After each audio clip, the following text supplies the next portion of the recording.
Welcome to this meeting of Rother District Council's Planning Committee, and today being the 22nd of June. Before we start on the formal agenda, I'd just like to explain who's sitting at the top of the table here with me. We have Julie Hollands, who acts as our Democratic Services Committee Clerk. We have Kirsty Cameron, our lawyer, to advise us. We have Kemi Arifidemi, who is the Development Manager in charge of the department. We have Sarah Shepherd, who will be introducing the application, Matthew Worsley, likewise, and I'm expecting Holly Harrison later. Yes, thank you very much indeed. So, the first item on the agenda are the minutes, and everyone's had a copy. Are we agreed that I can sign the minutes? Agreed.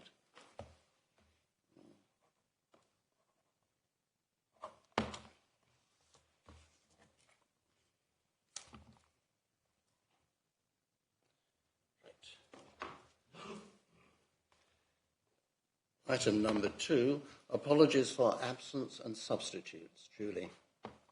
We have apologies from Councillors Bayliss and Gordon.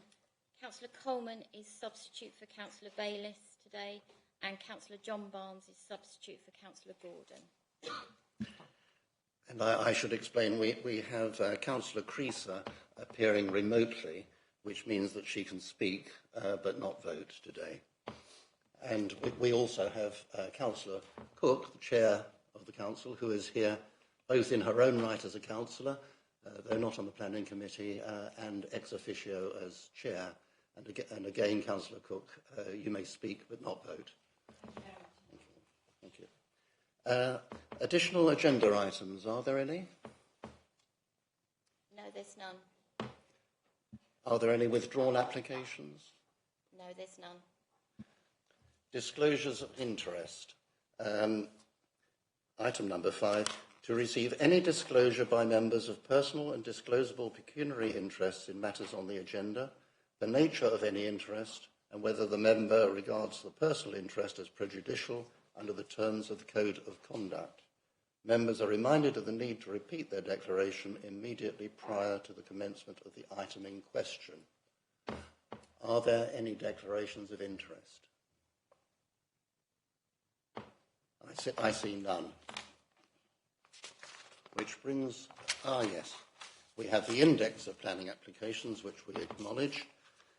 Agenda item number 7, this is the first substantive item, RR 2022-3018P, Brooklands Road, land at Bexhill. And I ask, that is you Sarah? Call on Sarah Shepherd to introduce the item.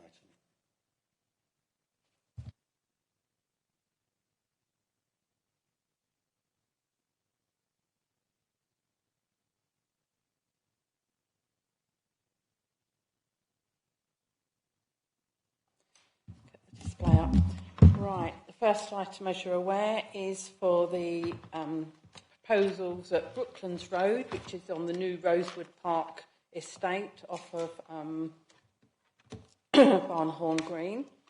The application is for a medical centre with landscaping, parking and cycle parking, and also for light industrial units, and that will involve a new entrance. Members visited this site on Tuesday and had a look at the context for the application. The applicant is Rother District Council itself. It will be noted that there was an outline permission previously granted in 2012 for employment floor space having regard to policy requirements. The principle for the development for new medical centre and the light industrial buildings is accepted as employment providing. However, the time period for submitting reserved matters has expired, and hence we have a new full application before you today. This is the aerial photograph, which you'll have been aware that we visited along Brooklands Road there. There's a public footpath that to the... Oh, sorry. I shouldn't have done that. There's a public footpath along the southern boundary of the site, which butts onto the properties, the rear gardens of properties on Barnhorn Road. There is a new 3-storey building to the east opposite the site, which is the retirement flats care home area. And then there are also 3-storey flats to the north of the site, which you viewed, which are at a slightly lower level. As you will see, there are existing 2 fields with a field boundary through the middle, the line of trees, and those are to be maintained. The application comprises the medical centre to the site frontage with the car parking, and the car parking separates the building from the rear gardens in Barnhorn Road, and therefore you've got a minimum distance of at least 55 metres between the new medical centre and the rear of those dwellings on Barnhorn Road. The light industrial units are to the western portion of the site via a new access more to the north there. Those buildings are set in a broadly U-shaped pattern with the parking sort of centrally located. The central tree band, as I've said, is to be retained. And you will also note, here's a picture of the medical centre, that there are panels of green walls to the building, living walls to the building. It is 3 storeys in height, not dissimilar to the flats that are on the opposite side of the road. The industrial units are essentially 2-storey, being 7 to 8 metres in height, which is sort of broadly comparable to the height of a house. They don't have windows within the rear elevations which face out towards the boundaries of the site. That's those. And there's some street images for you of the site, of what's there now. I'm panning through, and there you can see the new medical centre with the green walls and the industrial units. The issue of drainage has been carefully considered for this site, having regard to potential impacts on the waters of the Pevensey Levels, which is an international Ramsar site protected area. Drainage proposals are acceptable, and there are no objections from Natural England, the LLFA, the Lead Local Flood Authority, and the Pevensey and Cuckmere Water Drainage Board, and they're all reported in your report. The design, layout, parking and ecology matters are all acceptable. There's a couple of updates in relation to this application. One further objection has been received regarding traffic and environmental impacts, and those issues are addressed in the report. It should, however, be noted that condition 26, which is on page 30 of your report, is no longer required. That referred to the road being made to adoptable standards for adoption by the County Council. The internal road is not to be adopted by the County Council, and therefore that condition is no longer required, so that should be deleted. I also need to point out to you that on page 12 of the report there is an error because it refers to seal payments being due, but there is no seal liable for this type of development. So that is an error, I'm afraid. The application is recommended for approval subject to conditions, excluding condition 26, and to the prior completion of a section 106 agreement. This is required for transport contributions and off-site works in terms of the new accesses, the local employment and skills plan, and for off-site environmental mitigation works should they need to translocate any reptiles that may be found on the site. And that's my update for you. Well, thank you. We have no public speakers on this, so I open this up to discussion. Well, first of all, any questions of the officer? And can I say at the beginning, we will take questions of the officer first, and these are to be questions to bring out clarifications and so on, and we will move to the debate after we've dealt with the questions. Councillor Gray. Thank you, Chair. Thank you very much. On page 7, paragraph 3.2, it mentions that it will provide medical care for patients to these local surgeries, with the Old Town surgery continuing to have a satellite presence from the existing surgery. I just wondered, what does that mean for the Old Town Surgery? Will it continue to exist, or I'm not sure what a satellite presence is. Yes, so the Old Town Surgery will have a presence, but it won't be the main services, will be at the new medical centre, which will be all encompassing, but there'll be, as it says, a satellite presence. I'm still not sure for people that live in the Old Town. Can they still go to the Old Town Surgery? Will there still be doctors there? I don't know the details of that. No. I don't know how many, whether they're just talking about a doctor there or a nurse. I don't know the details of that, I'm afraid. Right, thank you. Councillor John Barnes. Was rather interested, since we're striking down a condition, who is going to maintain that road? Would be maintained by the freehold owners of the site. So that may be Rother, or it may be, you know, if they sell the industrial units, then the owners of those units. But we're talking about the internal road that goes in to serve the industrial units. Yes, I'm aware. If it's the freehold owners of the site, are we retaining the freehold?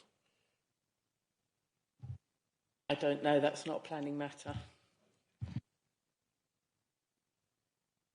Councillor Mary Barnes. Thank you, Chairman. I see the head of environmental health has made a comment about the condenser unit on the roof. Do we have to make that, is that already a condition? I'm sorry, I haven't read through the list of conditions. Yes, there are conditions about that. Are there no further questions of Sarah Shepherd? None? In that case, I open this up to general discussion. Does anyone wish to speak? Councillor Ganley. Absolutely delighted about this application, and as it seems nobody else is going to speak, I move approval.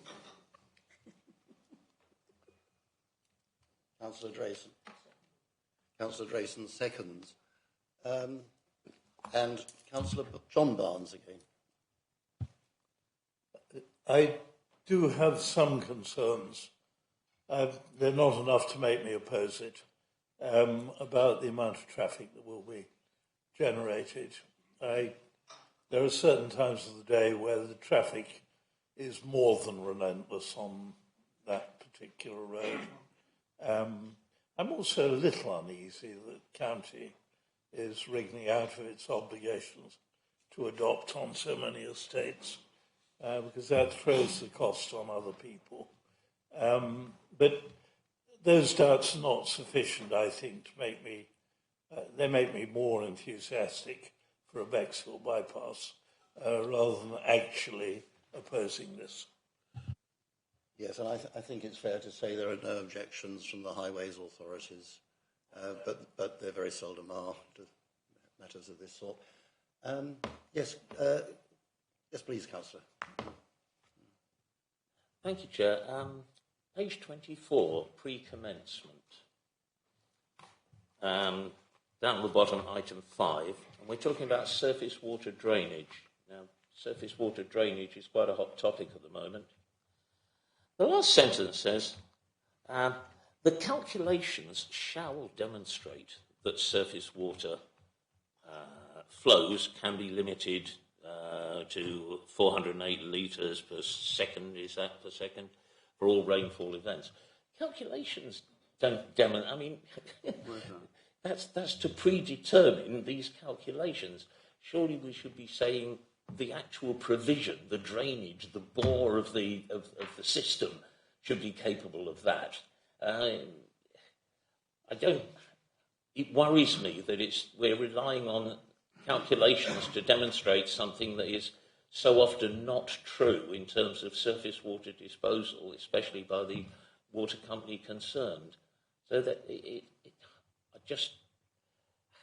as Councillor Barnes says, it would not make me oppose this, but I would have wished to see a somewhat more stringent condition on surface water drainage than just saying the calculations shall demonstrate.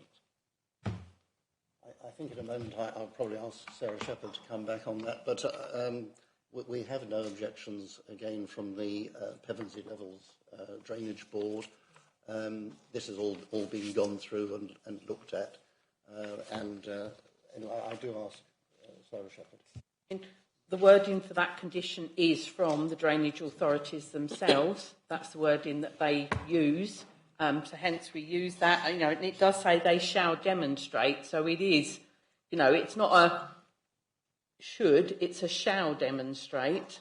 And they have to do that as part of the scheme. I mean, they have already submitted lots of information, and it's come to the light that the drainage boards can agree the development. It can be accommodated in the method proposed, but they still need to fit some finalised details once they've done ground survey work and that sort of thing to make sure everything is going to work exactly as they've said it will. Thank you. Councillor Cook. Thank you. I'm just a little bit concerned, as Councillor Gray has mentioned, about some of our more mature residents who live in the Old Town. And I must declare an interest here because my mother-in-law at 96 is a visitor to the Old Town surgery and has great difficulty in getting there unless I can take her. I know there is a bus service that goes along that road. Can we ensure that, you know, a suitable crossing and a suitable bus stop is provided on both sides of the road so that mature residents who rely on buses to get to the doctors and other infrastructure can safely access that, please? Again, I think one for you, Sarah, but there are traffic lights installed already, are there not? And I don't know that it's a planning matter as to whether as to where doctors' surgeries should go. Yeah, I mean, there are no highway objections to this. They've not insisted on any additional bus stops or anything for the service. You know, it is what it is. What we've presented with here, there is the crossing point for Barnhorn Road there, and the medical centre is just in the end of Brooklands Road there. I mean, obviously, some people go by car, some people go by taxi. If you have gone by bus, then yes, there are bus stops at the end of the road there. Thank you very much indeed. Well, we have a proposer and a seconder, and unless any other councillor wishes to speak, I think we should move to a vote. And I have been reminded by Julie that when we do vote, could we please hold our hands up high and keep them held up, because she has to count us. This one may be less controversial than others, but we should start off the right way. So, those in favour?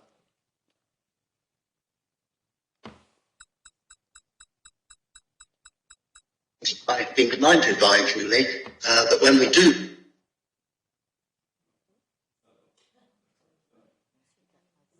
This one may be less controversial than others. That's unanimous. Yes, that's 13. As we, for the sake of the recording, a voice came over the intercom system there. It was mine. It's a repeat of what you've been saying earlier for some strange reason. It was so good they had to repeat it. So that is carried and the permission is granted as sought. And this brings us on to the Settlescombe application, RR 2022-2619P, the Paddock Breed Lane, Settlescombe. And I think this is you again, Sarah?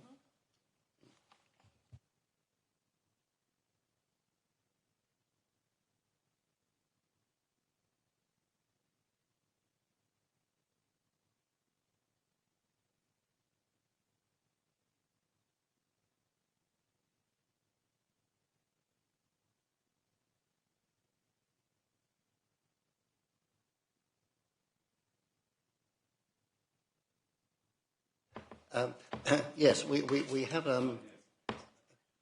have Councillor Beverley Cooper, a parish councillor in Sedlescombe who will be speaking in a moment. But I think, Councillor Cooper, don't go away. I think, Councillor Cooper, you may need to declare an interest. This is your opportunity. Could you say what it is? Yep. I declare a personal interest in this matter as a governor at Sedlescombe School, which is proposed to receive a transfer of land for playing fields as part of this development, and my children also attend the school. Thank you. So I then call on Sarah Shepherd to introduce the item. Apologies for the delay there. Wonders of modern science. This application is a full planning application. Again, members visited this site on Tuesday and had a good look around the site. The site has had a previous planning permission, albeit for 16 units, with affordable and the same proposals for open space, access, landscaping, etc. That permission has now lapsed and we have the new application before us. The application has been submitted with a viability report, and that viability has undergone independent assessment, and consequently the proposals are to increase the number of units from 16 to 21, but with a reduced provision of affordable housing on site to 4 units, as opposed to the full application policy in this context would be 8.4, and we're getting 4 units. The development area is as previously approved, and you can see that to the over in the eastern side here. It's as previously approved, and the development area itself, the developable part of the site, is within the development boundary as set out in the Sedlescombe Neighbourhood Plan. The remainder of the field is to be for the community to use, and it will be passed to the parish council. And an area, the strip on the western edge of the field, over this area here, is proposed for additional playing field for the school. The whole of that area is allocated in the Sedlescombe Neighbourhood Plan as local green space. As seen on site, there is a slope southwards from Breed Lane, with the houses and bungalows proposed being nestled at the lower level to the rear of Blacklands and to the west of Eastview Terrace here in this lower corner of the field.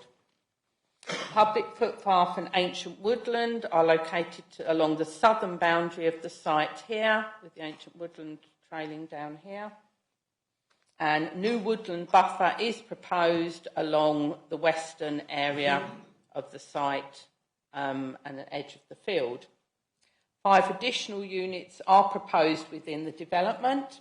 These are accommodated by using a smaller footprint, replacing some of the detached bungalows with small pairs of semis, and an additional bungalow is also proposed at the northern end here, tucked in this corner, which we viewed on site on Tuesday as well. We have some sections through the site.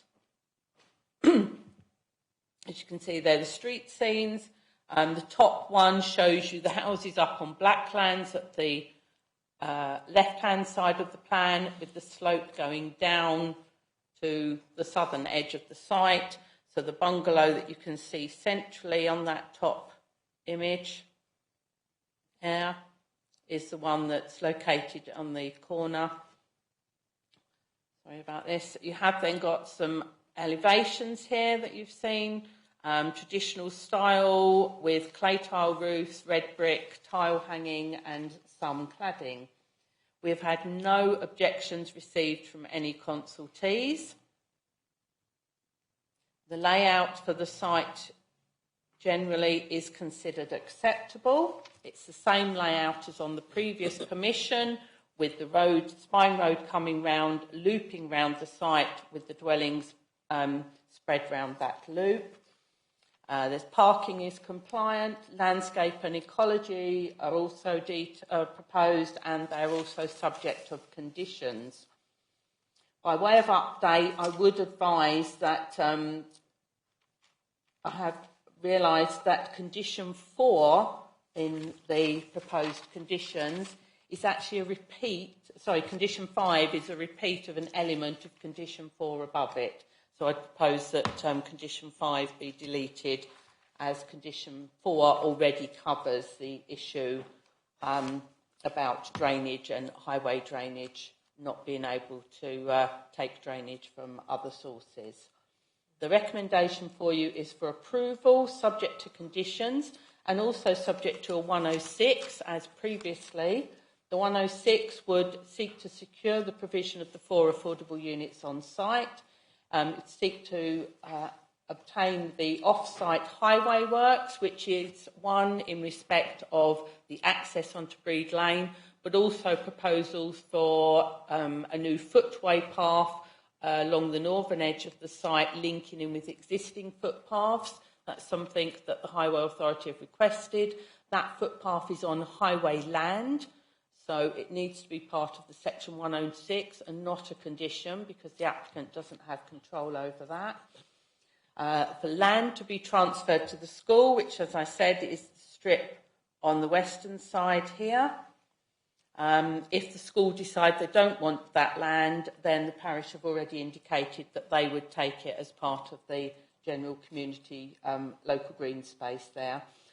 Transfer of land for the public open space with a commuted sum for maintenance, and then also management details from management company to manage the areas within the development site for development, for the landscaping, maintenance of the road and drainage.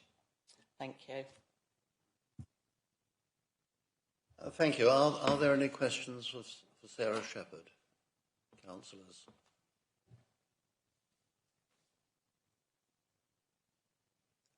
Councillor Cooper, do you have any questions? No? No questions? No questions. Yes, Councillor Gray. Sorry to be slow. Could I just ask about the sustainability of these houses? Do we know, are they going to have solar panels? Is it going to be water capture, insulation? Do you know any of the details?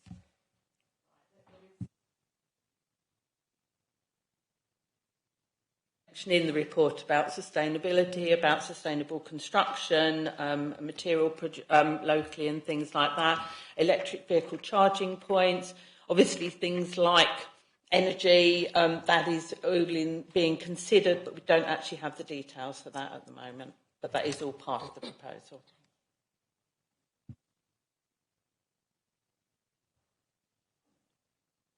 Councillor Mary Barnes. Chairman, my favourite hobby horse at the moment is what is going to happen to the soil that is removed from the site. And I would just like to know if there is anything that we know. I mean, what do we know of the removal and subsequent dumping of what they will be taking away? This is noted in the report as well, and there is a condition about that. There is an indication on the plans for the potential to put some spoil along the new western edge of the development where the trees are going. Obviously, there is a presumption to try and retain spoil within a site and move it around to try and avoid those extra lorry movements from a site and dumping of spoil elsewhere. But obviously, equally, this is in the AONB and we don't want to have unnatural landforms here. So while noting on the plans that there is proposed to be some regrading there, we have recommended a condition that those details be agreed first, because we don't want unnatural landforms, so those details will be required by condition. Thank you very much. There is a question from Councillor Cooper. Yeah, just following on from Councillor Barnes regarding the soil. I think it's probably more of a concern in where is that soil going, that's being removed from site if it's not retained on site, because as Councillor Barnes and I know, Often soil is being dumped in the AONB without any screening. We don't know what's contained in that soil, and often it is happening in the AONB. So I think the question is where any soil that is being removed, that being monitored in any way, or where that's going. We have had this question before, and I'm afraid it's the same answer. The soil that's taken from the site is usually either with a licence from the county council, or it's by a licence with the Environment Agency that is outside of our control as the local council, and it's down to the Environment Agency, who are usually the ones involved, or the county council. So we don't actually have any control of where it goes and what the nature of the site is, where they put it. That's dealt with by others. Thank you. Councillor Drayson. Thank you. Just taking on that last point, so we're not even consultees as far as the Environment Agent of the Council. It doesn't matter what we think. We have on odd occasion been consulted. We've had one particular site where we actually we flagged with the Environment Agency that we had concerns about a particular site, and they have been trying to work more closely with us, particularly where there are problems, but no, they don't have to consult us. Councillor John Barnes. Yes, we have conditions to control construction. I'm not quite sure why we can't have a condition to control disposal. The reason why a lot of us are worried is not about contamination these days, but biodiversity. And if you're using the soil to alter the topography and biodiversity of nearby areas of the AONB, this actually drives a coach and horses through some of our policies. So I wonder why we can't use a condition to have more knowledge of the disposal than we have at the moment. Paragraph 55 of the would you like to comment on that, Kirsty? I was thinking of paragraph 55, is it?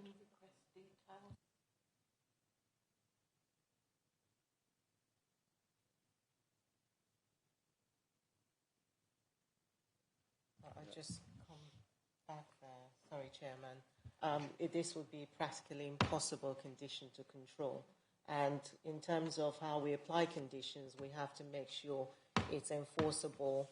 It's reasonable for the development to be acceptable itself. It needs to be necessary for the development to be able to go ahead, and it needs to be precise. So in terms of us putting a word in to say we need to know where you're going to be disposing the soils from the land, it will be practically impossible to meet those 6 tests, and we could be found unreasonable for applying such a condition.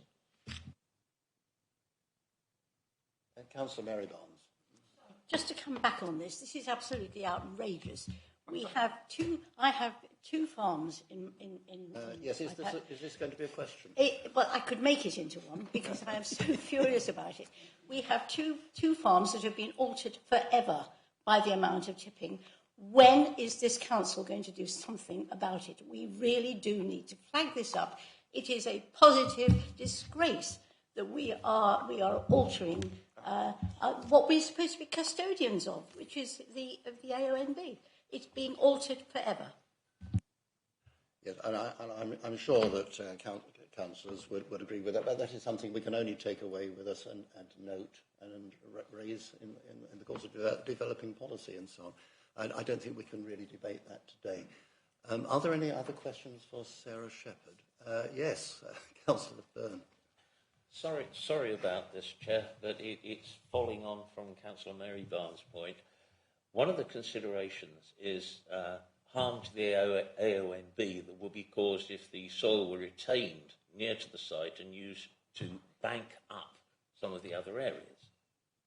But we're having to balance that against, if you consider that in isolation and say we only want to bank this high, we've got to ignore the fact that by saying that we are creating an amount of spoiled land, earth, that's going somewhere else, we don't know where, and over which we have no control. So it seems very difficult. On the one hand, we're being asked to consider harm to the AONB, with the soil being over here, but we're not allowed to consider it over there. Councillor Bird, I want to sort of start, as I mean to carry on, and that is the order in which we deal with things. We are asking questions of the officer at the moment.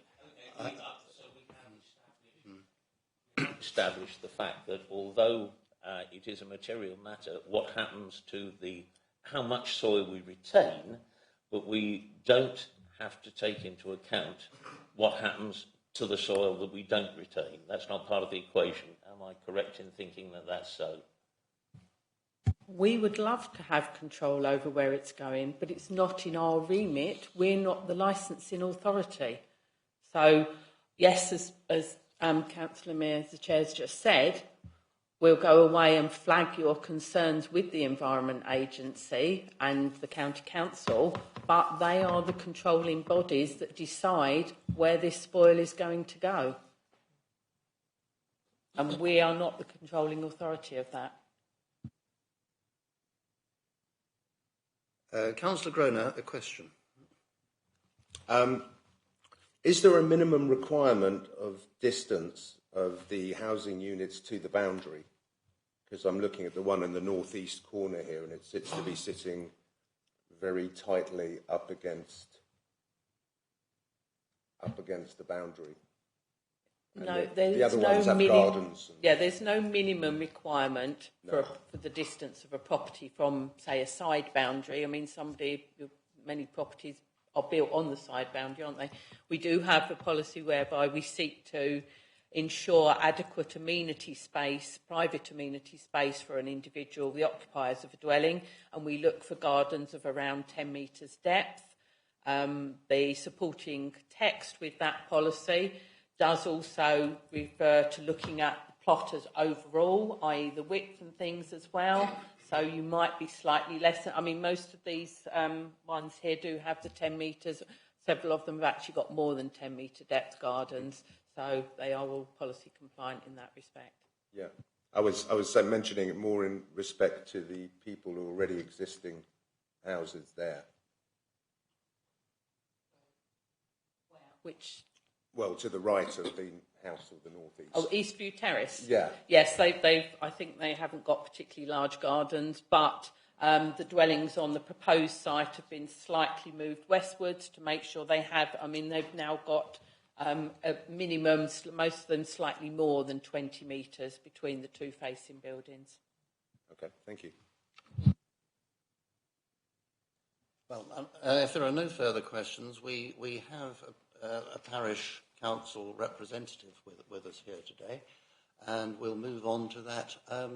Councillor Vine Hall.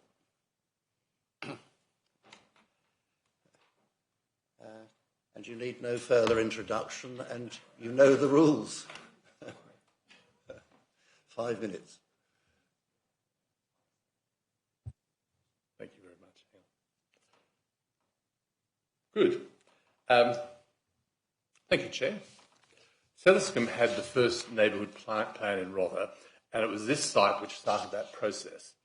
The reason this site was unpopular and not included in the plan was because it directly affected so many existing residents and exacerbated the traffic in Breed Lane, which already serviced the school, the car park, the doctors, the Brickwall Hotel, the pub, and the majority of houses in the village. The neighbourhood plan found better sites. This site is not an allocated site in any plan. Those sites in the Sedlescombe plan deliver over and above the required housing for Sedlescombe, and each site is less than 12 houses, which better integrates new housing in the village in a more organic way. The paddock, which was previously known as Street Farm, is a development of 21 houses with only 4 affordable houses. This site was previously refused for 18 and 7 affordable houses. The officer's recommendation to approve this site with more houses in total and less affordable houses has no real logic. Both applications were dealt with by the same officer, Sarah. Having said that, there is a presumption in favour of development for 16, not 21 houses on this site, as it is now within the development boundary. It could be refused on the grounds of overdevelopment and being a large development in the AONB. This you could do under paragraph 177 of the NPPF, which gives you as councillors the unfettered ability as decision makers to decide that it is a large site in the AONB. Large is a relative and completely subjective term, which is in your gift as a decision maker. However, should you choose to approve the application, the Parish Council would ask that you include the following conditions, which I've already circulated, I think a clerk circulated, and would be happy to comment and respond to. None of these can't be done, none are controversial, but would give some comfort to residents for the development that is not required to meet the village housing numbers. The first, has already been mentioned, is that the rest of the field is already a local green space within the plan, and that means that no development should take place on that field. We would ask you to please condition the application so that no works area can be located on any part outside the area to be developed to preserve the field. In addition, through the landscaping plan, that no mounding of the soil is agreed between the development and the field to ensure minimal change to the natural landscape. Currently, this is the developer's plan, and it is really just there to minimise costs. The extension of the footpath on Breed Lane is completed before any development of the site. After the previous application, the applicant tried to have this highways work removed from the Section 106, so we feel it acceptable that this work be completed before any works on site. The applicant specifically states in the application that the land is to be given to the Parish Council, the balance of the land. Can you please include as part of your approval that the Section 106 makes it clear that the land is to be transferred freehold to the parish with the funds to support the maintenance? The parish decided some years ago to put this field into trust as a large wildflower meadow. Then to remove the private access which appears on the plan, because this will cause a private right-of-way issue in the future. Fifth point is that no street lighting of any kind be included. That includes bollards or downlighting, as Settlescombe has no street lighting, and this site sits on a very highly exposed section of the Breed Valley, which can be viewed from a long distance with considerable nocturnal wildlife.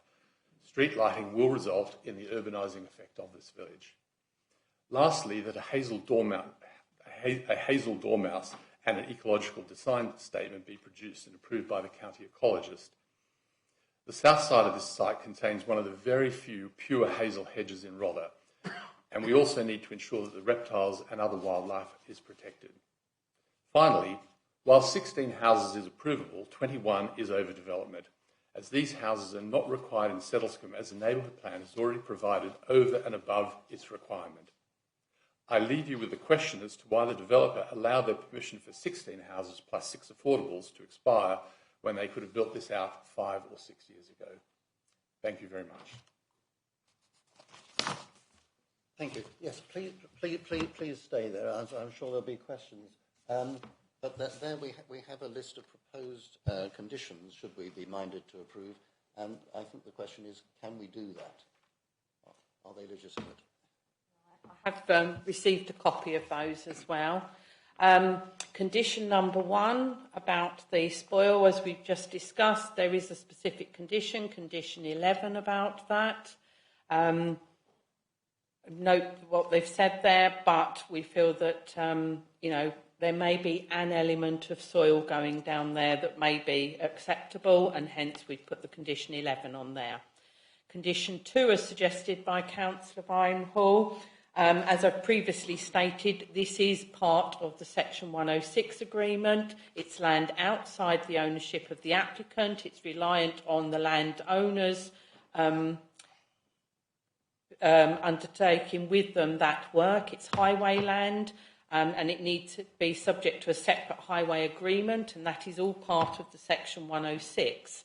I don't believe that the condition, as proposed by the parish, would meet all the 6 tests. Yes, we've decided that a footway is needed in terms of assisting new occupiers and existing occupiers, indeed, with a footway access into the village, but that's for the new occupiers once they're there. There's no requirement for that footpath prior to development of the site. Condition number 3, as suggested by the parish, regarding maintenance monies and things with the land to go to the parish, that is already included in the Section 106. That was included previously, and that would be part of the new Section 106 as well. And so that condition's dealt with via Section 106. Proposal about there being no private access from the development.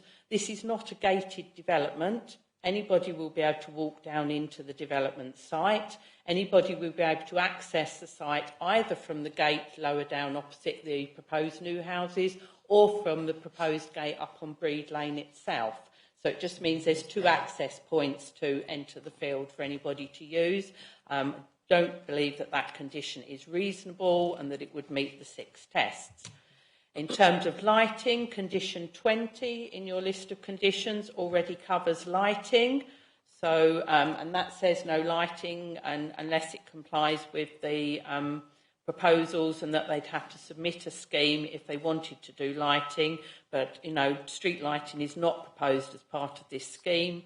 Sedlescombe is one of the dark sky villages in the area without street lights, so we would not be looking for street lighting on here. Ecology, again, you have conditions 12 and 13 regarding ecology.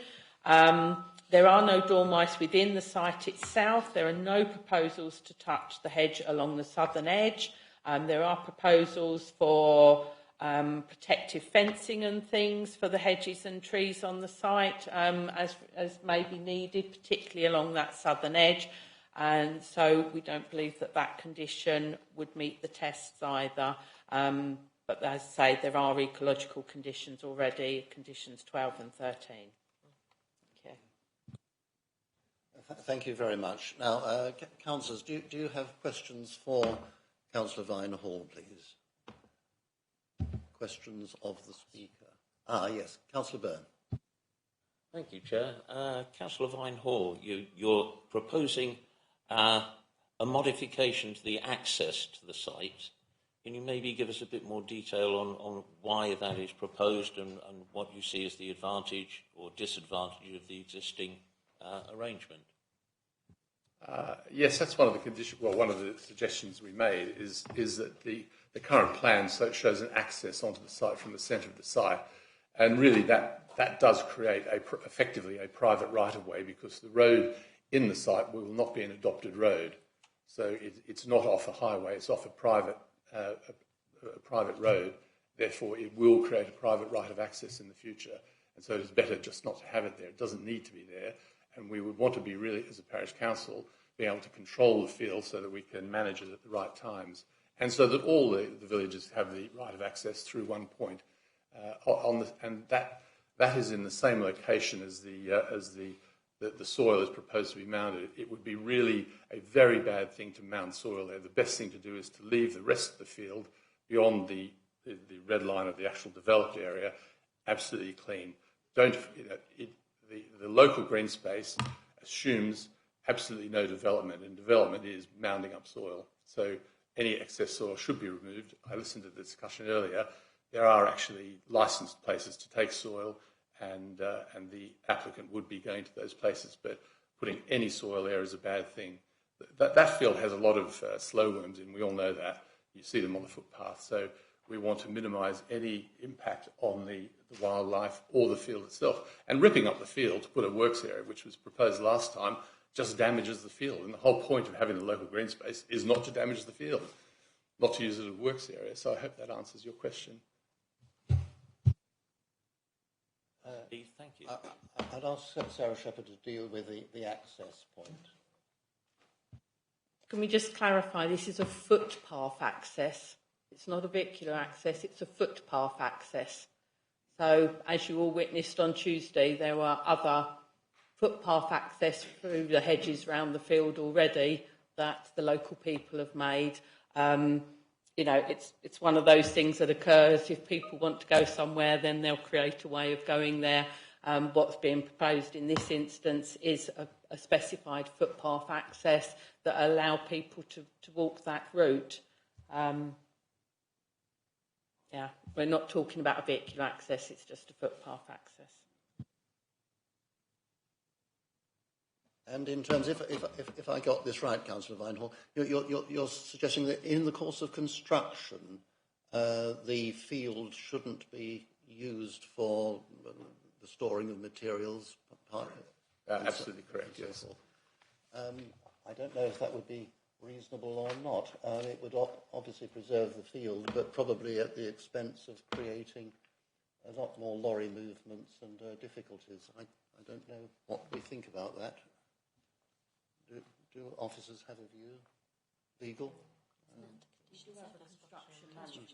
Yes. Well, it is. Yes, it is proposed to have a construction management plan, but in the course of agreeing the construction management plan, would it be reasonable to exclude use of the field? That would be an issue that we would discuss with the construction management plan, where things would be going and the best ways of accommodating them.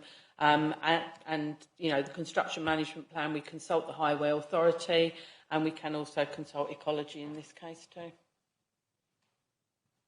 So we can take that away and note it, Councillor Vinehall. I see your point. And that just does add the storage of plant and materials used in construction and development.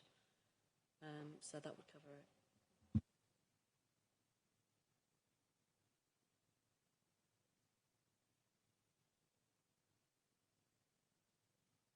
Thank you. Are there any further questions for Councillor Vinehall? Yes, Councillor Drayson. It's more of a question of a reply to, which is that last one, is that the agreement for the works, surely we can have an influence and we can say we don't want the field to be used and that they are to retain it within the construction site and not spread across the rest of the field. Otherwise, possibly they agree to that and we go, oh, well, we didn't want that. Yes, perhaps we may have to deal with that when we open up for debate. Are there any further questions of the Speaker, Councillor Vinehall?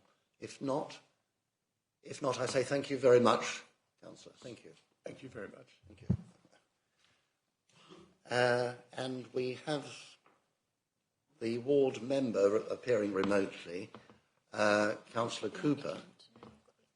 Oh, we have the applicant. Sorry, I do beg your pardon. Beg your pardon. We have the applicant, Mr. Paul White, the agent for the applicant. Thank you.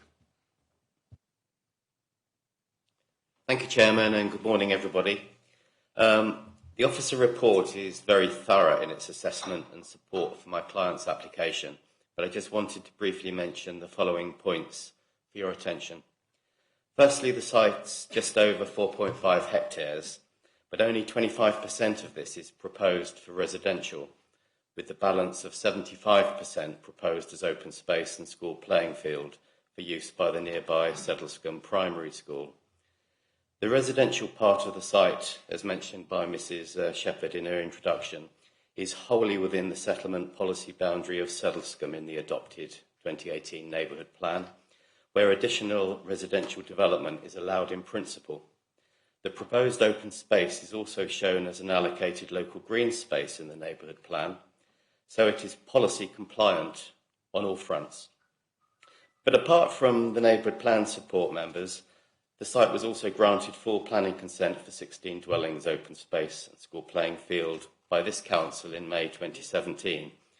But unfortunately, for reasons of viability, that consent was never implemented and has since lapsed. You'll have seen from your site visit on Tuesday that the abnormal costs of site preparation work with considerable cut and fill of the slope, the creation of the open space and school playing field, and the provision of the drainage, highways and other utilities will have all been costly. Those were the reasons, frankly, that the earlier scheme was never implemented, because it simply wasn't viable.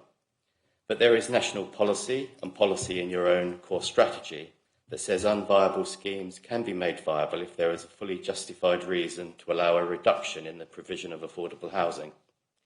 And in this case, the scheme can be made viable if it provides 20% affordable or 4 units rather than the full 40% or 8 units. The 4 units have been fully justified in the costings set out in the applicant's viability assessment, and after peer review by an independent viability assessor, the findings have been accepted by officers of Rother District as accurate and reliable. So overall, the 4 affordable units and the 17 market homes will help meet housing need, and the open space and school playing field are additional community benefits. But importantly, in planning policy terms, the housing will also contribute to your council's pressing 5-year land supply shortfall, noted in the officer's report as standing at only 2.79 years. The proposal will regularise the use of the open space for public enjoyment, which up to now has been accessed on an unauthorised basis as the site is in private ownership. And as the parish has a made or adopted neighbourhood plan in force, it will also benefit from 25% of the overall £450,000 SIL charge levied on the development, which is a figure of around £112,000. The parish can choose how to spend this itself to best meet its local community needs. In members' questions, a couple of members mentioned soil, and I would just like to add that most of the soil will be regraded on site. It's virgin land, it's not contaminated. Some of the soil that has to be taken off site will be directed to those sites that need it most in accordance with the Environment Agency's soil register. It's a tried and tested methodology that's been used many times, and that is the means by which that spare soil will be taken off site in a controlled manner. On ecology, we're also proposing the introduction of a wildflower meadow between the houses and the open space, so there will actually be a net biodiversity gain on this site, and of course any regrading of the site will be carried out in accordance with advice from ecologists, which was carried out at consultation stage with the council's ecologist and our own ecologist. And I think for all those reasons, members, I hope you can support the application in accordance with the officer's recommendation and grant planning permission today. Thank you. Thank you. Are there questions of the Speaker, please? Councillor John Barnes.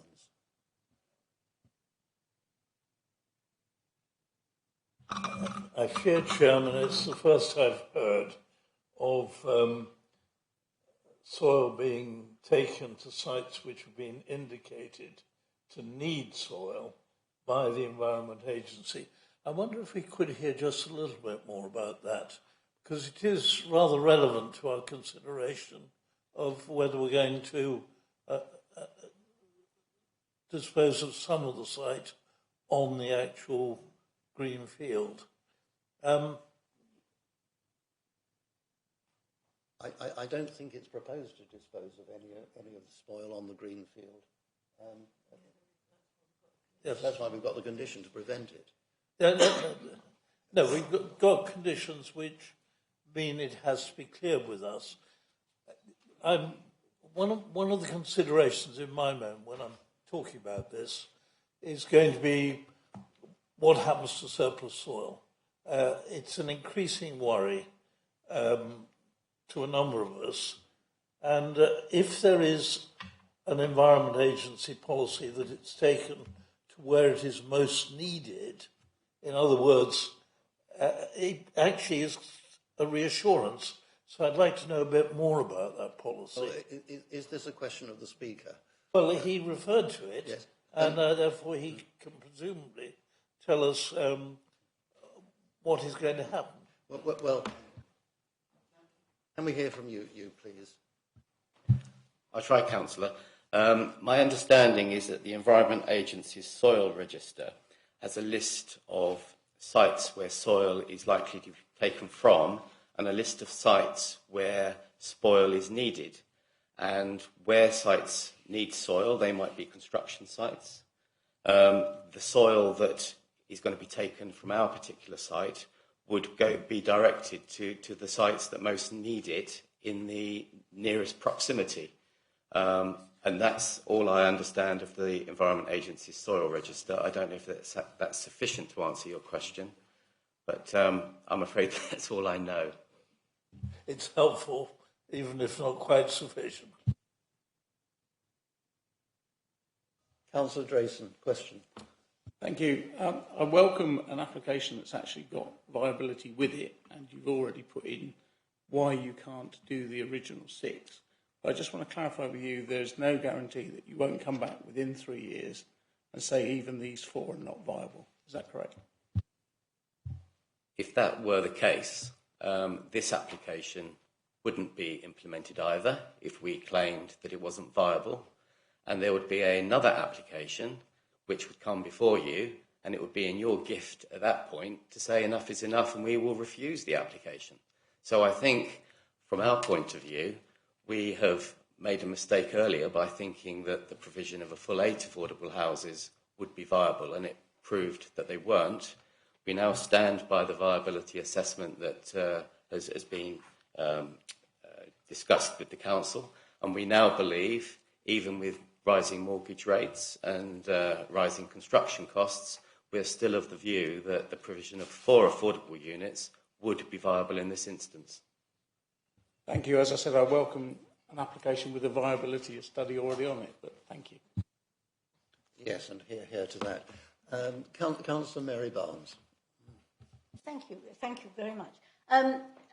You've obviously got all your ducks in a row, everything, you've got your viability sorted, you've obviously got everything all ready to go.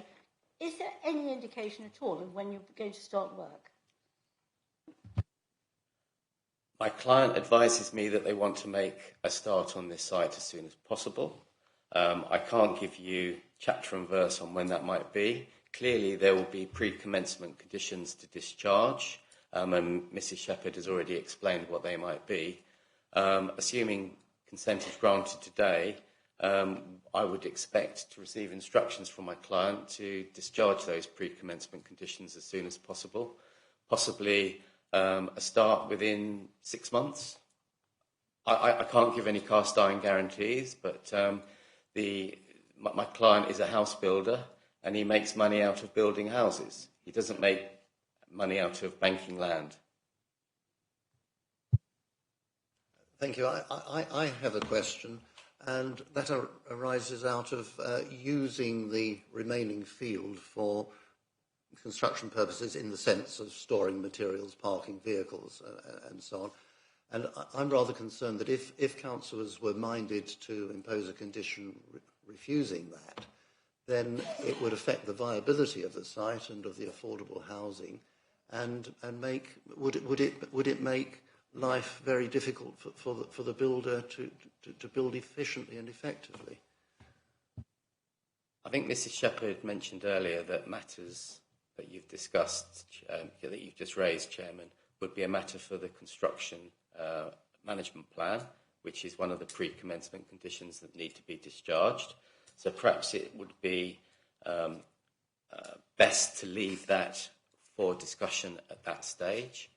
All I would say is that not having a secure compound on site would be a security risk, and building materials are very, very expensive nowadays, as you're probably aware.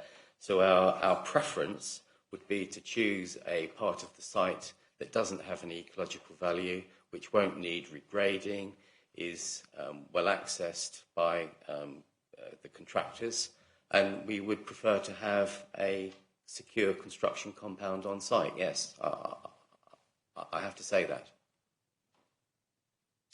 Thank you. Councillor Pearce, were you indicating? No? Anyone else wish to ask a question? Yes, Councillor Coleman. Thank you. I wonder if you could give any indication as to why you think either yourself or the applicant didn't foresee the viability issues on the previous application. Very good question, Councillor Coleman. The cut and fill costs were underestimated, and since 2017, post-pandemic, construction costs have just gone through the roof. No way is that scheme viable with a scheme of 16 houses with 8 affordable, which was the previously consented scheme. The site would lay idle. It's a site that's supported for housing development now because it's policy compliant with the Sedlescombe Neighbourhood Plan, and it would do your council huge favours in delivering your 5-year land supply obligations.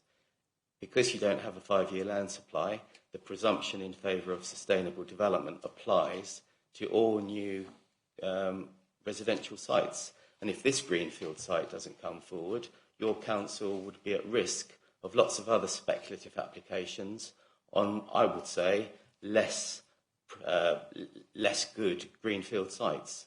So I think they are all good reasons why I think this site will benefit your council in many ways and deliver housing for those in need. Councillor John Barnes. On reflection, this may not be a question for the applicant, but more for the lawyer, but the statement that has just been made surely is contradicted by the Monk Hill judgment. In other words, in the AONB, the presumption in favour of the development does not run.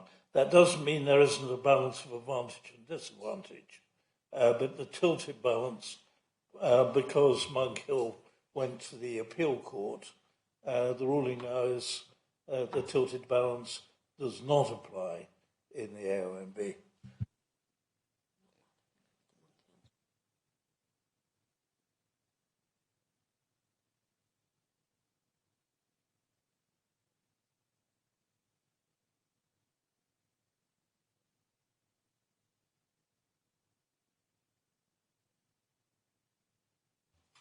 I haven't read the ins and outs of the Monk judgment you're talking about, but I will look at that now. But we are dealing with a site that is allocated in this particular instance. The balance of advantage and disadvantage still applies. It's the notion of tilt I think we have to take out of our minds. Yeah, and you're absolutely right, Cami. This is policy compliant in other ways. Chair, could I just respond to the councillor's comment? You're forgetting that the principal presumption is in favour of the development plan. We are entirely in accordance with the development plan. The development plan is the Sedlescombe neighbourhood plan, not the Rothercore strategy, because the Rothercore strategy was adopted many years before the neighbourhood plan, and it's the most recent part of the development plan that takes precedence. We are entirely in accordance with that, and therefore the tilted balance argument is a bit of a sub. I was going to say, argument. let me reassure the applicant, I am well aware that this is policy compliant with the Sedlescombe neighbourhood plan. It's just the sub-bit that was added about the tilted balance we need to be very careful of, and I think the applicant needs to be rather careful of. I think it may be relevant too that there appear to be, and I'll wait to hear from councillors, there appear to be no risk to the AONB landscape. There don't seem to be landscape concerns in this particular case, and that may be relevant. Thank you.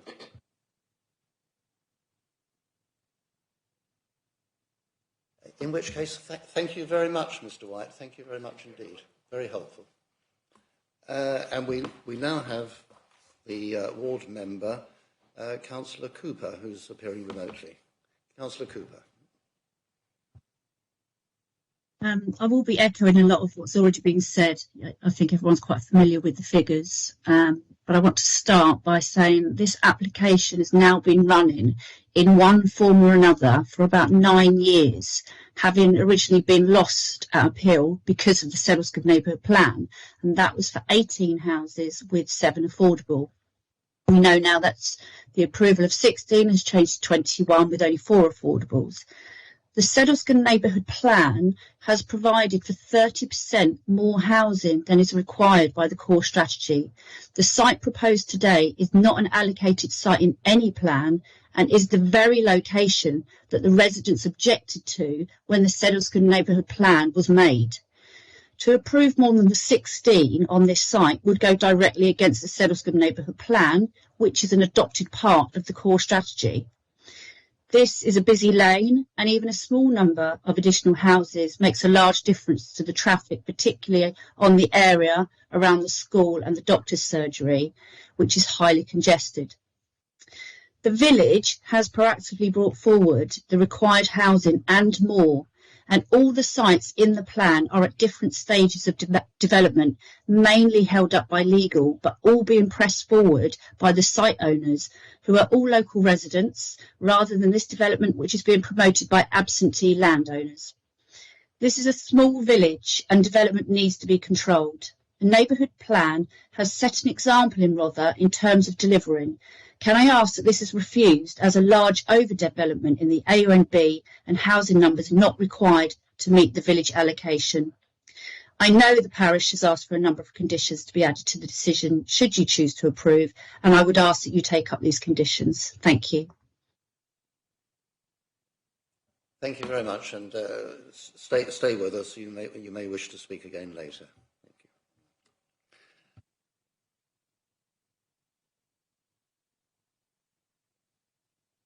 So now I open this up for discussion between councillors. Who wishes to speak? Have we exhausted ourselves? I suspect not. Councillor Groner.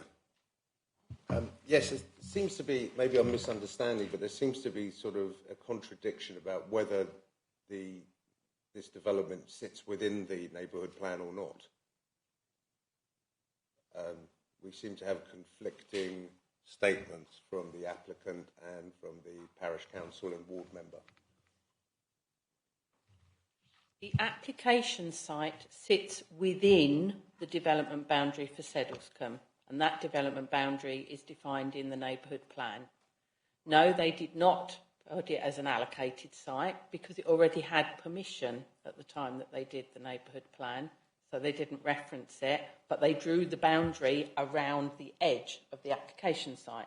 So the application site is within the development boundary, and there's a presumption in favour of development when it's in a development boundary, subject to all other considerations such as layout, density, AONB impacts, highways, whatever, and they've all been considered.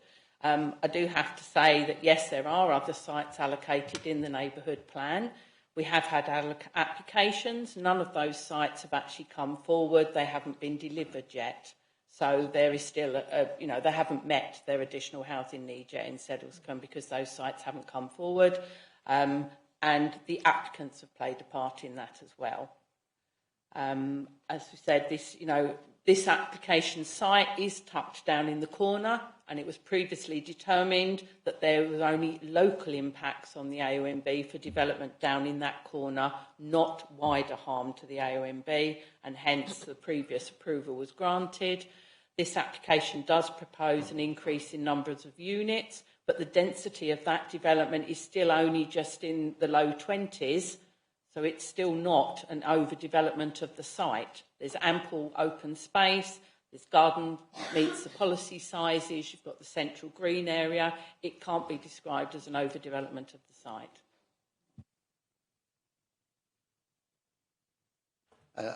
I think I would add there that as to overdevelopment, I measured the garden sites myself, the garden sizes, and they are all 10 metres, or I think one of them is just a wafer short, but then there's some compensating land up at the side of the house. So it would appear, I would agree with Sarah about this not being an overdevelopment on this occasion. That's my personal view. Other councillors may take a different view. Councillor John Barnes. Yes, it really is very difficult, Chairman, to see how, when a site already has, in principle, planning permission, when it's squarely within the development boundary, that we can resist development on this. So the question really is it overdevelopment? And I have to say, the density, I think, means that we would not be able to maintain that argument at any appeal. I think, too, we have to face reality. We are short of houses in Rother. Builders are not building out. I wish the government would take more action to ensure that they do build out their planning permissions. Here we are dealing with a builder, not a developer. That actually is a germane point, because it does mean we are likely to get the building, and we are getting 4. I wish it were more. I'm quite candid about that, but I do recognise the building industry has faced an extremely steep rise in costs, quite extraordinary. And this is a site where, frankly, there will be construction difficulties, which leads me back to my concerns. I think I'm in favour of the development, and probably, if nobody else moves, I might be prepared to move that. But I do think we need to have some concern for the conditions.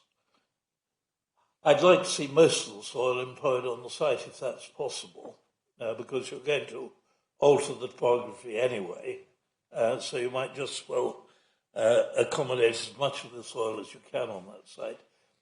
I think on balance, altering the topography on the boundary of that site may be more acceptable than transferring it elsewhere.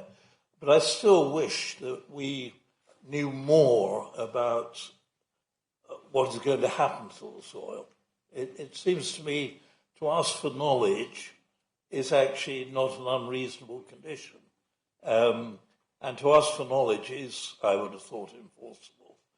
Because I want to see a balance struck between what happens on the playing field and whether the soil is going to be more profitably employed elsewhere than building a bank, which will partially screen the development, but nevertheless will alter the topography permanently. I don't think we can determine that today, but it seems to me that it's germane to the condition we're applying on soil and the bank to have knowledge of what the alternative would be. And therefore, I would press that a little. The other issue, which I think does deserve a little attention, and I've no knowledge, the hazel hedge is going to be protected. I had a distant look at the existing hedging where the footpath access was going to be. It didn't look to me particularly elderly or striking, but I do think we need to ask ourselves, is that footpath access strictly necessary or not? Or are there ecological advantages to retention or putting a stile in? That again is a detail which we can't really discuss today, but it's something I think that before we actually concede that footpath access without any question, I think we should consider whether it will do ecological damage or whether the benefit really to walkers outweighs it. But on balance, I think the advantages to the village of having a major new green space, the advantage to the school of having a playfield, vastly outweighs the possible harms from this development. And I have to say, I can't see how it is not policy compliant with the Seddlescombe neighbourhood plan. And therefore, on balance, I will vote for conditional approval. I think you said you would propose approval if nobody else did. I don't want to close down the debate at this stage. No, I won't close it down. Even if you say you are proposing, I won't close it down yet. Thank you. And do we have a seconder? Yes, Councillor Stranger. Thank you. Other speakers? I'm sure there will be some. Other speakers? Yes, Councillor Drayson. Yeah, it's just to go back to this storing and the equipment they're building. I mean, if you were building next door, you couldn't put all your machinery over there.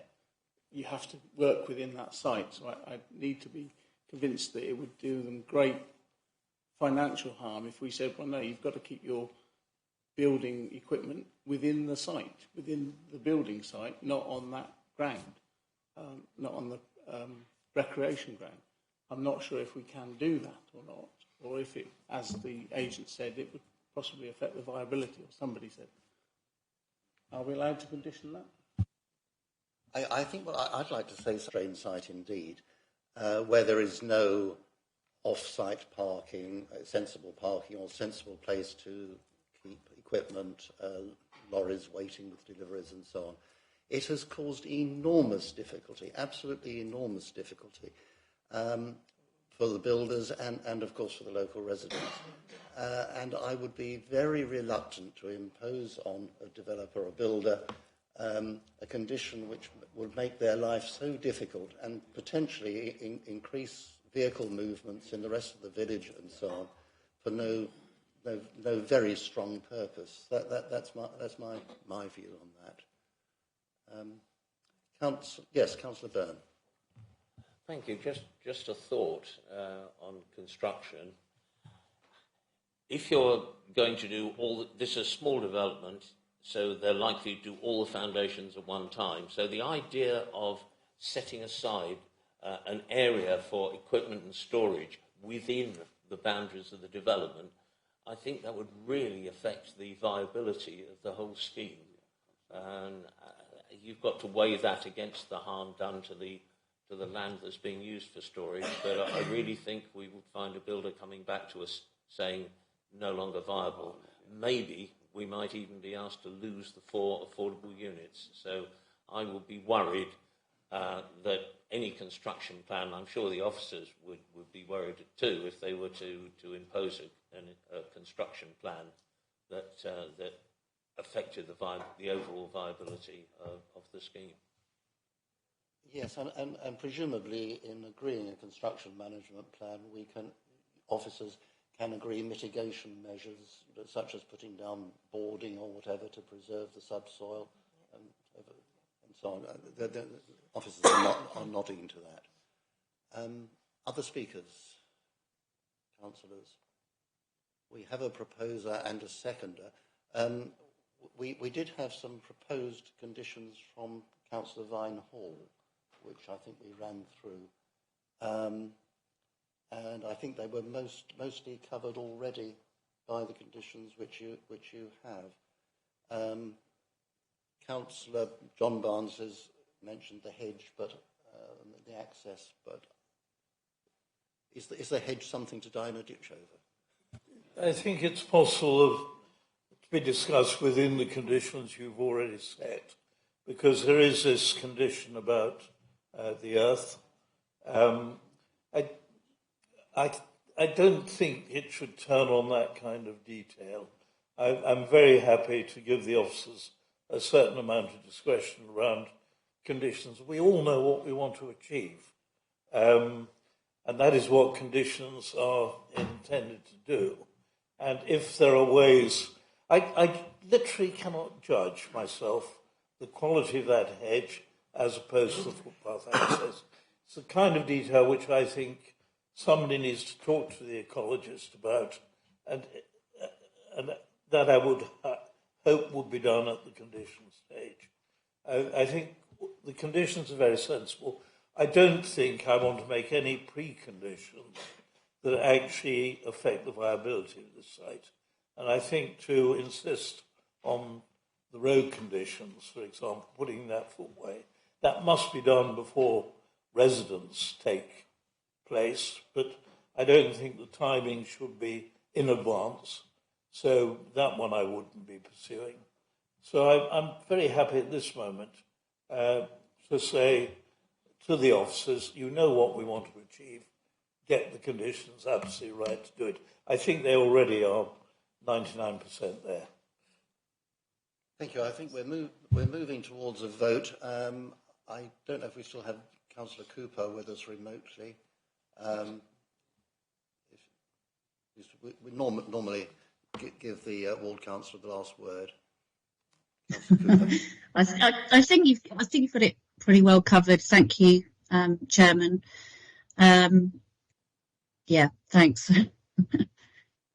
Well, thank you. In that case, we have a proposer and a seconder, and this would be with the deletion of condition 5, isn't it? With the deletion of condition 5. All those in remembering to hold our hands up and keep them up. Those in favour of the application, please indicate.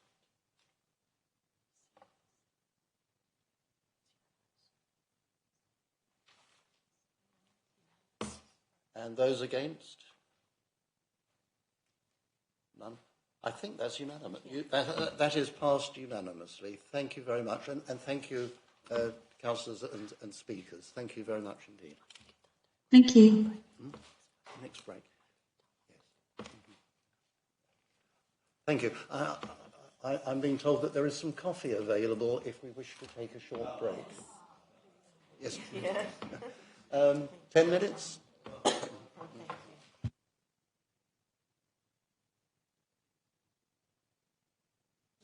Councillors, we're going to resume now, and the next agenda item is RR 2022-2791P, Fir Tree Cottage, land adjacent to it, at Netherfield Hill, Battle. Matthew Worsley is the case officer, but we also have with us Holly Harrison, who's the policy principal planning officer on the policy side. And as these cases are rather special and rather different from the ordinary run-of-the-mill, I call on Holly to speak to us and explain the background.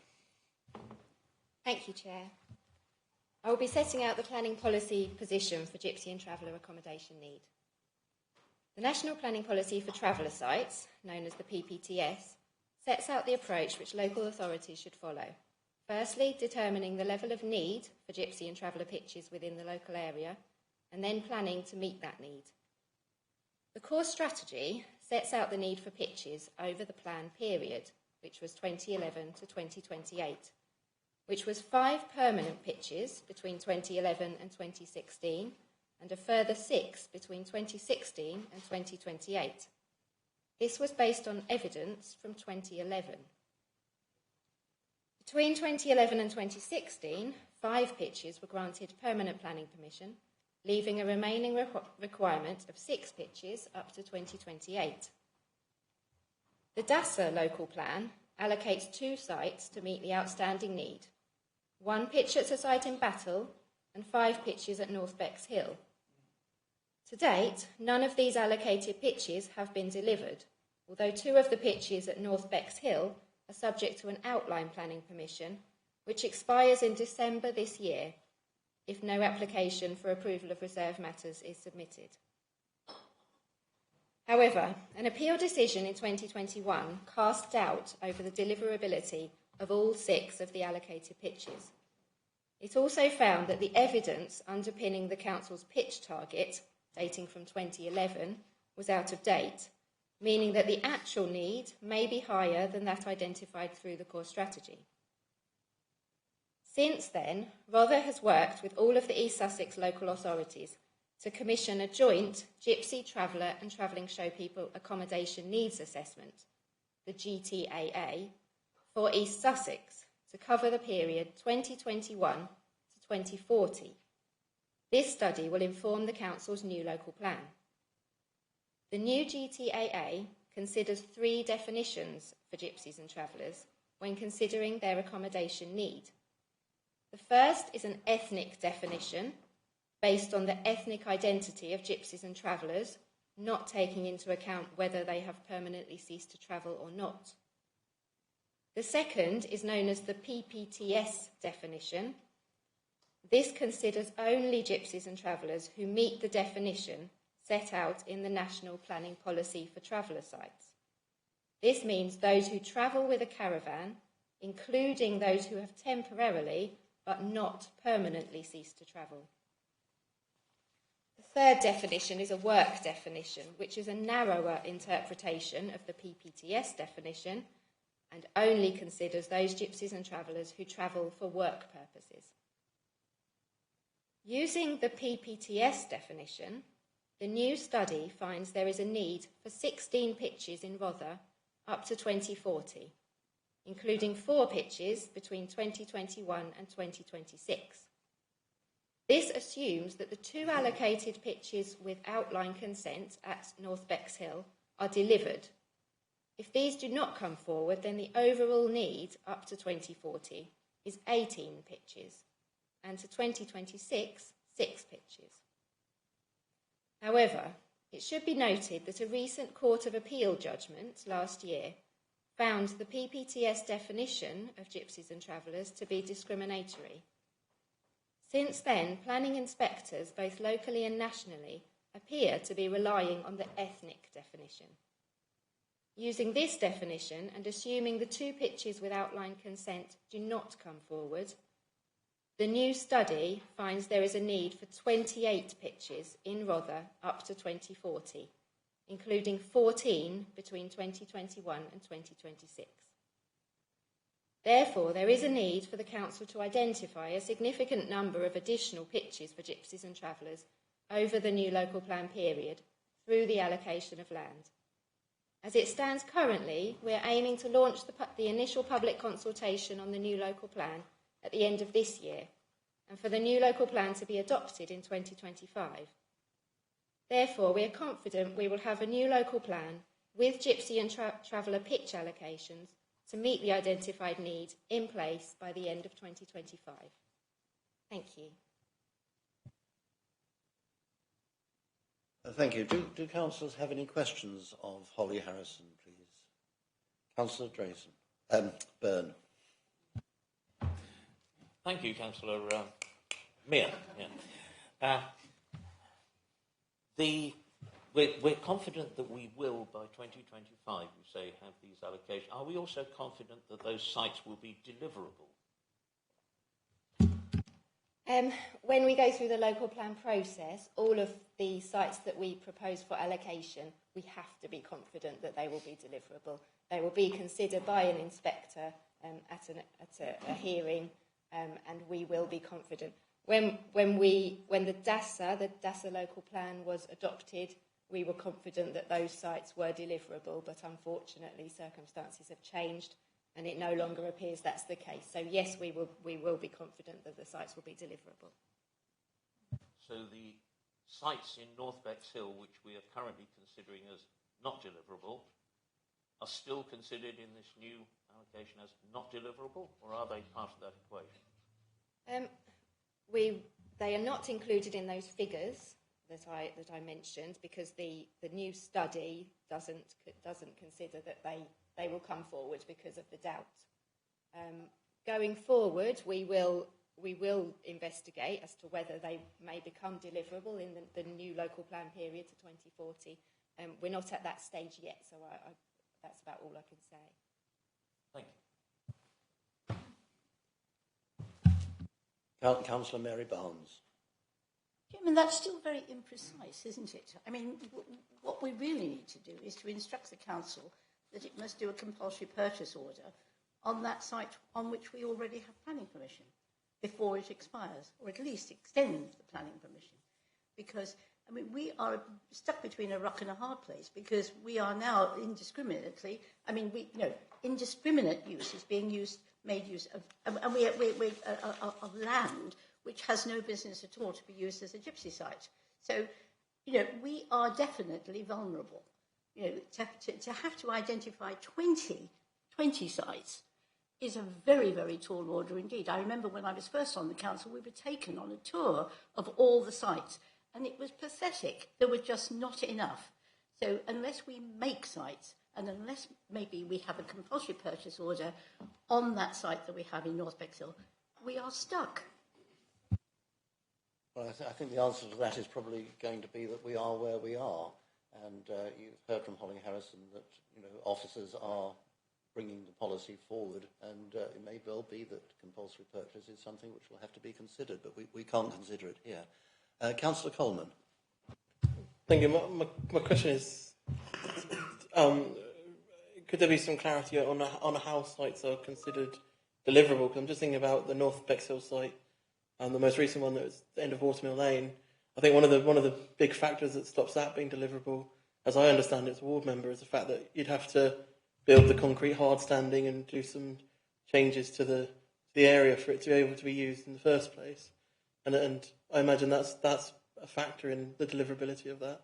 I don't know how much those sort of the necessary need to put in place things to facilitate gypsy travellers. Is that included in the deliverability studies and stuff? Deliverability is defined in the National Planning Policy. I've just looked it up because I can't remember it from the top of my head.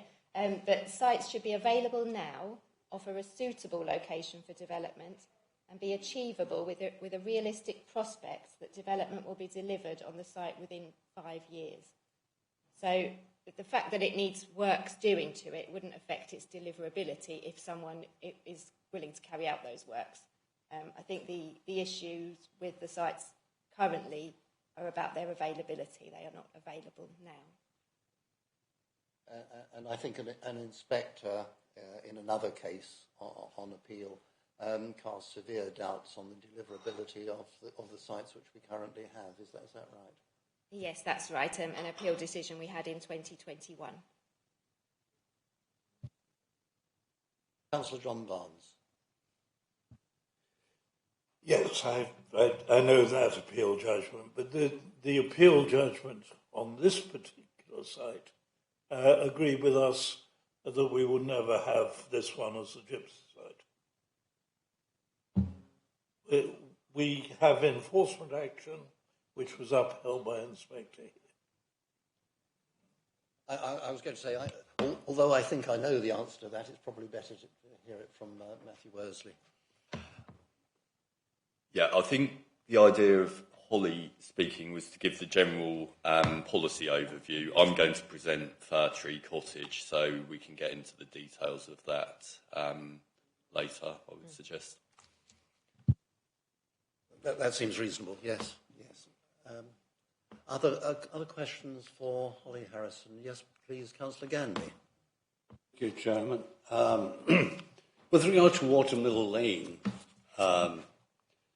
we received assurances from the two chief executives at the time, Malcolm Johnson and Tony Leonard, that the council would apply and enforce a compulsory purchase order, if required, to make this compliant. Would you agree that that was the case? I don't know, I'm afraid. I don't know the answer. Well, it wasn't. I can assure you it was the case. So, surely then, the site is deliverable, given that the council has pledged to enforce it. I'm just getting a little bit lost myself there. Matthew Worsley. I mean, the former chief executive and director no longer work at Rother. We've got a new chief executive now. I'm not aware that any compulsory purchase order was carried forward for the Bexhill site. That is something that needs to be discussed separately, I would suggest. As it stands, the Bexhill allocated site is in separate ownership. It's not available. Unless there is a compulsory purchase order. At this time, we have no compulsory purchase order in place. No, but if there is a pledge to put in place a compulsory purchase order, surely that counts. That's separate to today's considerations, I would suggest. I think I would say what I said earlier, that we are where we are with this. And there is the possibility, I suppose, of compulsory purchase, but we also know that that is a very complex and lengthy process. Look at the Baldstow link on the road there that's been going on for years and years. I don't know that we can really take into account the possibility of some legal process yielding fruit in the future. I think it would be very hard for us to do that. Any further questions for Holly Harrison? No? Thank you, Holly. We may come back to you, but thank you very much indeed. I'll then ask Matthew Worsley to introduce this actual case, Land by Fir Tree Cottage. Thank you, Chair. So, Fir Tree Cottage, land adjacent, lies to the southern side of Netherfield Hill, within Battle. You've got a residential property called Fir Tree Cottage to the east and Ashes Woodland to the west, which is ancient woodland. On the site plan, you can see the site outlined in red towards the north. The rest of the site in blue is owned by the applicant. The site is within the countryside and it's also within the High Weald area of outstanding natural beauty. Permission is sought for a change of use from agricultural to mixed use of agriculture and residential, including the stationing of 2 static mobile homes on the land. The accompanying planning statement explains the occupiers of the site have gypsy and traveller status. The history of this site is important to outline. It is set out within the committee report, but I am going to repeat it here.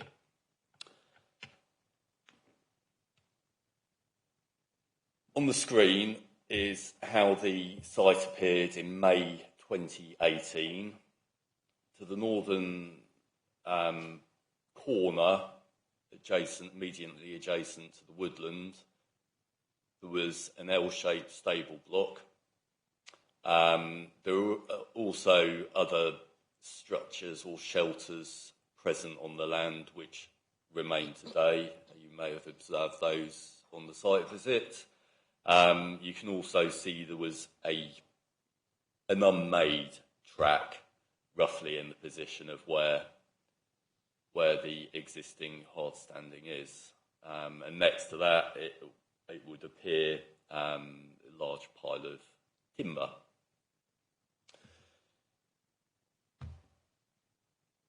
The applicant bought the site in February 2020, so after this photograph was taken. In March or April 2020, right at the start of the COVID-19 pandemic and lockdown, the stable block was demolished and 2 static caravans were moved onto the land. This was aerial photography taken in April 2020, so I would say a matter of weeks after the current occupiers move on to the land. You can make out 2 touring caravans, I would say, at that time, shortly after the statics were brought onto the site. A retrospective planning application to retain the unauthorised use and caravans was submitted in April 2020, so it was shortly after they moved onto the land. In August 2020, the application was reported to the planning committee at the time. At that meeting, it was resolved to refuse planning permission and serve an enforcement notice. The reasons for doing so were, at that time, we felt there were alternative sites, that the data allocated sites were available, were a realistic alternative. On top of that, the use and related works were found to be harmful to the AONB and countryside. We also found the site is a significant distance from any services, and there aren't any pavements, and thus occupiers of the site are car-dependent, least sustainable mode of transport. Fourthly, the caravans and works were carried out within 15 metres of the ancient woodland, which is contrary to standing advice from the Forestry Commission and Natural England that they say there must be a 15-metre buffer to avoid harm. So that was why the previous permission was refused and the enforcement notice issued. That was issued in September 2020. The applicants used their right of appeal against the enforcement notice. This was with the Planning Inspectorate for some time, but in November 2021, the enforcement notice was upheld and the occupiers were given 12 months to cease the use and remove the unauthorised works, unauthorised development. So come November 22, the occupants remained on the land and the residential use has continued up until today. We saw it on Tuesday. So, as it stands, they are in breach of the enforcement notice. Our enforcement team has prepared a prosecution file which sits with our legal team, and that's where we are with that case at the moment. As the November 22 date came, we received this application. So before us now is a slightly revised scheme, and also probably the most important thing to note is the change in policy, planning policy.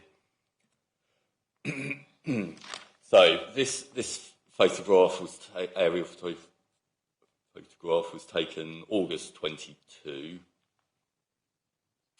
The far northern corner,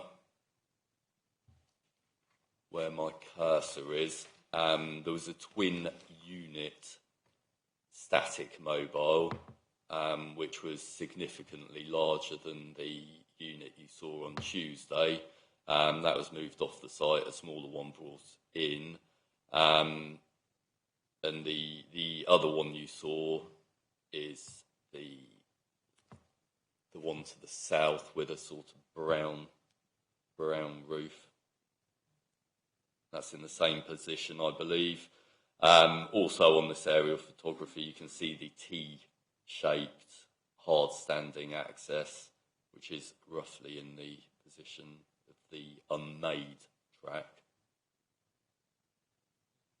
The lighter coloured vehicle you can see, that's a touring caravan.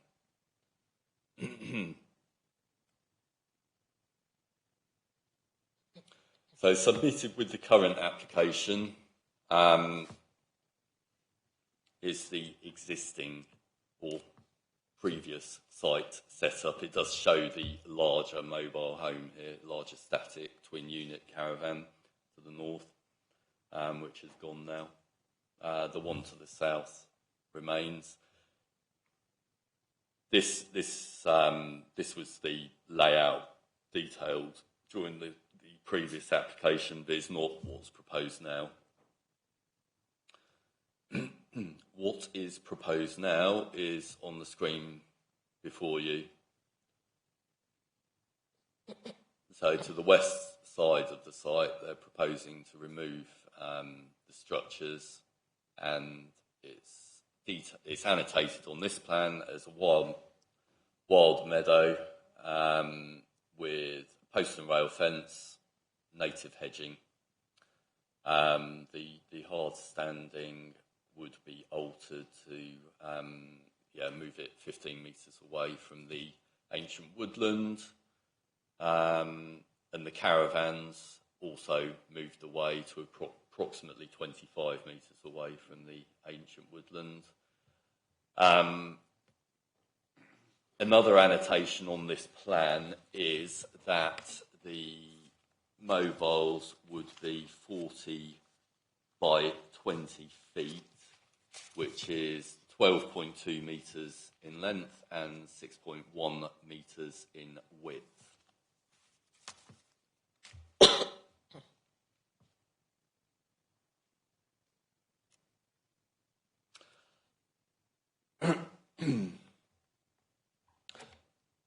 The policy position in terms of Gypsy and Traveller sites has been set out by Holly and covers what we're faced with at present. For this application, the occupiers of the site do meet the definition of Gypsy and Travellers. During the first application, we had verification from a liaison officer at a separate council that they meet the definition. This was considered the enforcement appeal, and the inspector was happy that they met the definition. We've seen verification of this, letters and things, supportive nature, and yeah, we can accept that they meet the definition of a Gypsy and Traveller, and that's the definition within the PPTS that has been found to be discriminatory, but they still meet that.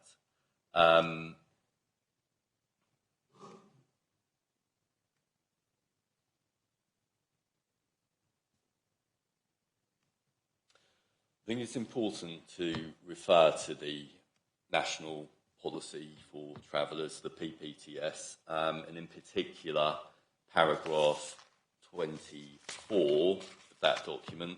I have set it out within the committee report, but I think it's worth reading out to you now, that when considering planning applications for traveller sites, the following issues, amongst other relevant matters, should be considered.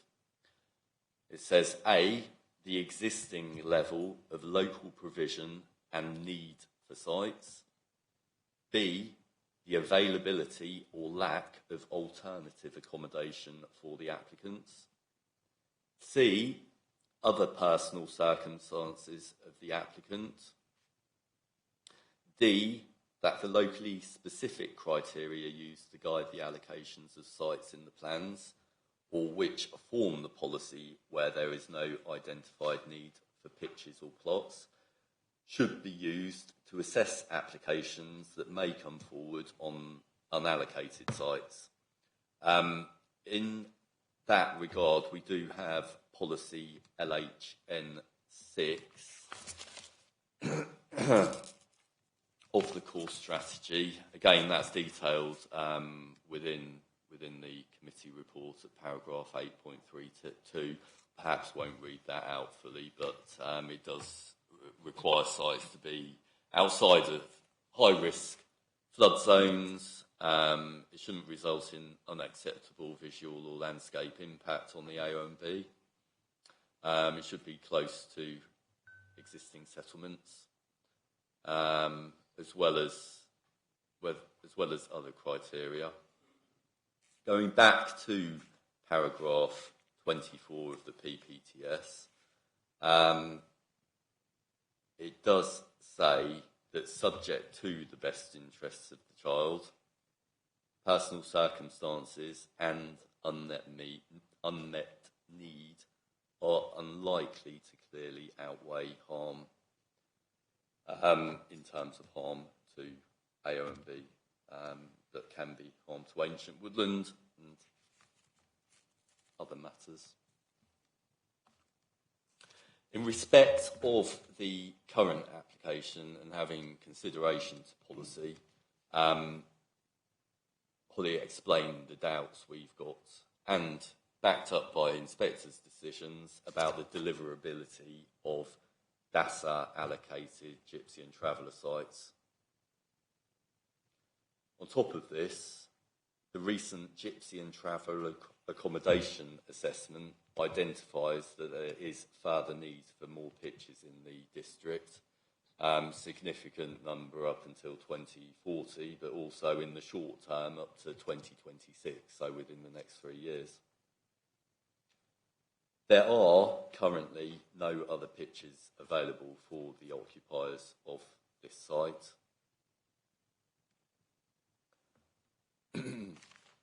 As set out within the committee report, there are specific personal circumstances that need to be considered. We have referred to these in general terms, but there's a female adult on site with 5 dependent children. They are homeschooled. I know the question has been raised about why they haven't been enrolled at the local school. From the applicant's side, that's due to uncertainty about their future, but it's also, it is anyone's right to homeschool their children. On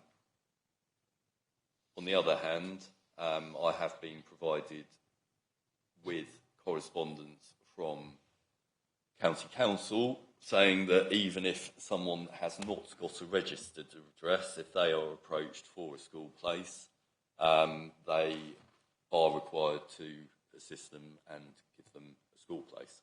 So, but I think we do have to bear in mind it is anyone's right to homeschool their children. On top of the children's needs, the other adult female on the site has 2 adult sons who have significant health needs. We've been provided with evidence, NHS evidence and social worker written evidence backing up the claims. They're not able to live independently. The mother is their full-time carer. And yeah, she relies on family, so the other family living on the site as well as others locally to help with that. The families aren't able to live on other sites with other people. Again, I've got evidence backing this claim up by social health professionals saying it's entirely inappropriate for them to live on a larger site. They do need to be away from other people. So, the personal circumstances of the occupiers are relevant and do need to be considered. As with the previous scheme, even with the amendments and additional planting, this proposal before you will result in harm to the landscape and scenic beauty of the AONB. It is an encroachment into the countryside. It's a change from the previous agricultural character of the site. It was occupied by a stable block, which you expect to find in the countryside. Caravans are not characteristic of the area or AONB. This is supported by the inspector in upholding the enforcement notice. It's also the case that this is an unsustainable location. There aren't any pavements linking it to a settlement. There aren't any services, shops, schools, etc. nearby. Occupiers of the site will need to drive the least sustainable mode of transport. In terms of the impact on the ancient woodlands, this revised layout complies with the standing advice from Natural England and the Forestry Commission. It is 15 metres from the woodland. The actual caravans are around 25 metres. In between a native hedgerow and meadow planting are proposed that could be secured by condition. Despite the negatives I mentioned in terms of harm to the AONB, which we have to give great weight to, as well as the unsustainable location, its officers' view that significant weight in favour of the development needs to be given due to the lack of current local provision of gypsy and traveller sites. there aren't any alternative sites for the occupiers to move to if they were made to move off the current site. In addition, there are personal circumstances at play in terms of health and also the best interests of the 5 children on site, which attracts significant weight. The concluding paragraph of the committee report sums up the position relatively well, and I will read it out to you. Paragraph 9.9, where it says, overall, there is conflict between the issues weighing for and against the development. The main factor against the development is the harm to the landscape and scenic beauty of the A&B.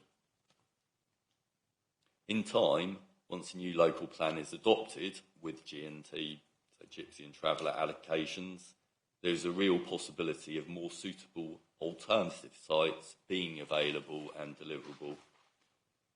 With this in mind, it is important to consider the proposal is for a temporary 3-year period.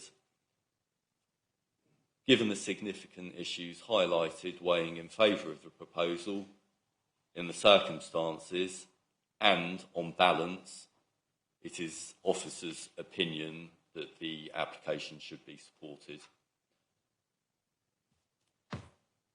That concludes my presentation. You're probably aware that Councillor Field is unable to attend today, as is fellow ward councillor Burton. I have agreed to pass on Councillor Field's comments, which the chair's happy with. Shall we just to keep the regular order going? Shall we take questions of you first, and then Councillor go back Field, to that? Yeah, that's fine with me. So, are there questions of Mr. Worsley, please? Councillor John Barnes. Yes, we've dwelt a lot on the needs of people, but the needs of people have to be met.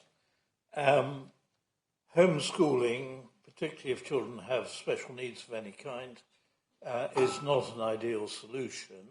It is the right of parents, but the Education Authority also has duties to make sure that that education is satisfactory as an alternative.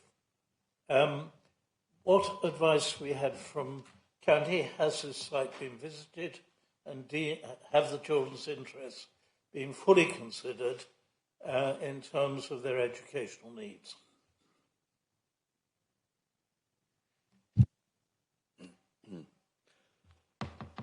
The county are aware of the occupiers on the site. During the first application, the Gypsy and Traveller Liaison Officer was consulted, as they have been in this application, although we haven't received comments this time round. But I think, the most recent correspondence via county was that it is the right of the applicant to homeschool. I haven't got specific comments from the Education Authority, no. I'll just say something there. I think it was thought, wasn't it, that the children would not be eligible to go to the school because they didn't have an address.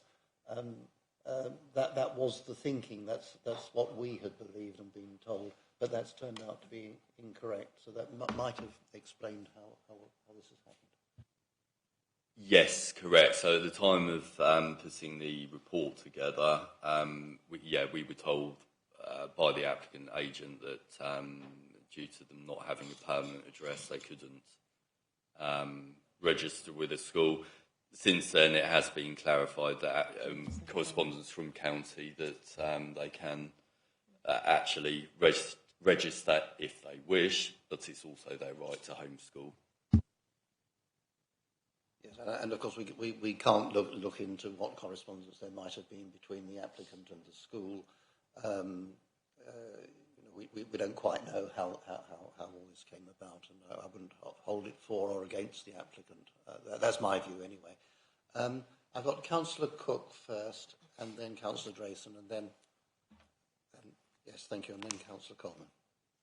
Thank you very much, Chair. I would like it to be noted that as a member of Battletown Council, I asked it to be noted that I abstained from any discussion and any voting on this particular application when I attended the planning meeting at which it was discussed at the parish level.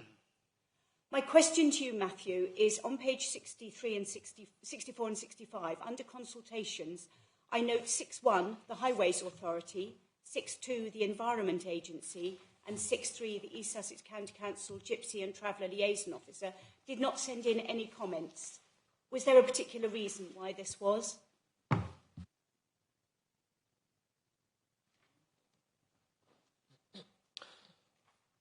Potentially, in terms of the Highway Authority, they were heavily involved previously, provided extensive comments.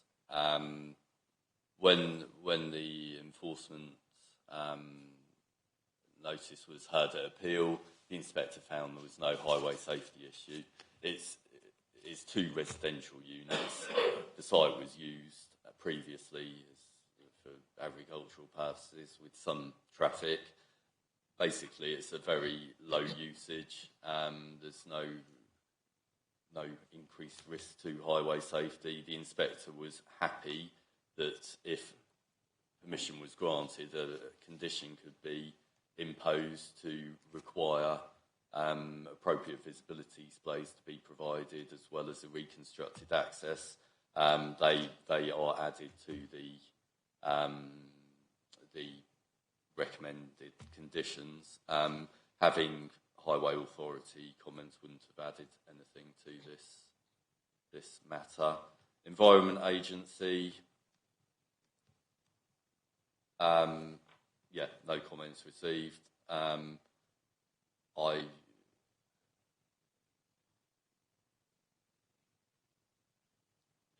I mean, consultees sometimes don't respond. There are, other pressures, and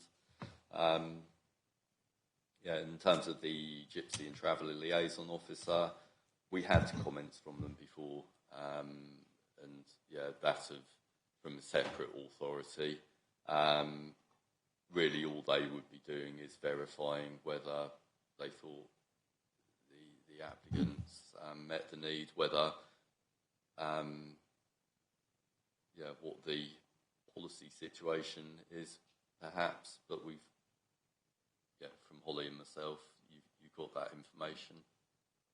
Thank you. My main reason for asking was because I noted that in 2007 somebody applied to build a single dwelling on that site, and it was refused, with Highways saying that there was no adequate visibility in either direction for the classification of the road. Well, this classification hasn't changed. It's on a curving stretch of road just after the 30-mile-an-hour speed limit has been delimited. So it is a fast road, and I'm just a bit concerned about the safety of the 5 children on the site. That's all. Thank you.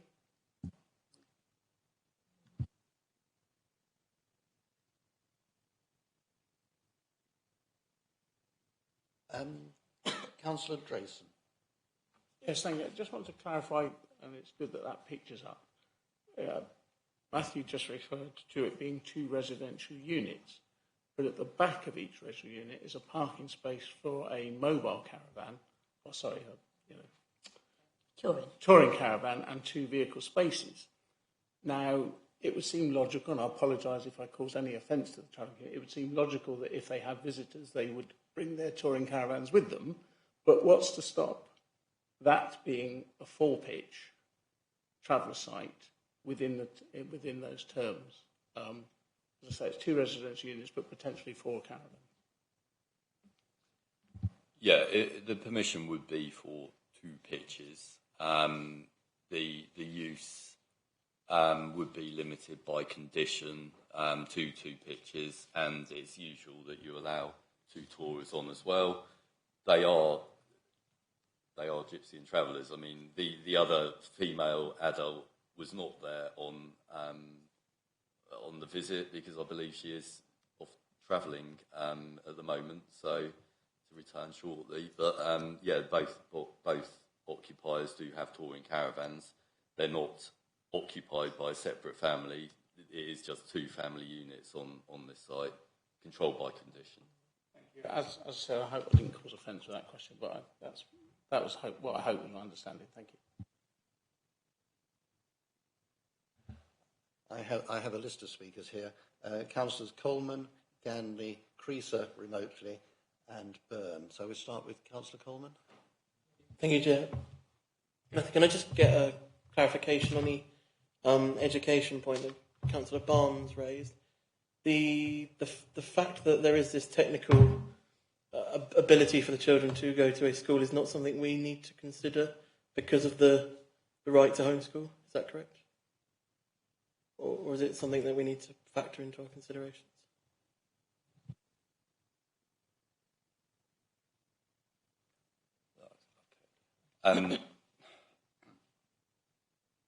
Ordinarily, yes, you can. It is a consideration because if children are registered at a local school, moving would impact on their education. However, in this case, they are being homeschooled, which is the applicant's right. So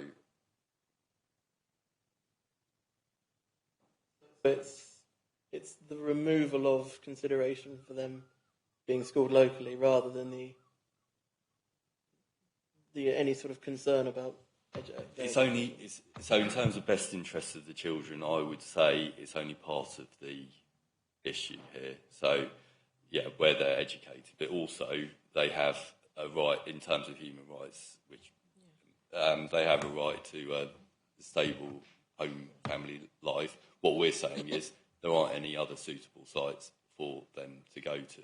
It would be an impact on their human rights. So I think the issue of school, whether they're in school, is in a school or homeschooled, is a small part of the argument. I'm not saying dismiss it, but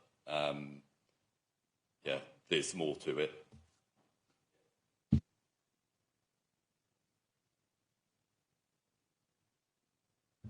Remind everyone we're still on questions of the officer, and you're doing very well in sticking to that. Thank you, Councillor Ganley. This application is for, and I quote, the stationing of caravans for residential purposes. It is not for a gypsy and traveller pitch.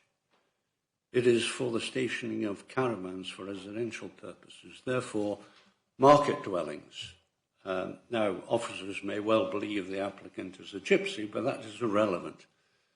It may well be that previous applications referred to gypsy and traveller pitches, but that again is irrelevant. What is relevant is the application before us. And the application before us is for the stationing of caravans for residential purposes, not for gypsy and traveller pitches.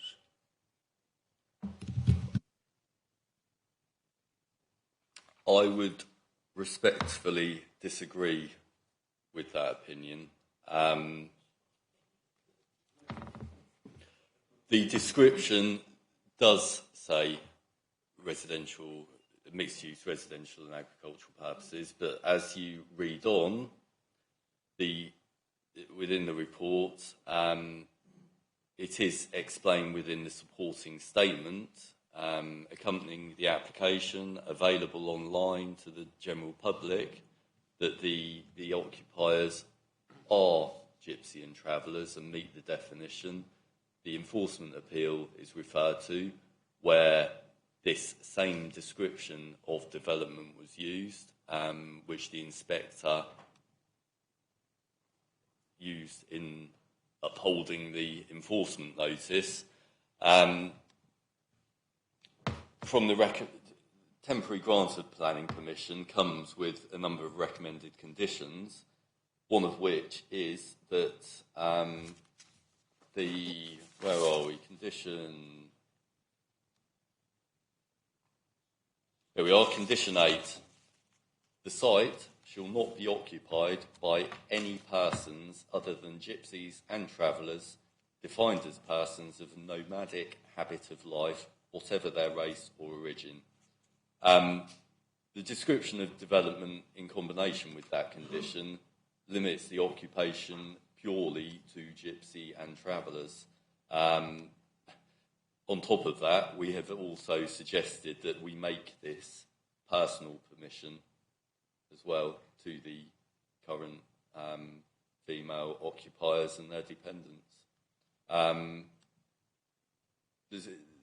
It is not for market housing. This is a gypsy and traveller site. Where does it say in the application that this is an application for a gypsy and traveller pitch? It doesn't. It says the stationing of caravans for residential purposes. Everything you have just told us was written by you. Nothing to do with the application. Well, obviously it's connected with the application, but it was not the application's wording, it's your wording. And the wording of the application, I repeat, is for the stationing of caravans for residential purposes. It is not for a gypsy and traveller pitch. I think our lawyer would like a word, but I mean it is conditioned.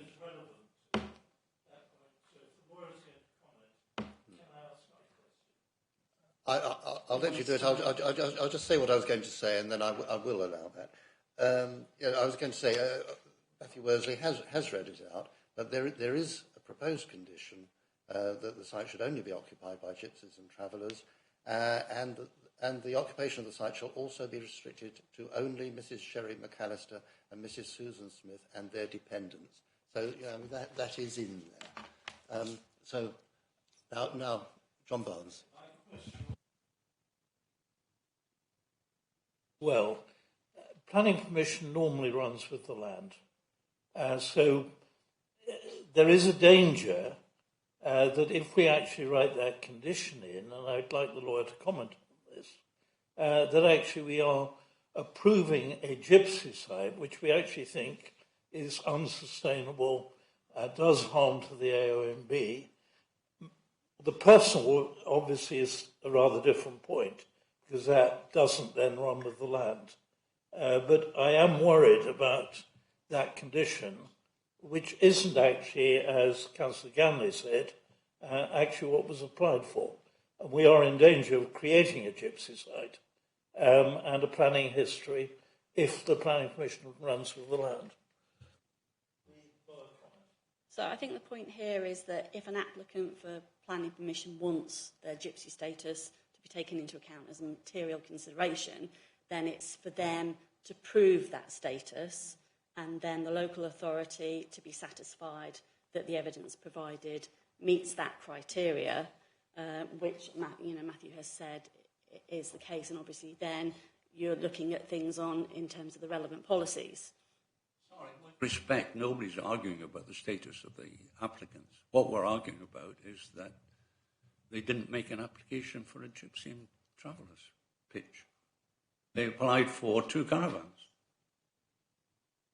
Still an application for, because we're limiting it to the personal condition.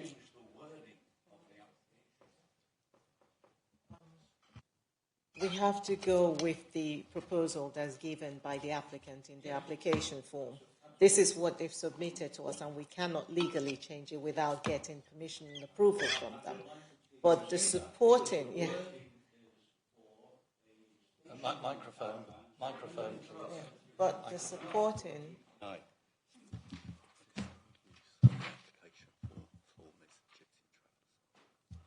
So we have to go with the proposal, and as Matthew's just said, if you look at the existing use within what they've classed as the existing use, they've said it as provision for gypsy site. That's what they've put in there. But we have to look at what they've given us in terms of the description of the application itself. Yeah, being a gypsy site, but that is unlawful. And I do understand what Councillor Barnes is saying. It is, you have to make that decision. If you do decide to approve this, you are approving a gypsy pitch, essentially. So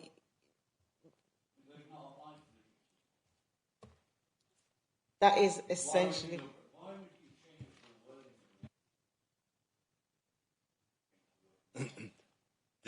the description of development is mixed use, residential and agricultural. The Gypsy and Traveller status of the occupiers fits within that description.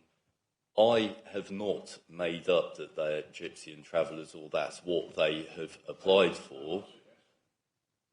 Okay. It is detailed within the planning statement. It says the applicants are Gypsy and Travellers. It's contained within the application.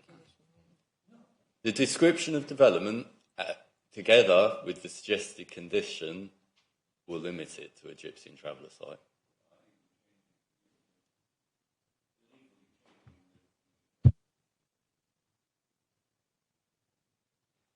I think the point remains that, as you say, Councillor Gandy, the application is for a change of use from agricultural use to mixed use and stationing of caravans, but it's a highly material consideration that the applicants are gypsies. That matters, and that's something that we've got to weigh and give serious consideration to. And because it's such a material consideration, there is the proposed condition 8 restricting the use to these particular individuals. That's how I would see it. And I'm being reminded as well, of course, that it is a limited 3-year permission which is being sought.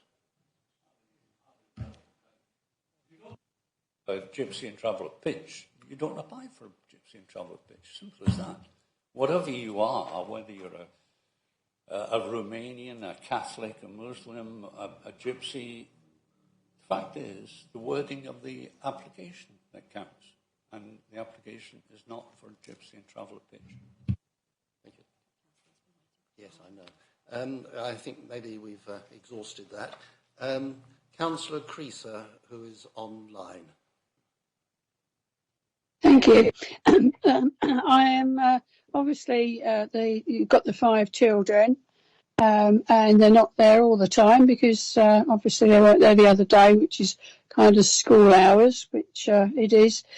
Changing it from countryside kind of pursuits to having a permanent settlement there, regardless who the occupants are, and the fact that we have an enforcement notice in place. There are no services, locally no pavements, and the schools are a bit of a distance. Those 5 children, I'm assuming they're school age because that's what's hinted at, and of course also the harm to the AONB. I realise that there are no other sites. They're talking about the health of the adults that you had. Councillor Creaser, can I interrupt? We're still dealing with questions to officers. Do you have a question? Do you have a question? That's the question I'm getting to.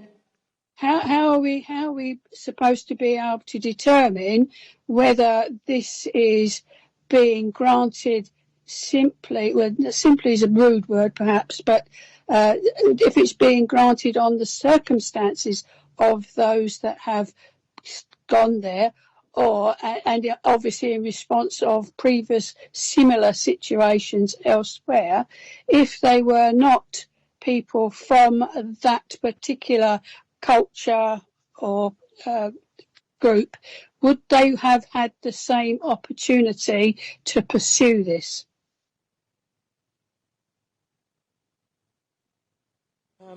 We have to receive or determine every application that is presented to us. We are to receive it, regardless of what is currently on the land, whether there is an enforcement action or not. We have to deal with an application as is presented to us, and they also have the right to appeal a decision if we make it contrary. So in terms of the status or not being a status is a consideration for members. They've submitted an application. We've presented it to you on a planning balance ground for you to consider and decide if you agree with it or not. Officers have presented what's been presented to us by the applicant.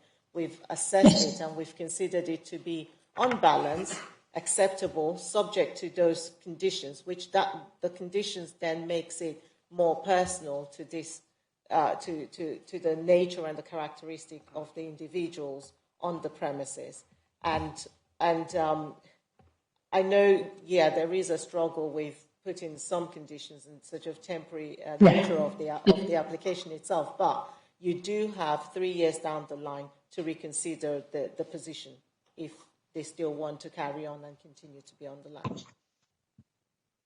The only other bit was if we were to agree to this at this stage, and then later on these folks decided they wanted to make it permanent, how will we be on the back foot on that, or would they be able to they would be told no, or what? I mean, obviously circumstances changed. They've changed from when they were there before the enforcement notices and all the rest of it, and now the situation is somewhat different. The children will grow up, depends on, I don't know how old these children are, so they will grow up, and they don't live there all the time anyway. But my concern is that the viability of having a place like that in the middle of nowhere, those children will be prisoners on that site. So if that's a consideration, that worries me a bit. That's all. Councillor Creaser, we are sticking to questions. I think perhaps there was a question there. Is how would we approach this in 3 years' time if there's a fresh application?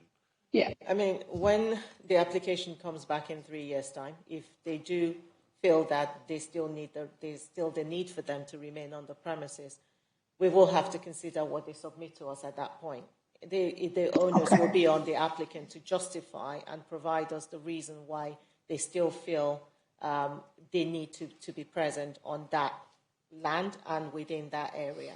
Whether circumstances have changed, we will have to, if it does trigger coming to committee again, members at that time will have to consider those fresh evidence again and decide whether or not they want to carry on giving it as a permanent, or if a further temporary is proposed at that time, consider what is presented or what is applied for at that time. So we cannot try to guess or try to envisage what will happen in future.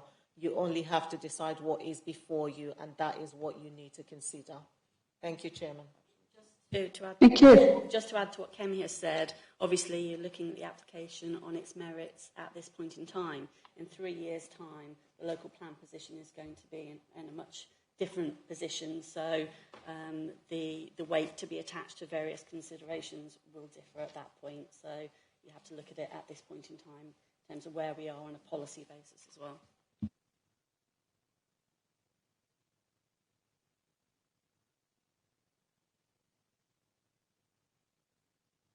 Sorry, Councillor Byrne first. Thank you, Chair. I just want to wind the clock back and make sure I understand the timeline here.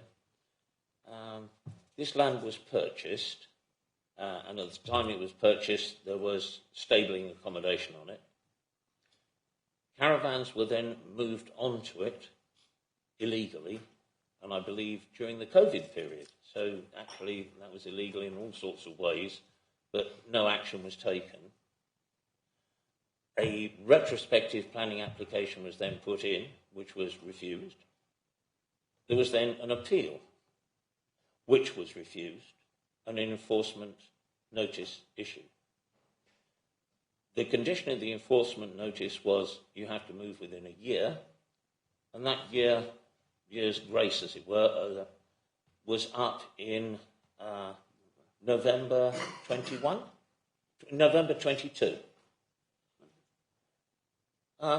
If that was correct, what did we do in November 22, or what did we do prior to November 22 to prepare any sort of enforcement action? Because I think it's we're considering now an application on a lump of land which is currently under enforcement, even though we don't seem to be doing anything about it. I'm not quite sure that this is relevant. Matthew will answer, but there was perhaps I could combine a question there as well for Matthew, in that when the inspector considers the enforcement notice, does he go through all the matters that we're discussing now, or is it a purely technical exercise on whether the proper procedures have been followed?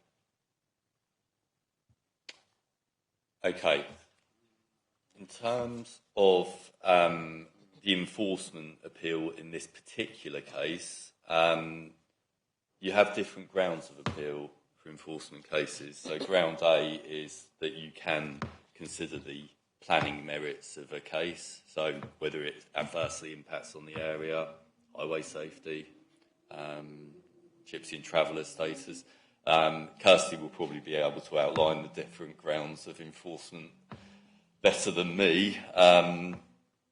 But yeah, we did consider those issues, and there were other grounds that say, you know, this has occurred as a matter of fact. For Fir Tree Cottage, our enforcement officers have been involved throughout, so since February, March 2020. We've visited regularly, we've met the occupiers of the site. When the committee resolved to refuse the planning permission, there was an enforcement notice ready to go very soon after that decision was made. We haven't, although it's taken time, we haven't sat on things. It's been followed up. We have no control over how long the planning inspectorate take. They did take over a year to determine that appeal. They agreed that a 12-month period for compliance was appropriate. That took us to November 22.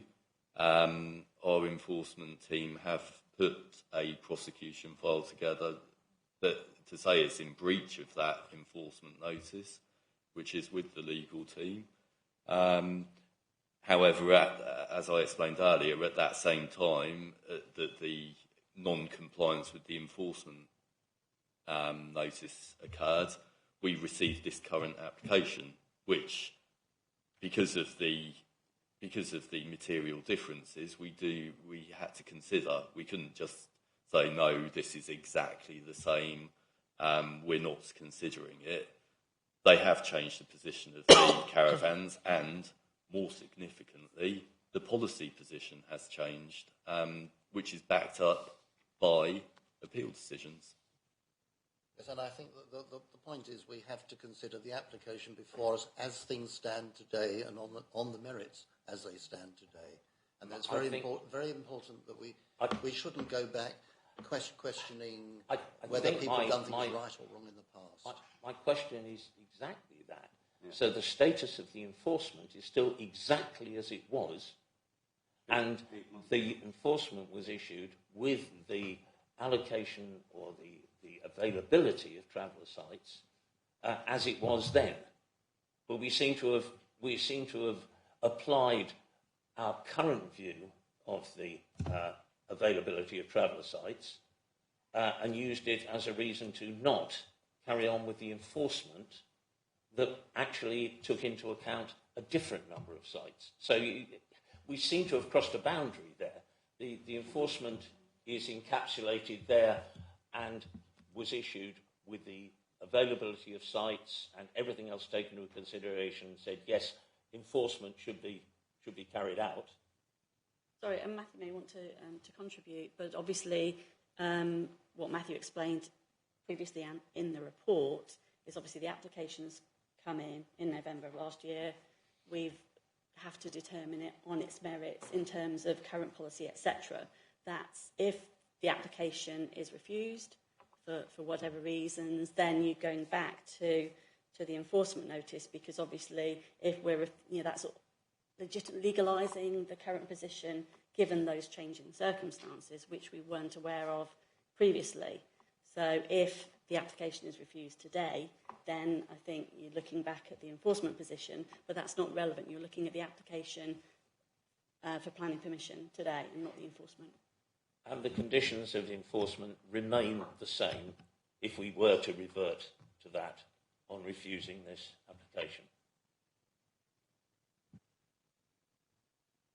Well, whatever the decision on this application today, the breach of the enforcement notice remains, and potential prosecution.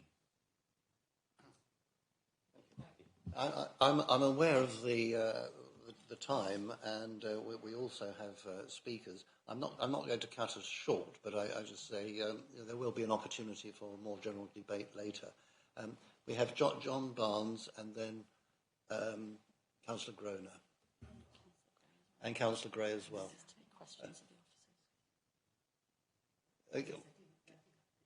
Councillor Gray? Yes, Councillor Gray. Yes, please. Matthew, I just wonder what the realistic chances are of, in 3 years' time, finding a plot for this family, given that the 2 adult children, we understand, can't be placed where other families are. So I'm just worried that in 3 years' time, we will be in exactly the same position. Even if plots are available, they'll be saying, we can't go there because of the special needs of the adult children. I mean, through the new local plan process, I mean, this Gypsy and Traveller needs assessment, it's the evidence base for the new local plan, so it's giving you the numbers. The next site, one of the next stages will be looking at suitable sites, and I think as officers we know that large Gypsy and Traveller sites are not what is wanted by the Gypsy and Traveller community. And perhaps, I mean, this is a question for policy and further discussions down the line, but it could be that small sites, individual sites, are the best way forward to ensure we have available and deliverable sites.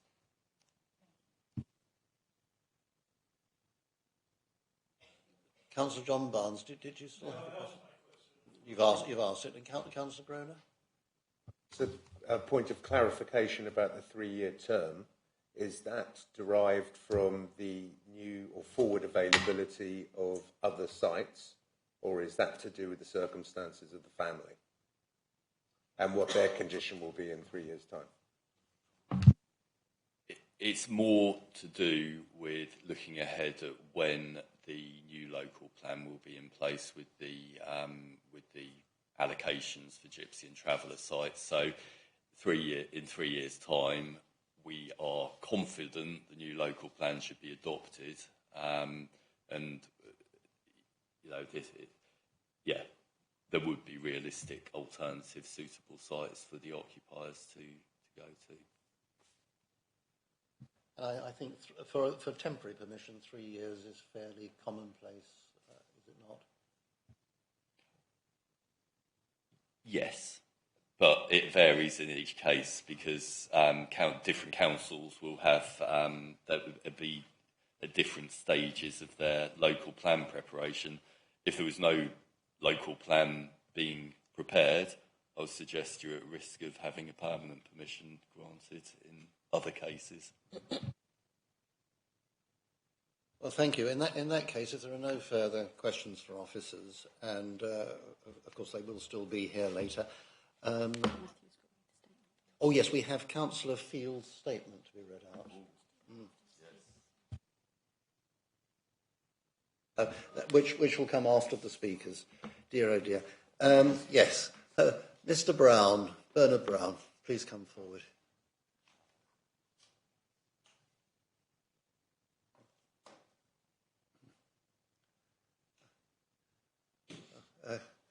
I was going to say good afternoon, Mr. Brown, and welcome. You've been here before, so you know the rules. Okay, it's working, isn't it?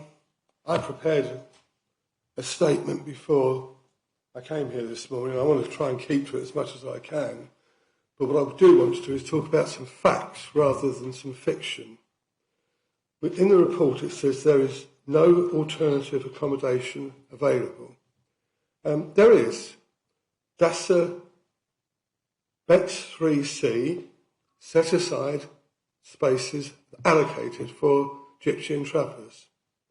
I personally led a group of residents to get outline planning permission, which was granted in December 2020. Now, it is true that would expire in 2023, but it exists now, and we're talking about now. The second thing is, was it deliverable? I personally have got the emails from the senior executive officers of Rother saying that if refusal to sell the site was made by the current landowner, then the council would pursue a CPO to make the sites available. Now, they are just facts, okay? So I'll leave that from there and just go on to some of the other things. When the appeal took place, the appeal inspector said, I have considered whether temporary permission would be justified, but permission would not be justified in any event. We've heard also an inaccuracy in this report that's been highlighted by Councillor Field. The question about school places just isn't true. It's in the report. It says it is important. It needs to be deleted because it is not. It does not apply.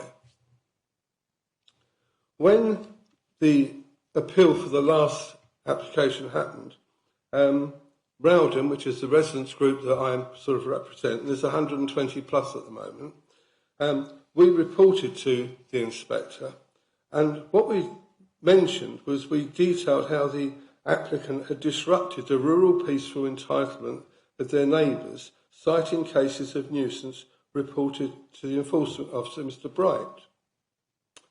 It was reported on rare occasions there were follow-ups to the site, that there was evidence of big clean-ups of the site to alleviate and remove the problems.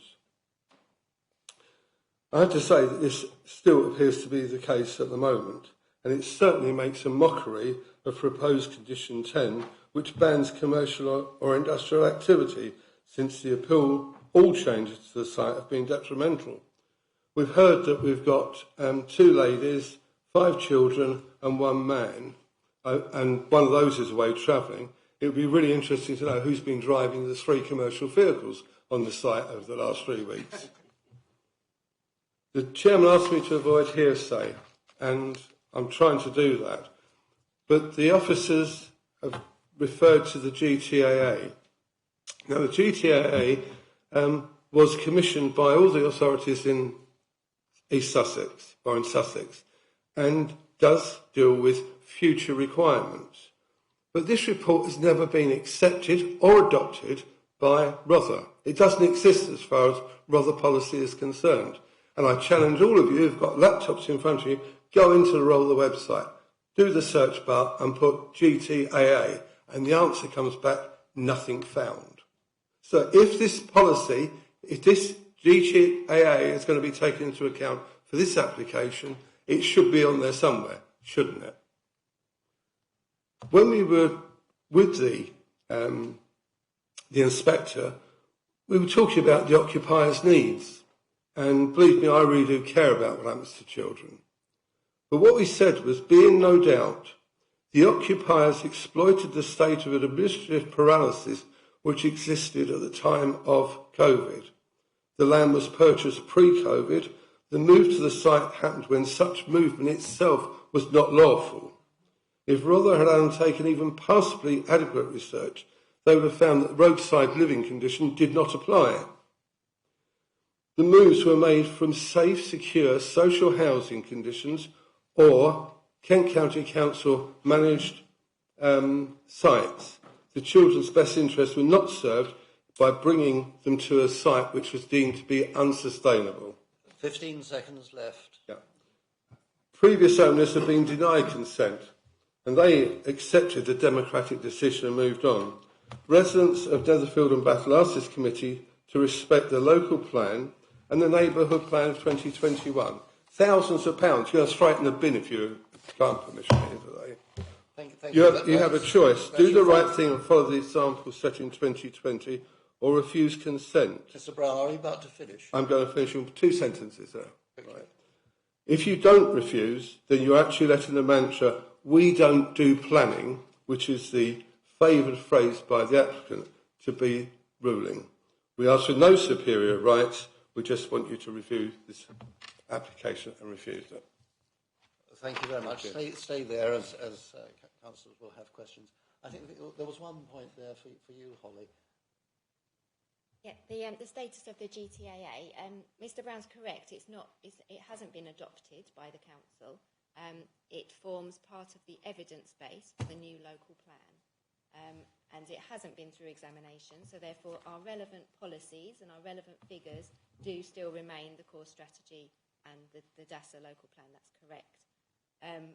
What's sort of additional to that is the fact that appeal inspectors have told us that our evidence base is out of date. Now the evidence base, although not adopted, has been updated. So the GTAA is, I would say, a material consideration. That new evidence is a material consideration in your considerations. It is on the Rother website. I completely believe that you won't find it if you search GTAA. I don't know how the search facility works, but it is under the planning policy section and the emerging local plan. Well, may I make a comment on that, sir? No. Well, I think is the answer. Yes. Are there questions for Mr. Brown, please? Councillor Coleman. Less of a question, Mr. Brown, and I may get told off for this, but I have just searched it on the Rother website and have found it on the Rother website. But have you found it as an adopted, accepted policy? Mr. Brown, no. Now, to be fair, Councillor Coleman is a technical whiz, and he would find anything anywhere. But it is there. We have been assured that it's there. It is there. Thank you. Any other councillors? Councillor Mary Barnes. Hello, Mr. Brown.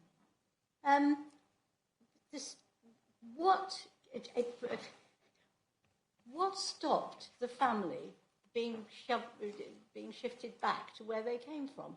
I just don't understand how it became so easy for Kent to discharge its obligations. I'm not quite sure that's a question for Mr. Brown. I can't think of a planning thing like that, but I think it's important because how do people finish up where they are now and where they shouldn't be? So I'd just like to know. I think, can we take that from Matthew Worsley? Is there anything else to be said on that? I mean, so just quite simple, because if you as a local authority don't take any action, things stay as they are. You have nothing to add?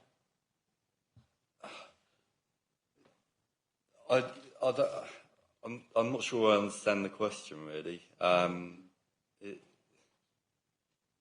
or whether it's a consideration. I don't know if you could clarify, perhaps, Councillor. Matthew, what we appear to have here is a group of people, none of whom seem to be in charge of the situation at all. We have two women, we have an assortment of people with various medical problems, and they are lumped, literally, into the high wheeled. And it, in a way that, by your admission, means that even at the end of 3 years, we would be lucky to actually see them safely put where they should be. The children aren't being educated, the social needs appear to be being monitored but not acted on. We're shoveling their living accommodation around, but we have no idea if they really are going off. Who is actually moving everything? Where is the strong, sort of the men of the situation who in normal circumstances would be taking control?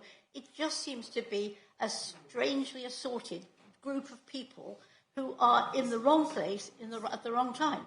And I just want to know how we got to that stage. Well, Chairman, I was going to say, we can't put the world to rights. We can take, because of the nature of this planning application, we can take personal circumstances into account. But I don't know that we're in any position to make the world a better place beyond our limited powers as a planning committee, which is to consider this application which is in front of us. I think Kemi has something to say. It's just going to add in terms of how do we move them on, it isn't within our rights or our position to move people on. You have to provide them with an alternative location to move to. And as far as Holly has said, we haven't got those locations available at the moment, give it that we do have some with permission on them, but they are in private ownership. So whether or not that sale or purchase is possible is something to be determined, and whether or not the 3 years permission will give them that time to be able to find alternative and suitable location. But members have to decide what is before you today. If you think that stability for the family within a temporary location for the temporary period requested for, subject to all the stringent additional conditions that officers are recommending, would sufficiently or adequately address your concerns in terms of when it comes back in 3 years' time. If it doesn't, or ideally shouldn't come back in 3 years' time, that hopefully they would have found alternative, permanent, suitable sites to go to. But again, that is something we cannot predict or predetermine the future. So it's you need to decide what is before you today. We're still on questions of Mr. Brown. Yes, Councillor Groner. Yeah, Mr. Brown. Sorry, can you go back and sort of tell us the location and some of more of the details of the alternative site that you secured permission for? I don't know that we can do that. Well, I know where it is. That's the question. I'm I sorry. I don't think we can introduce new material, and it's not fair to the applicant. I don't think we can do that. Sorry, no. Again, as been said before, we have the application in front of us that we have to determine in light of the personal circumstances, which is the difference between the previous application and the enforcement notice. So, and you've already heard evidence from our policy advisors and also for the planning officers in terms of the suitability and deliverability of alternative sites. I think that's a policy issue, not a question that is necessarily appropriate for the speaker. One further question. What evidence is there of the previous dwellings? Do you mean this before they moved to the current site? Well, Rother didn't do any investigation, but the residents did, and we employed private investigators and got a complete breakdown of their previous accommodation. Is this material on the website? Is this material on the website? No. In which case, you can't introduce new material. I'm not. He asked me a question, so I answered. I will answer. Yes. I know, and that applies. I withdraw my question. And that applies to Councillor Groner and all of us too. Thank you. Right. Have we finished questions of Mr. Brown? Thank you very much, Mr. Brown. Thank you for coming. We have the applicant, Susan Smith. Would you like to come forward, please?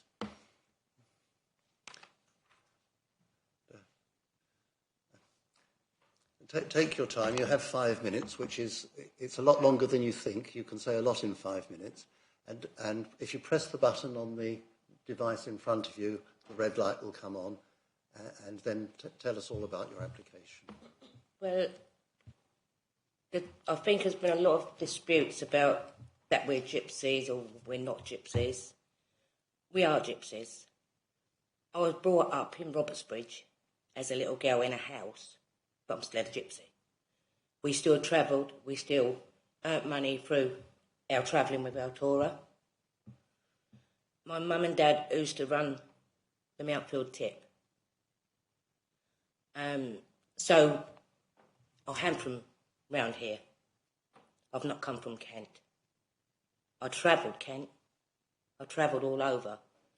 I have 2 sons who rely on me. One is 39, the other is 31. I do everything for my sons. I don't put them in care.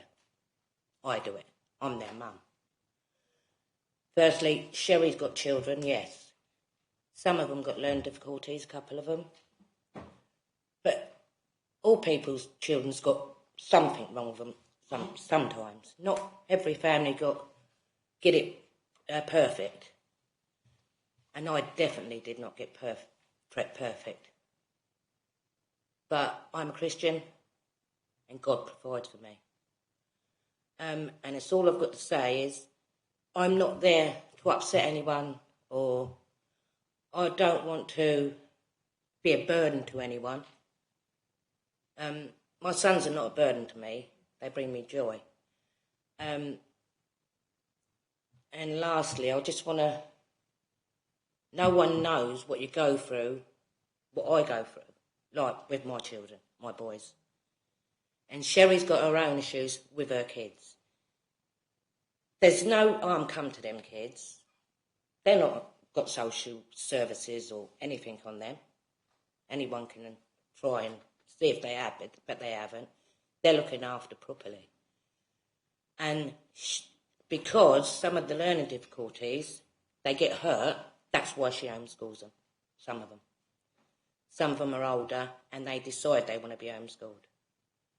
And that is it, that's all I want to say really. And them 2 touring caravans, no one's living in them. They're only just for our purpose to go to do what we do as gypsies. Thank you. Well, thank you very much indeed for that. Thank you. Councillor Gray, you have a question. Thank you very much for coming. It's really helpful to be able to speak to you. I'm sorry to hear about your 2 sons, but could you tell us the ages of Sherry's 5 children? I think she's got an 18-year-old now, a 17 coming in August, 16 in September. She's got an 11-year-old and a 10-year-old. Right, so really only the 2 younger ones are really of school age? Yeah. And do they mix with any other children? Yes, they've got loads of family. Right. And who provides the homeschooling? I'm not sure. You'll have to ask her that question because I don't know names. I can't read and write, to tell you the truth. But I can't, put something down in front of me and read it like everyone else can. That's come out of my brain, You do very well. Thank you. Thank you very much. Thank you. Councillor Coleman and then Councillor Ganley. Thank you, Chairman. Thank you so much for coming to see us today. It must be quite an emotive thing for you to come and do this. And so I really appreciate hearing from you. My question is, if today this committee were to decide to reject this application, what would the impact of that be for you? Would you have other places to go? How would that affect you? We've got nowhere else to go. That's why we've put in for temporary. We haven't put in for full mission. We've put in for temporary now. So if someone decides something for us to try and, get somewhere where we can be.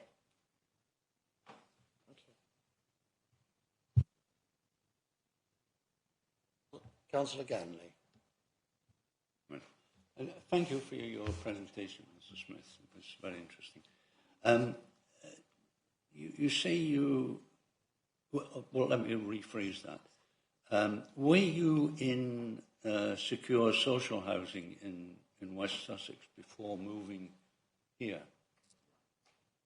You are not. Right. Thank you. We have Councillor John Barnes.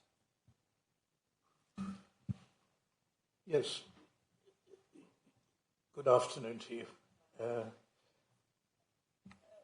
You've applied for a temporary planning permission. Yes. Sorry. My question is, you presumably didn't settle on the term of 3 years. What is your future? What do you envisage when that temporary planning permission runs out?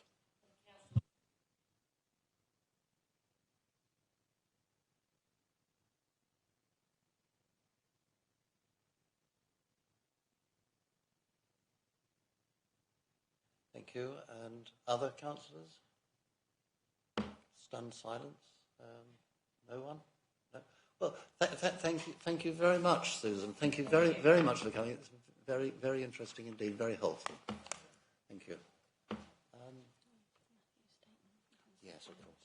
And we now have Councillor Field's statement being read out. Councillor Field is unable to be here. She is the ward councillor, and she's emailed to say what?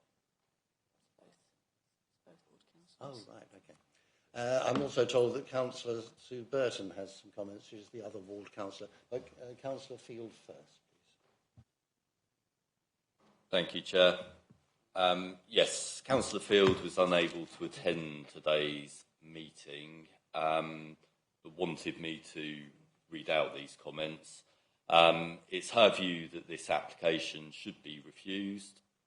Had Councillor Field been able to attend, she would have commented on the above application as follows. So, Fir Tree Cottage application. Number one, the proposals do not preserve or enhance the natural or built environment or landscape in the AONB. Two, the proposals do not increase biodiversity at the site. Three, the impact on adjacent ancient woodland and protected species is unacceptable. 4, the siting of caravans is a visual intrusion in the AONB. 5, the site is not close to services and facilities. 6, comments in the report relating to school places are inaccurate. If the local authority is asked for a school place, it has a duty to provide one, whether or not the applicant has a permanent address. 7, the planning history on the site does not support development.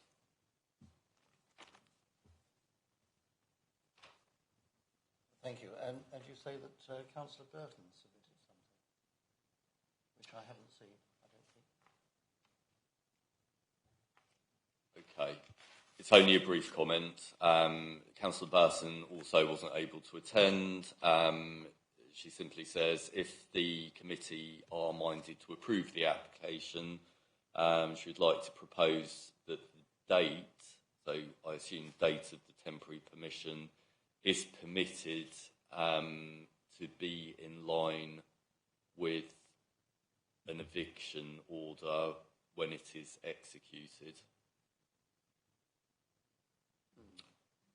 But that obviously isn't in place. I think all you can do is to read the words on the page. Indeed. It's not for you to interpret.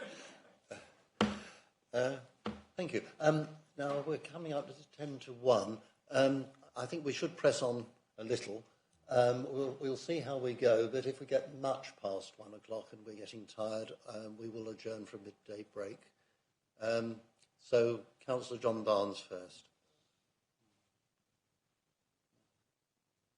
Chairman,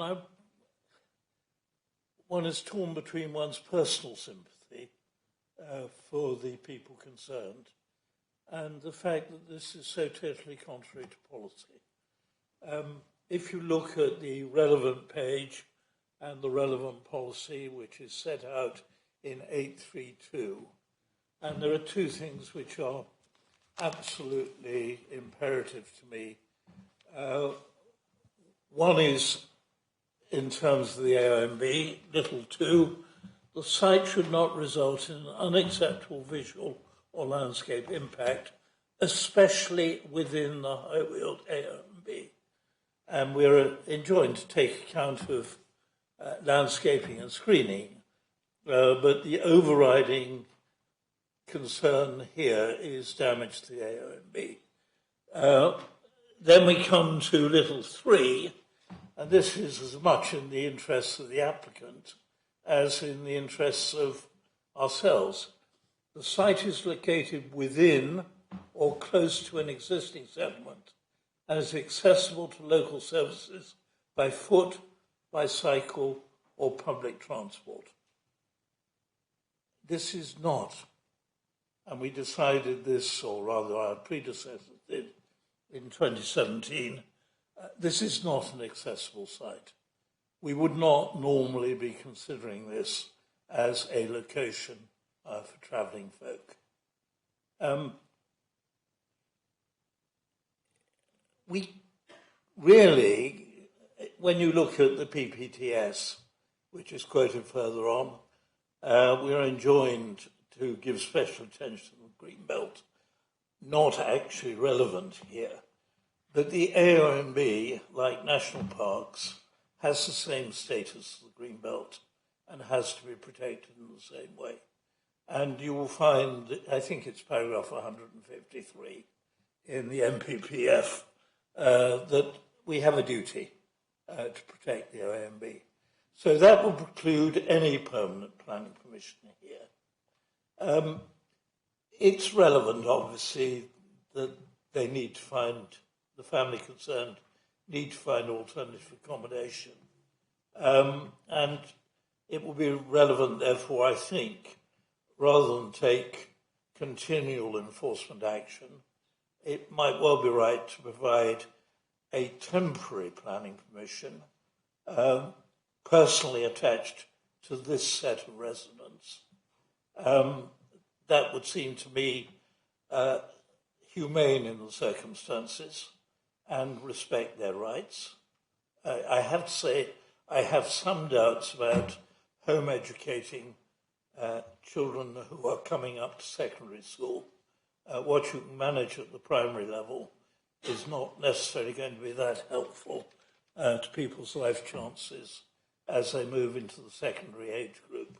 But be that as it may, I think to provide some stability for a limited period of time would be the right thing to do.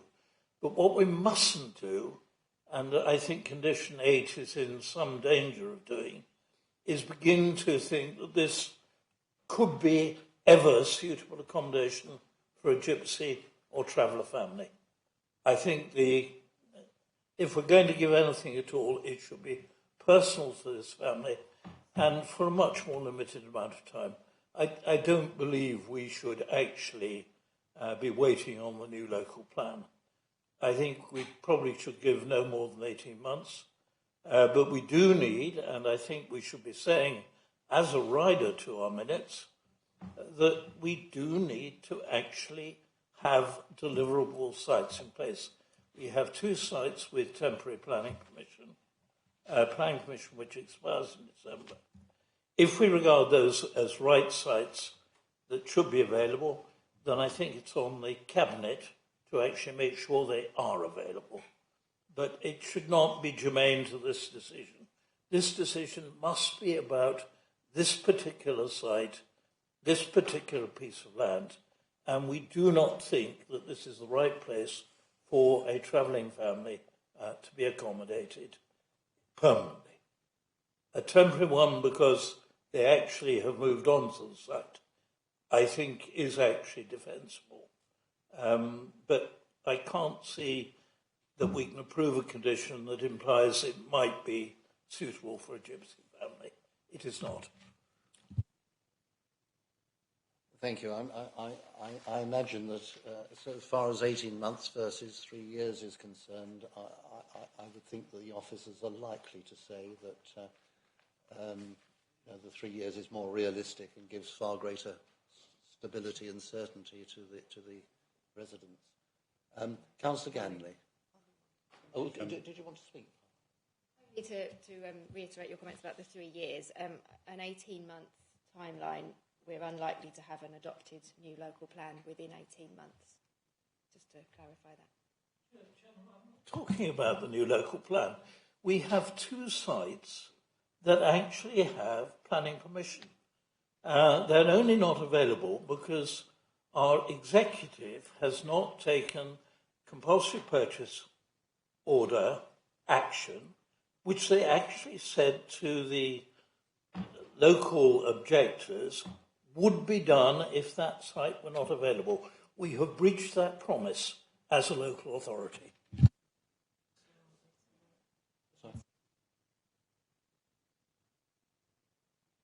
I mean, I can't comment on the CPO issue as I don't have knowledge of that. In terms of whether they are going to come forward or not, yes, it's Gypsy and Traveller terminology and planning terms is complicated, so it's 2 pitches on one side, just to clarify that. It does have an outline planning permission, but as we, at this point in time, we understand it is not available because the landowner has not made it available. So at this point in time, it's not deliverable. Thank you very much. Councillor Coleman. Sorry, Councillor Ganley. I've done it again. Councillor Ganley. Thank you. The proposed development would result in harm to the landscape and scenic beauty of the area of outstanding natural beauty, which must be given great weight. The unsustainable location of the site also attracts moderate rate. In addition, intentional, unauthorised development has taken place, which carries limited weight. However, when added together, these objections, those were not my words, by the way, those were the words in the report on 1.1. You can read them. When added together, these objections, in my opinion, outweigh the arguments in favour of the application, and I would therefore move refusal.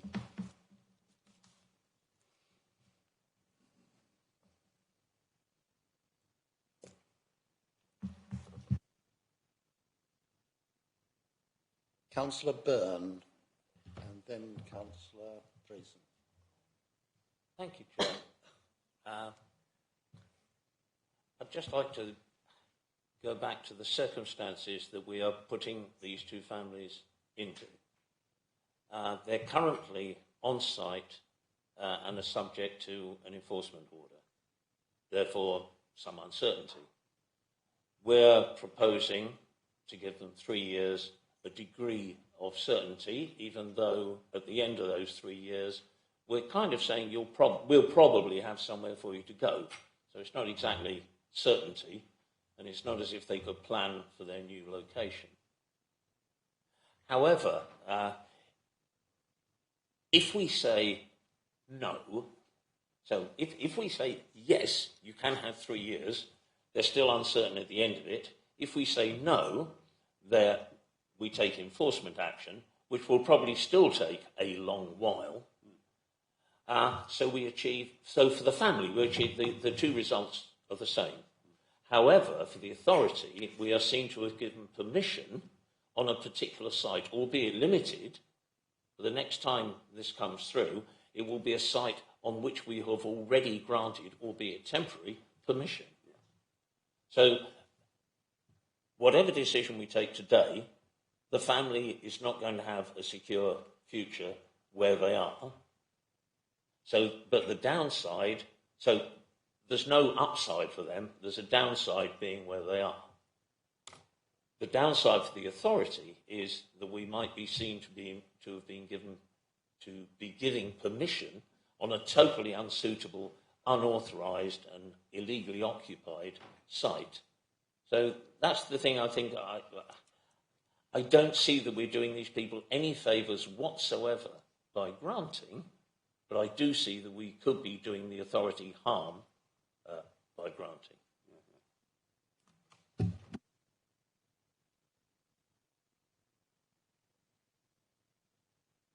Councillor Coleman. Thank you, Chair. We have to consider the fact that the applicants have a right to equality of life, and that's bolstered by the Equalities Act. And we have heard both from the applicant, and it's supported by the GTTA, which is a comprehensive study, and it's supported by the report, that if we refuse this today, the applicants have nowhere to go. We do not have deliverable sites allocated for the applicants to go to. Therefore, on that basis, because I disagree that this is a case of personal versus policy, I think very much in this case personal is part of that policy. And as the report states, that should be given significant weight. The quality of life of these children over the next 3 years, the quality of life of these people over the next 3 years will be significantly affected if we reject this. And on that basis, I support the officer's recommendation. And if Councillor Ganley finds a seconder, I will be voting against his motion to refuse. Thank you. Councillor Drayson. Thank you, Chair. 3 specific sort of points about conditions that if we were minded to pass this today. Having visited the site on Tuesday, we've seen 2 static caravans there, and the condition 2 says it has to be in accordance with the block plan that we had up earlier. Now that is described as 2 static mobile homes, 20 foot by 40 foot. But actually under the Caravan Act, they could be much bigger than that. I accept they're bigger than the ones we saw on site, but they could be much bigger. So I wonder if condition 2 is strong enough to keep it at 20 by 40, and if we need a condition that says if either or both of the approved caravans need replacing, the replacement cannot be bigger than the original caravan that was approved. That's my first point on condition 2. I've got a couple more. Can we deal with that? Because I think Mr. Worsley was proposing a condition. Yes, so condition 2 requires development, if granted, to be carried out in accordance with the block plan, which shows the position and size of the caravans. There is a legal definition, including dimensions for a caravan, which is just over 20 metres in length, 6.8 metres in width. What's shown on the block plan is significantly less than the legal maximum. If there was a concern about larger units having an impact on the landscape and you feel smaller units could reduce harm, I would keep condition 2 as it is and add a new condition saying any caravans shall not exceed X dimensions. Unique planning reason, which I assume would be to limit landscape harm. And I mean, if members saw the caravans on site, I can't confirm that they are 12 metres in length by 6 metres in width, but they're certainly smaller than the maximum allowed. So we could limit dimensions. You could, if new caravans were to be brought onto the site in place of those, we could ask for details before doing that to, again, limit harm to the landscape. Thank you. So you would propose an amendment, an additional condition to restrict the size based on the effect of, or to minimise the harm. Are we debating at the moment? I'm not quite clear whether I don't think it has been seconded yet.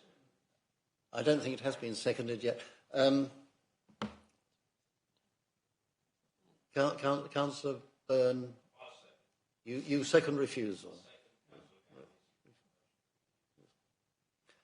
Well, shall we debate the refusal then?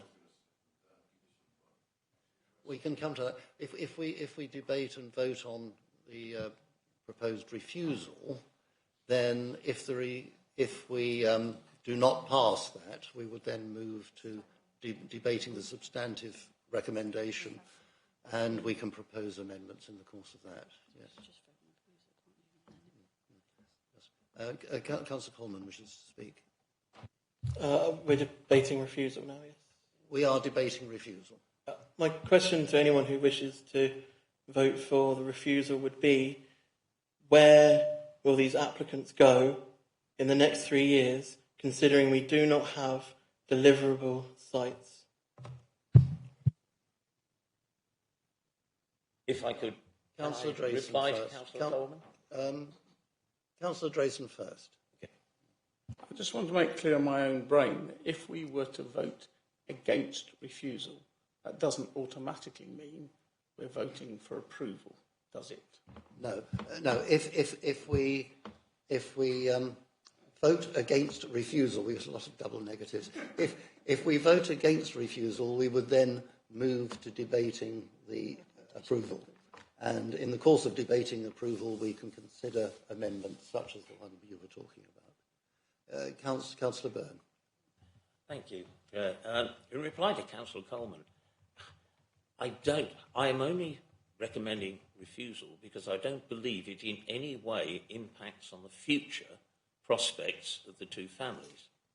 We already know that they are insecure at the moment because they're under an enforcement order. Equally, we have nowhere for them to go, so they're going to stay.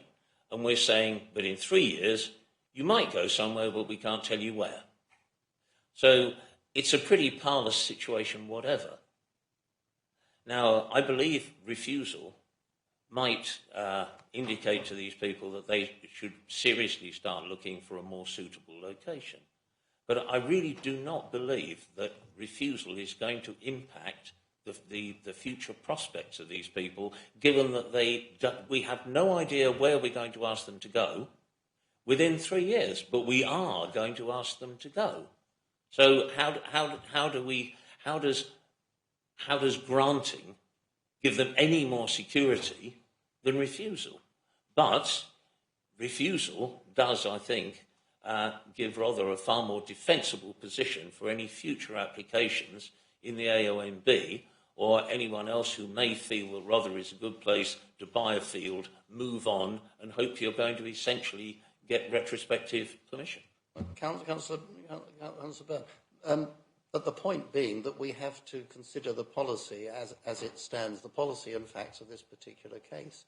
We can't assume that we're opening up everything to everybody on the basis of an individual case with its individual circumstances. I don't think that would be the proper thing to do, and I think we would be judicially reviewable if we were to go down that line. I agree with you. I shouldn't have strayed into that area, so I should go back to my point that I don't believe refusal is putting that family's future in any more doubt than it already is. Councillor Coleman first, then Councillor John Barnes. Thank you, Chair. And just in response to Councillor Byrne's point, so I understand this. The argument is that approving this for 3 years would not guarantee that the applicants would then have somewhere else to go.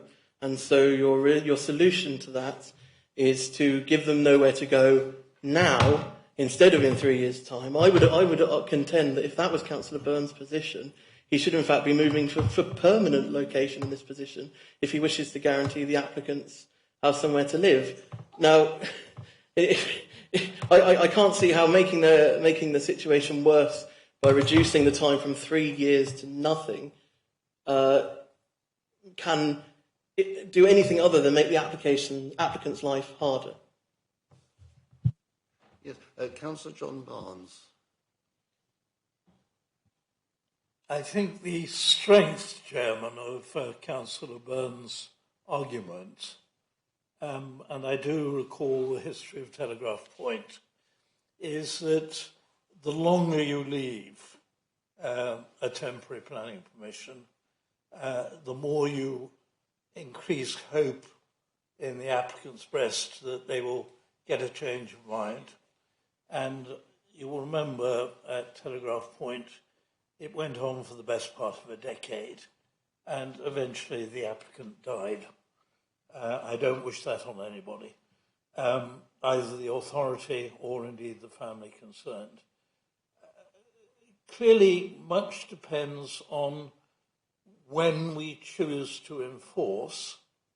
The reason why I was talking about a temporary planning permission, and I still think that might be preferable, but a more limited period of time than 3 years, is that it does give both the family a chance to seek an alternative, and it gives us a chance to see if we can actually make sites which have planning permission available. So it buys a little time for both the authority and ourselves. At the moment, I must say on balance, if the motion for refusal were to go through, I would want to move a rider that we defer enforcement action for at least a year. I don't know that we can do that here. I don't know that we've got the power or the right to do that. Well, let the lawyer speak.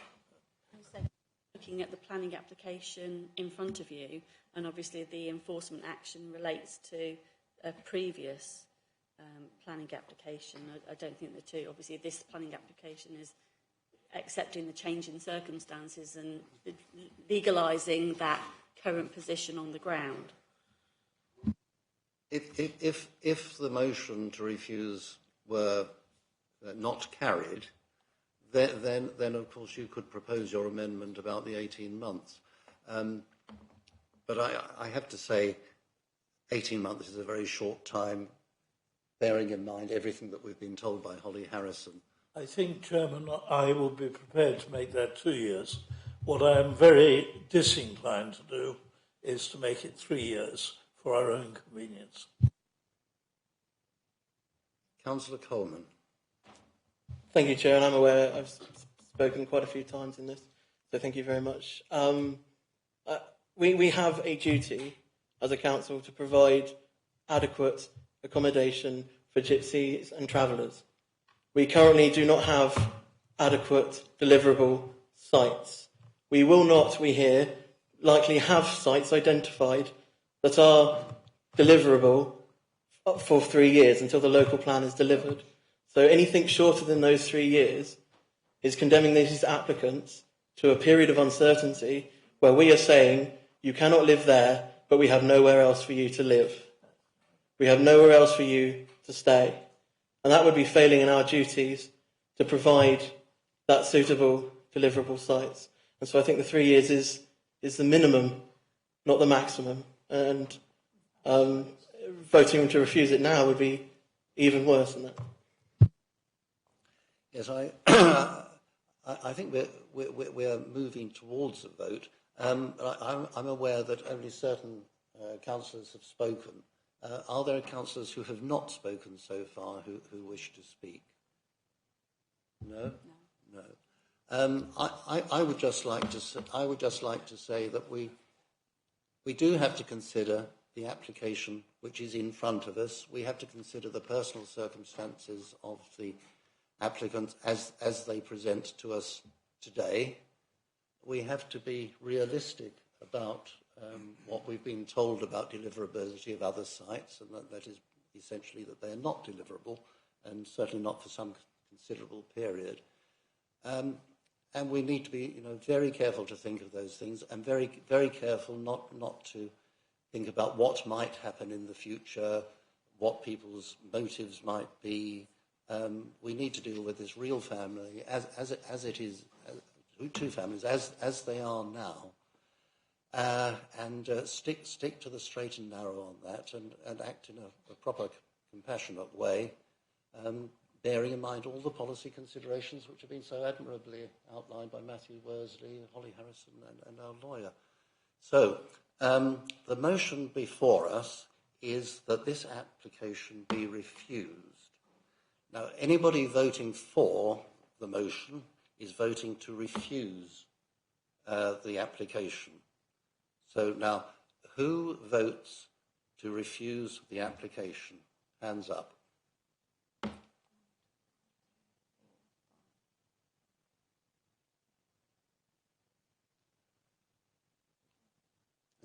Okay. Those against refusal?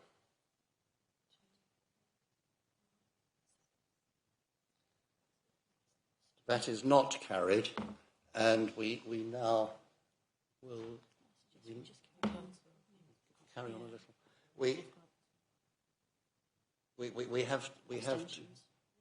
We have abstentions. 2 abstentions. No? Everyone's voted, yeah. Abstained. And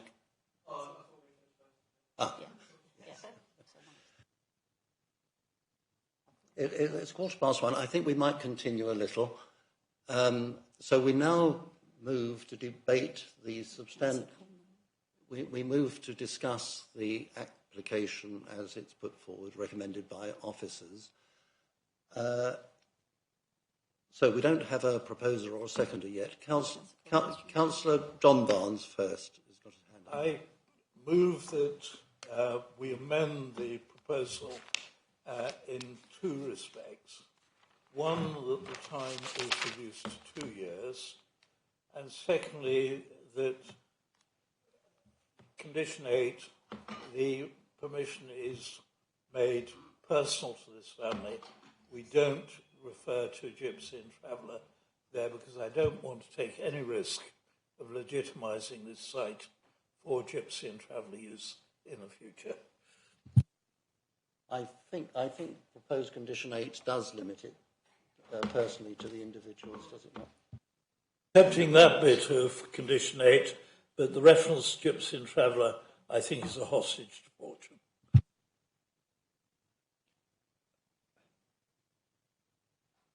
Condition 8 refers to the site being occupied by gypsies and travellers because it's a material consideration in this application.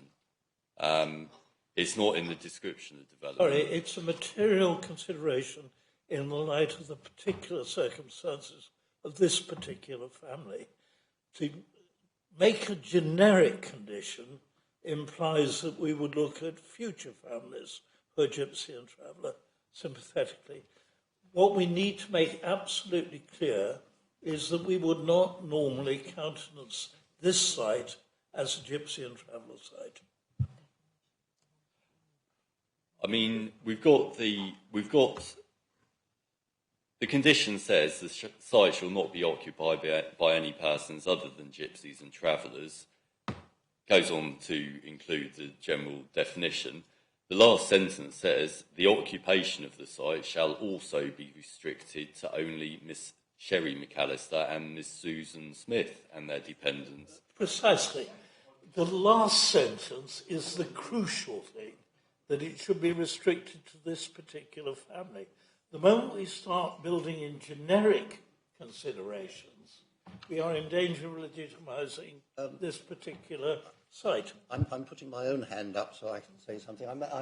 I may see a way forward with this. Could we say something like that the permission is restricted to the named individuals being gypsies and travellers? Then explain, that simply explains the reason for the limitation. I think, yes, we can switch it round. Sorry, maybe I misunderstood. I thought you were suggesting we remove all reference to gypsy and travellers. If the description gypsy and traveller is attached to the particular family to explain the decision we've taken, that is quite different from a generic point. So if we start with the particular individuals, and I think Andrew's wording is perfect, being gypsy and travellers, that actually would be perfectly acceptable to me. I think, yeah. Clarify, is that also in addition of the suggested condition that Matthew had in terms of the size of the caravans as well? Councillor Grayson, you're very patient. It was just because I had 3 and I started with 2. Number 8 has just been dealt with because I was trying to do exactly what Councillor Barnes has just said, which is specify Susan Smith and Sherry McAllister as part of this. But I was expecting an answer that there's a formal wording of conditions and we have to go down that line. I hope we don't, and I hope what Councillor Mia just suggested is acceptable. And my only other one, on 10, which is the vehicles, we can't ignore the history of illegal occupation, ignoring the enforcement, rejecting the enforcement. So I just want to emphasise that enforcement action will be taken if 10 is broken in any way during the period.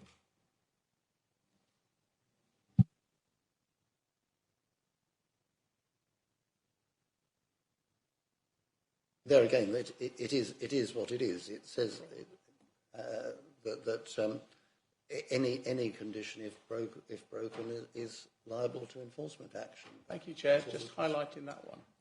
That's all we can say. But as you know, enforcement is a discretionary function, and we might like it to be otherwise, but it is. Councillor Stanger. Just to say, I'd like to second Councillor Drayson's on the size of the static caravans and second Councillor Barnes on the wording of Section 8. Do we have a seconder for that? Yes. Councillor Killeen.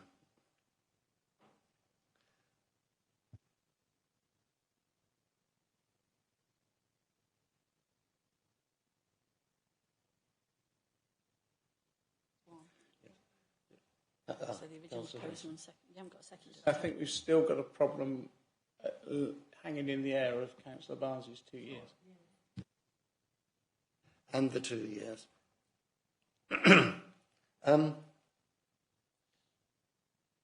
Well, we would need a seconder for the 2 years.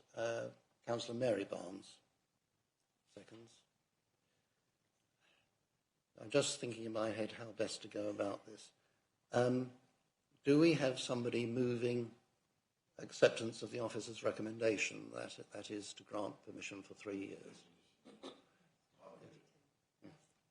So Councillor Stranger proposes. And I'd like to move with the new conditions set out by Councillor Drayson and Councillor Barnes. And 3 years. And so as the proposer, do you accept, please? Yeah. He's got a second, just procedurally. So you would like me to vote on that one first? Yes. Right. Now, yes. Procedure. I'm being advised that we should vote on the question of the 2 years versus the three years as a first and a standalone. So the amendment proposed is that rather than 3 years, that it should be 2 years. So those in favour of 2 years as opposed to 3 years, please raise your hands.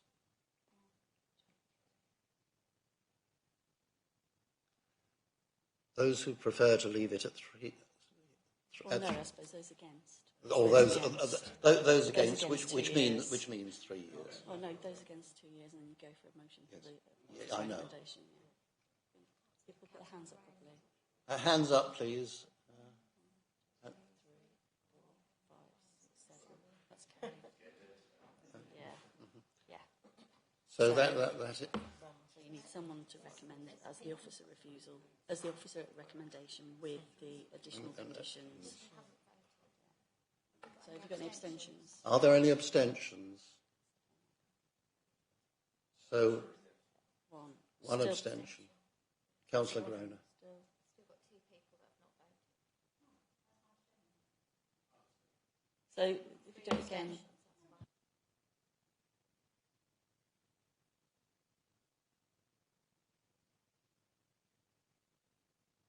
Sorry, Chairman, could I just... Can we redo that? Because I know there were fingers and nods. Can we redo that vote, please, for clarity with hands?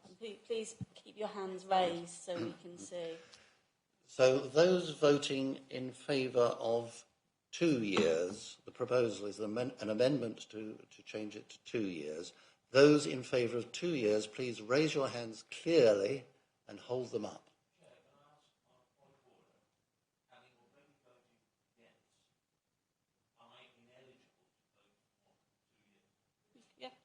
Voting at the motion that's in front of you now, so you can, if you want to vote or against. Yes, you vote, whether it's for or against. You vote, obviously.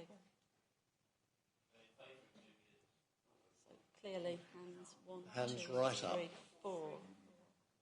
4. Okay. Against. Those against. 1, 2, 3, 4, 5, 6, 7, 8. That's 10 now. And abstentions. And abstentions. 1. That's right, yeah. Our mathematician confirms that is correct. Councillor Coleman, you wish to say something? In that case, as I think is procedural, I'd like to move the officer's recommendation with the addition of the size of the caravans as per Councillor Drayson and as per the conditions to the specific families as per Councillor Barnes. Thank you, Chair. And that's seconded by Councillor Drayson. Well, you may express your view by voting. Those in favour of the motion as amended, please vote.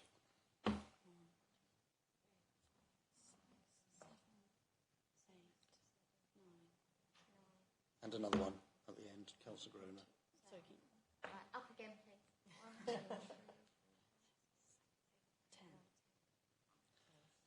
Those against? Yeah, that's right. Abstentions? No abstentions.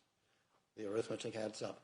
Well, thank you, councillors. That was, a difficult decision, and thank you all for your contributions. And my thanks to the public speakers and the applicant as well. Thank you all very much indeed. Thank you. We'll take a break for. Did we say it's approved? Yes, it is approved. Yeah, I just take a break. So yes, the application is approved. And we're now going to take a break for a lunchtime adjournment for about half an hour. Half an hour? Yes. So we'll come back at 2 o'clock. Thank you very much, councillors.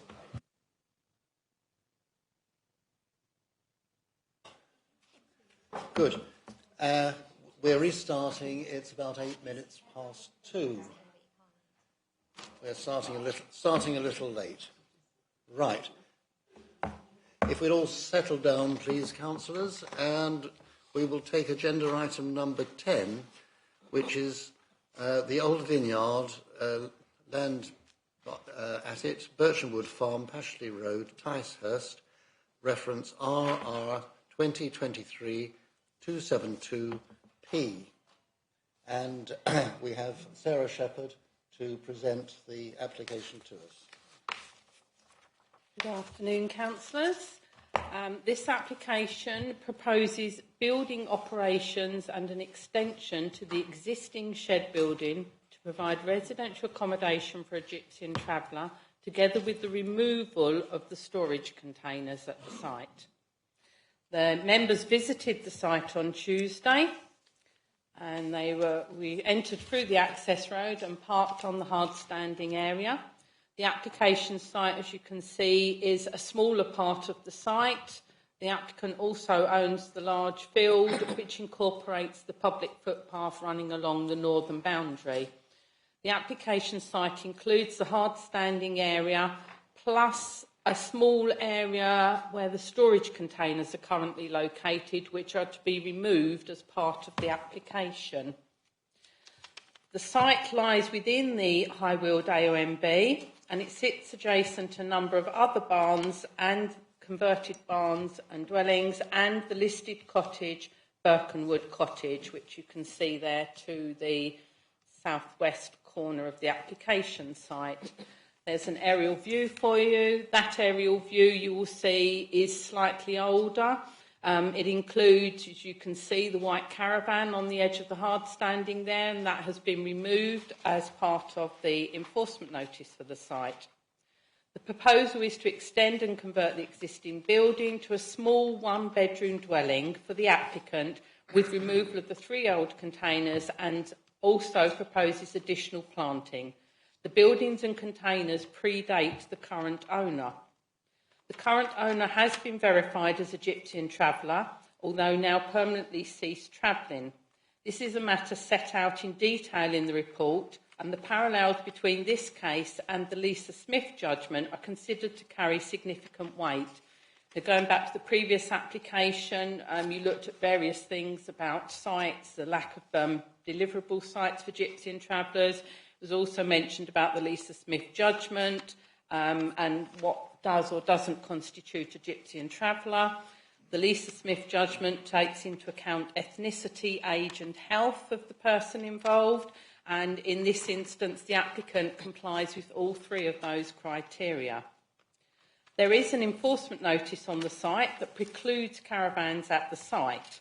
This enforcement notice relates to previous occupation of the site by the applicant, at which time the applicant did not disclose their gypsy status.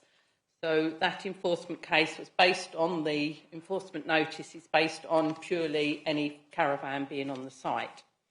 This application does not propose caravans on the site, and the applicants themselves proposed a condition to preclude caravans on the site. As I said, the site is within the AONB, and it is noted that local harm could be created, but not wider harm, as views of the site are curtailed by the landscape and surrounding woodland. Additional planting to screen the hard standing and building is also proposed, and this would further limit impacts. That is the proposed plan there. You will see there's a line on the building running down there which indicates this area is the proposed extension. This area is the hard standing. The containers you can see down here to be removed. There's some planting here, which you saw various fruit trees and things at the visit, and they're proposing more planting in this area. The gateway access is already there. There's existing planting around the boundaries here. And that's an example. That's the building, which would be clad in timber, and as you can see, provides 1 bedroom, a shower room, and a small living kitchen area. The site is not isolated, given its location with other dwellings, but is noted to be generally car-reliant and lacking a footpath to the local village of Ticehurst, which is not that considerable a distance away, but nonetheless there is no footway. However, the applicant visits the site on a daily basis already, and given its siting, it's considered that sustainability in this instance carries limited weight. As per the report, in the conclusion at 9.5, overall significant weight can be attributed to the personal circumstances of the applicant, given there are some clear parallels between the applicant's situation and that of Lisa Smith in the Lisa Smith judgment. And it appears that the applicant has been disadvantaged by the change to the PPTS definition in the same way that Lisa Smith had. Both the Human Rights Act and Equalities Act protect Gypsy and travellers' cultural and ethnic way of life. This protection applies regardless of whether Gypsy and travellers have permanently ceased to travel. Significant weight can also be attributed to the uncertainty regarding the deliverability of allocated DASA sites, which you were discussing on the previous application. There's limited harm to the OMB, a moderate weight is given to the unsustainability. And in this specific case, those harms to the OMB and sustainability are not considered to outweigh the personal circumstances and the status of the applicant. Therefore, on balance, the application is supported and the recommendation is for approval, subject to conditions. One of those conditions, as discussed previously, relates to the ethnicity as Gypsy and traveller of the applicant. And so there is a personal condition in there. Also to details to be approved, for the planting to be undertaken, for the containers to be removed, no caravans, no lighting, no extensions, parking on the hard standing area only, and that any residential paraphernalia also be limited to the area of hard standing, which would then have the additional landscaping as well. Thank you. Thank you very much. Are there questions of Sarah? Do councillors have any questions? No? No questions? None. In which case, I think we have a parish representative here. Is it Councillor Burley? It is. Please come forward.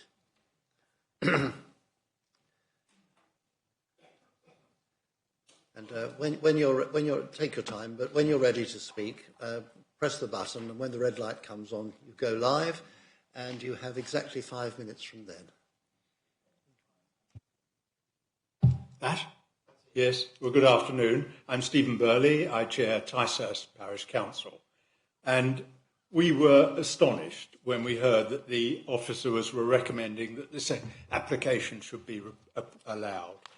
As a council, we've actively engaged with Rother's enforcement team since the applicant illegally parked a caravan on the field, which he purchased for £110,000 in 2016. A number of enforcement notices were issued, all of which were ignored. In 2017, a planning application to be able to live in a caravan on the site was dismissed on appeal on the grounds that it encroached onto open countryside and would harm the natural beauty of the area. At no stage during this process did the applicant claim gypsy or traveller status. Further enforcement notices followed, and in 2021, the applicant was fined at Hastings Magistrates Court and given 5 months to comply. The field was put up for sale at the completely unrealistic price of £150,000.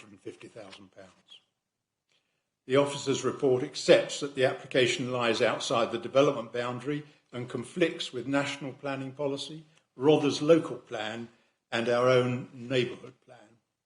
It nevertheless plays down the damage to the landscape and states that it is only moderately unsustainable. We would strongly disagree. The site is not in a secluded position, but on the top of a hill with wide-ranging views over the valley in a particularly lovely part of the AONB. It's clearly visible from the footpath running alongside the field, which connects to the Sussex border path. It's very close to adjoining properties and would have a materially adverse effect on them. The officer's report seeks to impose conditions on the applicant to try and mitigate some of the harm, such as landscaping and banning caravans. Mr. Chairman, we're dealing here with a person who has engaged in years of persistently illegal behaviour. How can we possibly have confidence that she will abide by any of these conditions? The officer's report suggests that in certain exceptional circumstances, the planning laws can be more flexible. The circumstances here are not exceptional. There are no children involved. We've been told that the applicant, unfortunately, has developed glaucoma. I cannot think of a more unsuitable location for anyone with eyesight problems.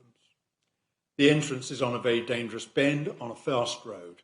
There is no footpath to the village and cycling would be hazardous. There is no public transport. This is not a sustainable location. The officer's report seems to have been heavily influenced by the possible shortage of traveller sites in Rother and the Lisa Smith case, which was decided by the Court of Appeal in October 2022. Neither consideration is relevant here. We are dealing with a planning application for a house, not a gypsy site. The Lisa Smith case simply removed the discrimination against retired gypsies and travellers. It certainly does not mean that they have the right to buy a field and build a house in open countryside. Mr. Chairman, people in Ticehurst will be dismayed if this application is approved. It would set a very bad precedent, reward persistently illegal behaviour and send a dreadful message to the vast majority of people who abide by the law. Thank you. Thank you thank you very much, and well within the 5 minutes, for which I think we're grateful this afternoon. Yes. Are there questions for Councillor Burley, please? Questions for Councillor Burley? Yes, Councillor John Barnes. Yes. We're told that this is not an isolated house, but how far outside the development boundary is it?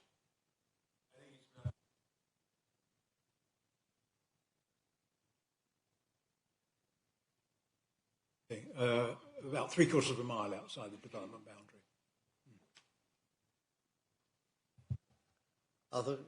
You have another question?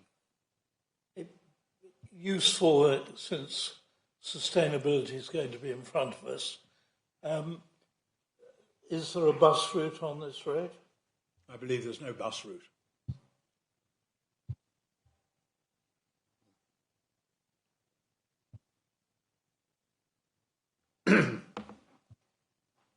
So, exactly how is the applicant going to get around?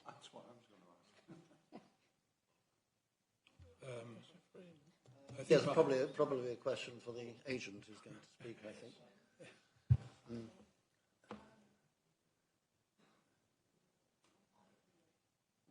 Yes? Any other councillor wishing? Well, in that case, thank you very much. Thank you very much indeed.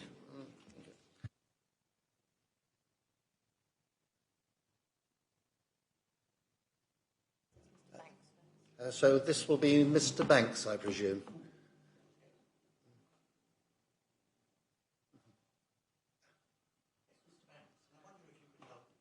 If you speak, put the microphone on, please, and take a seat. Is it possible to put up documents on the screen?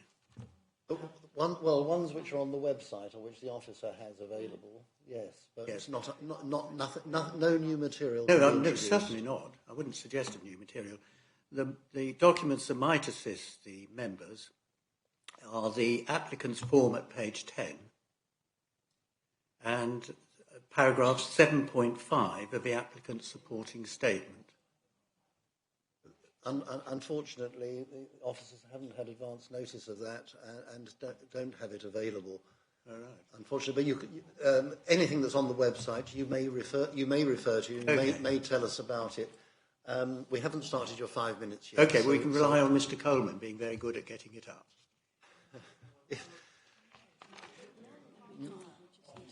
No, I think Councillor. I think Mr. Banks was having a little joke at my expense. No, not at all. Not at all. Complimenting Mr. Coleman. Of course. And yes, so your 5 minutes is about to start. So 5 minutes, please, now.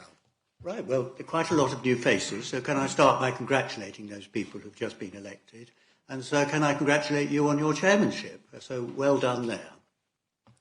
Now, I do not want travellers to be treated unfairly. Fortunately, that has not happened here, almost the reverse. The difference between my approach and the case officer's approach is she considers a market house for a traveller enables an exception to RA3 because of a rule for sites and the case of Lisa Smith.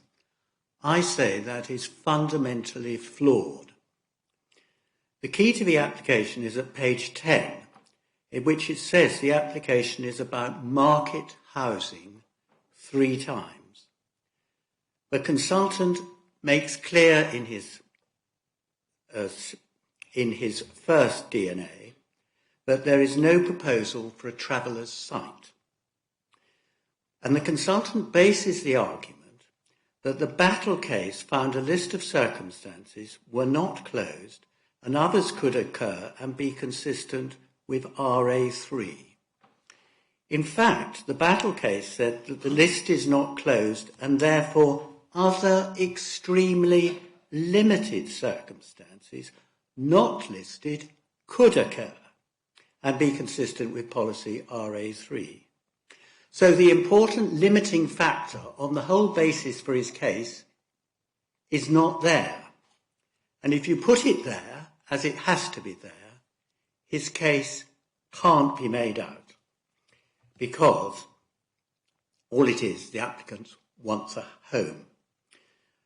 Interestingly, the consultant doesn't rely on the Lisa Smith case to show that the application should be granted. He uses it 12 times, but for definition and background only. The case officer takes a contrary stance and says that Lisa Smith and the applicant have been disadvantaged, and this factor outweighs the positive reasons to refuse permission. She mentions the Battle principle and uses that to go outside the traveller rules. Travellers can't move onto a field and then say, because I'm a traveller, I need a home. Let me deal with the Lisa Smith case. Lisa Smith's case was about enabling an elderly traveller to have a permanent residency on an approved site and the construction of a day room. It was also about whether she should be separated from her family, basically her children who were travellers. Nothing like that happens here. Lisa's point was that the planning system needed to be fair for all, and it was held not to be. That doesn't arise here. She was seeking to rectify discrimination, which all parties agreed she suffered. None here. She's asking for something that the young people of our district can't have. And most importantly, the judge makes clear at para 135 that the case is based on the Equality Act 2010 and the Convention, and it should not be applied generally. So they are limiting the role you can use Lisa Smith. Unfortunately, the report does the opposite and does not comply with that paragraph. Lisa Smith's case is irrelevant. Now, what about the core strategy? L, H, N 5 and 6 refer to the provision of sites. That can have no bearing because she doesn't ask for a site, it isn't a site and can't be a site. The consultant says she needs somewhere to live. Well, what about the young in Rother who want somewhere to live? They're not getting it. But she is living elsewhere at the moment on the A21. In her witness statement, she says she 30 seconds. 30 yes, seconds. Little Styles Farm in Essex. And she did have a council house, and she decided not to live there. And she did have the house in Laddingford, which she'd got in similar circumstances to here. And then she decided that she would find a field and do the exercise again. In our statement, we have set out the reasons. My 30 seconds is nearly up. I can't list them. But the result is the case officer, and please refer to those in our document, the case officer accepts their positive reasons to reject. So if there's no foundation for the case, your duty is to reject.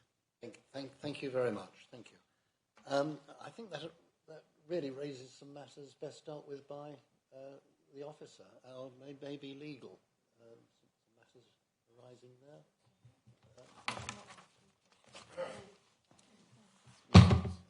Well, it appeared to arise out of what Mr. Banks was saying. No, you'd rather take it later. Okay.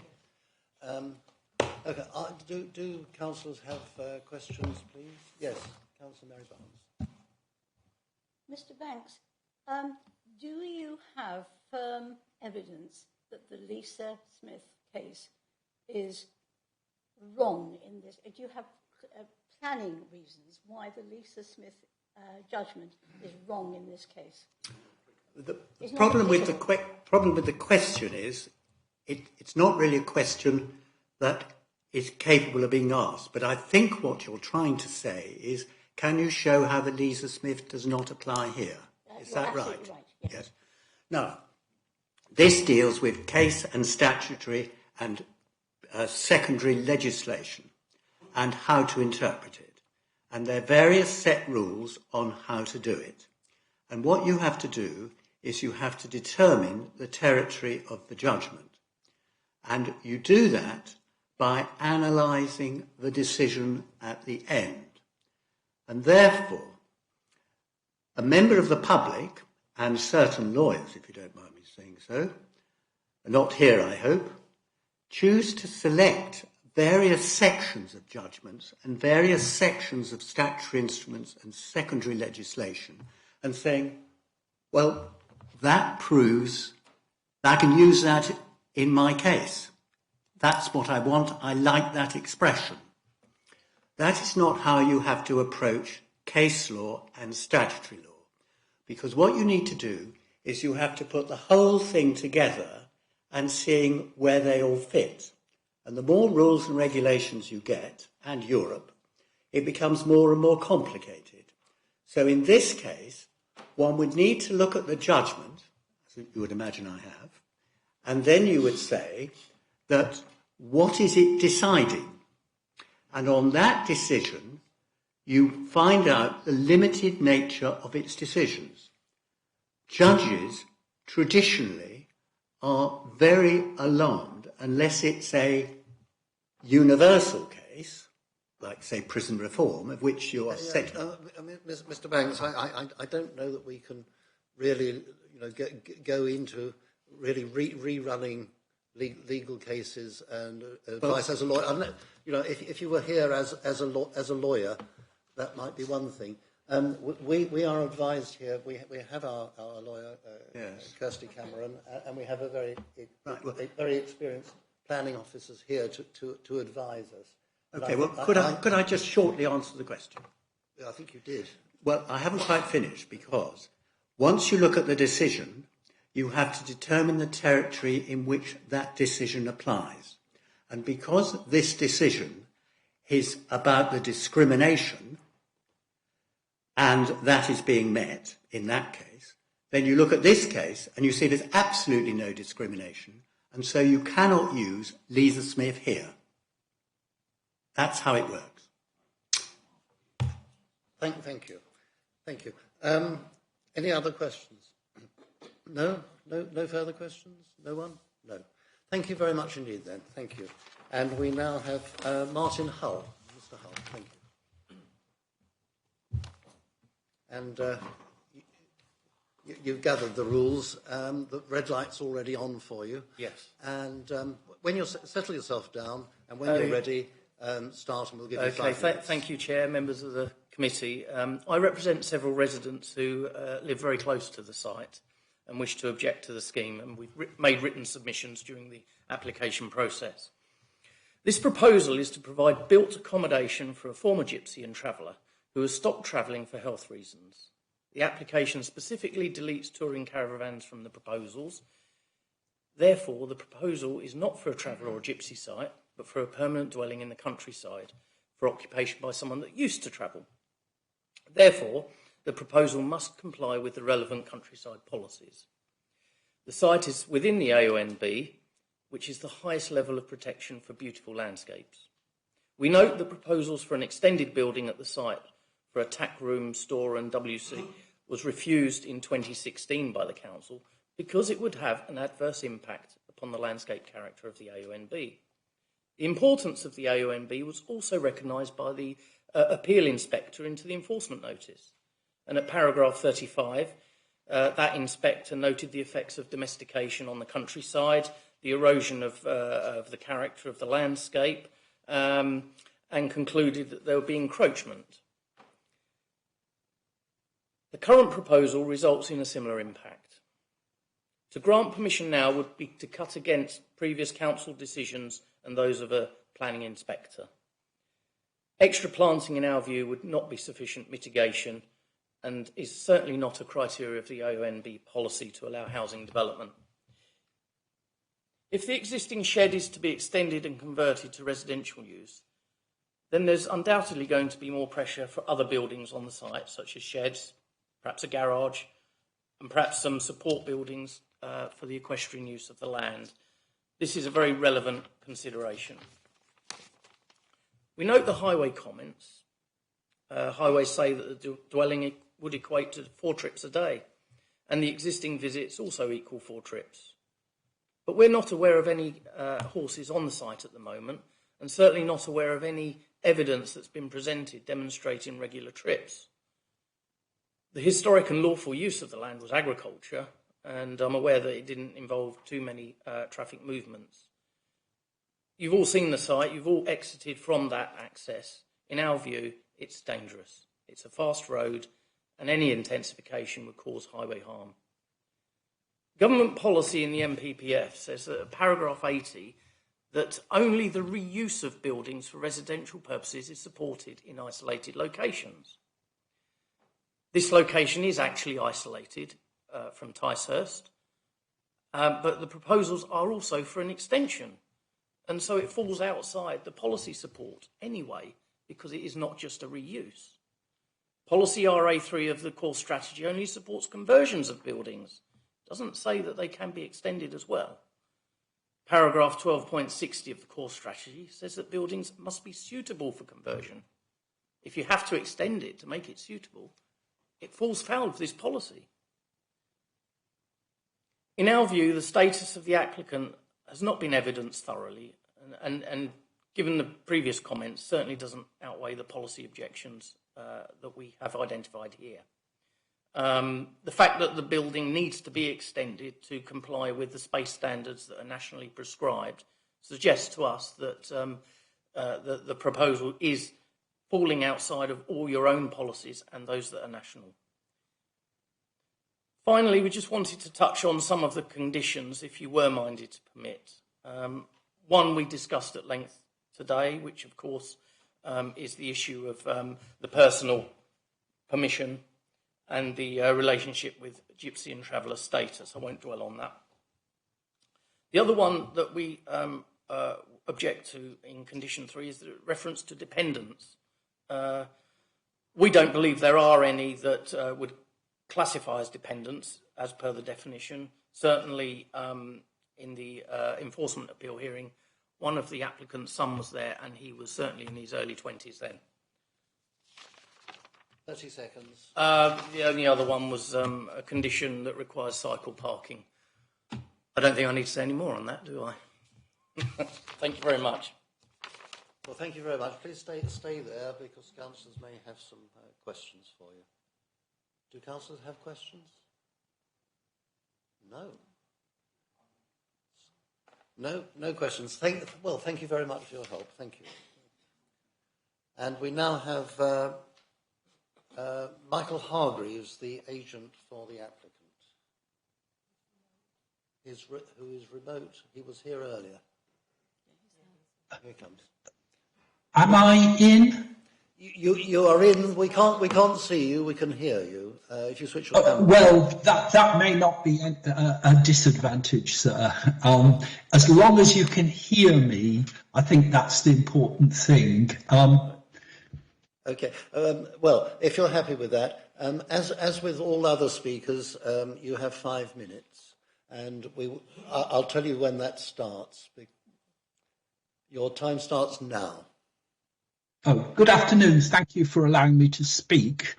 The background is that an enforcement notice against the siting of a caravan in this sensitive location was upheld.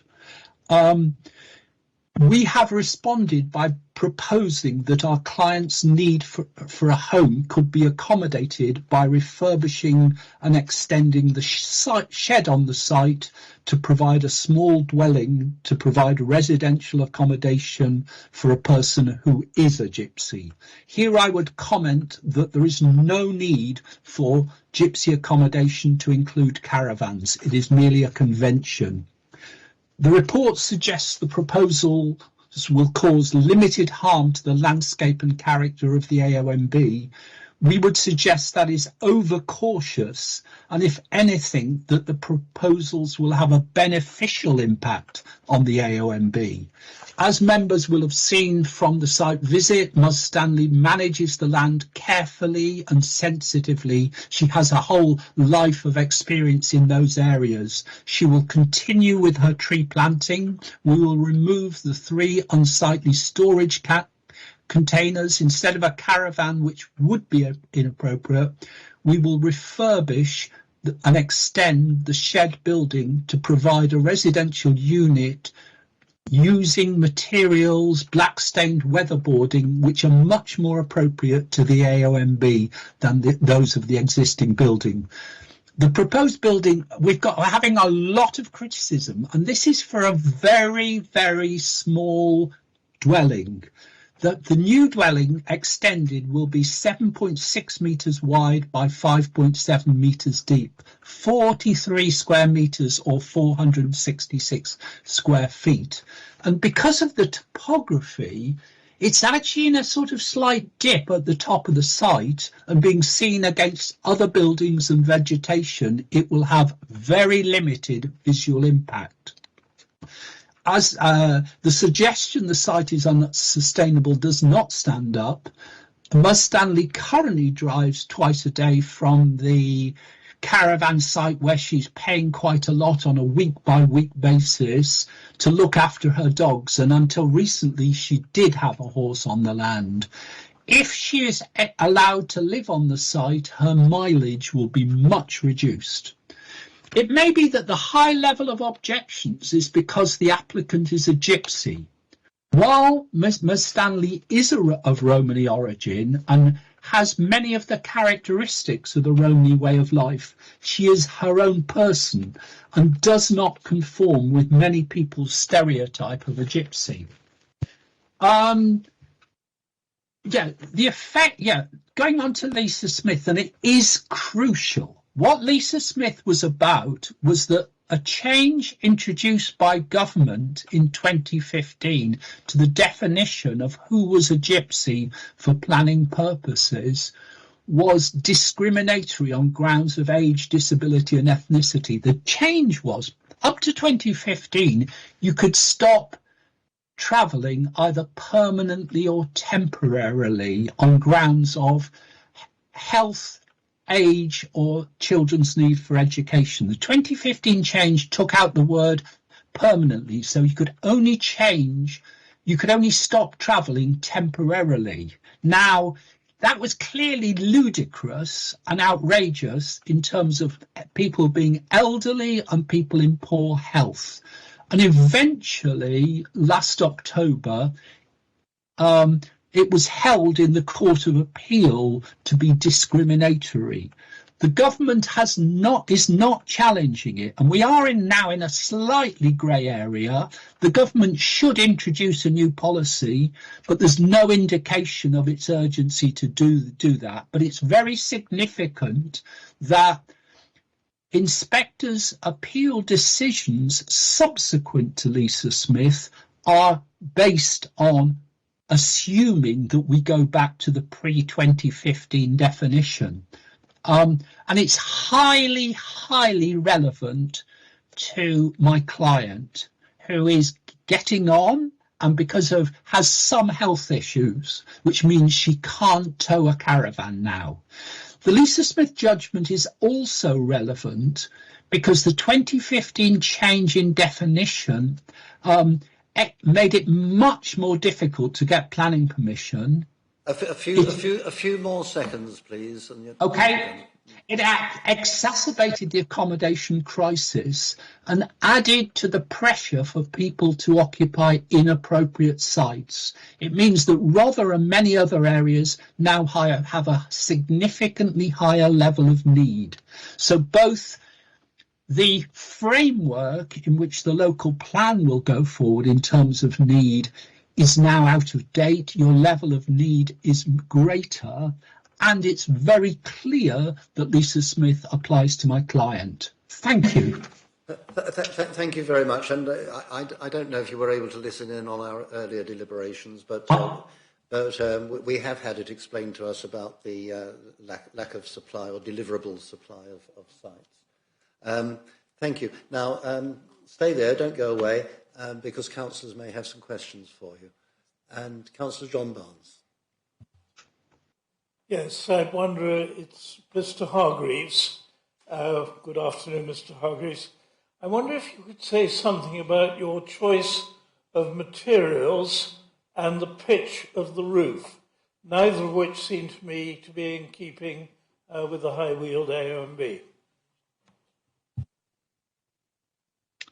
We depended on the design guide for the AONB. That's right, yeah. And I mean, I'm based near Cambridge, so that's what we did. And my partner who does the design work, used the design guide and we did that. We also didn't change the roof pitch because it would increase by going for a pitched roof, it would increase the visual impact of the building. And now I said to Mrs. Shepherd that if you would recommend other materials, we'd be happy to take that advice. Yeah.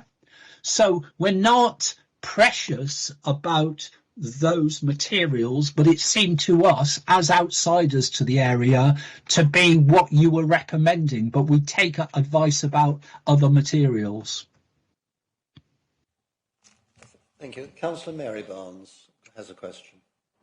Thank you. Mr. Hargreaves, The description of the applicant is somebody who is infirm and elderly would be difficult to appreciate once we learn that she single-handedly cleared the site of all, presumably, the wires that were necessary in the vineyard.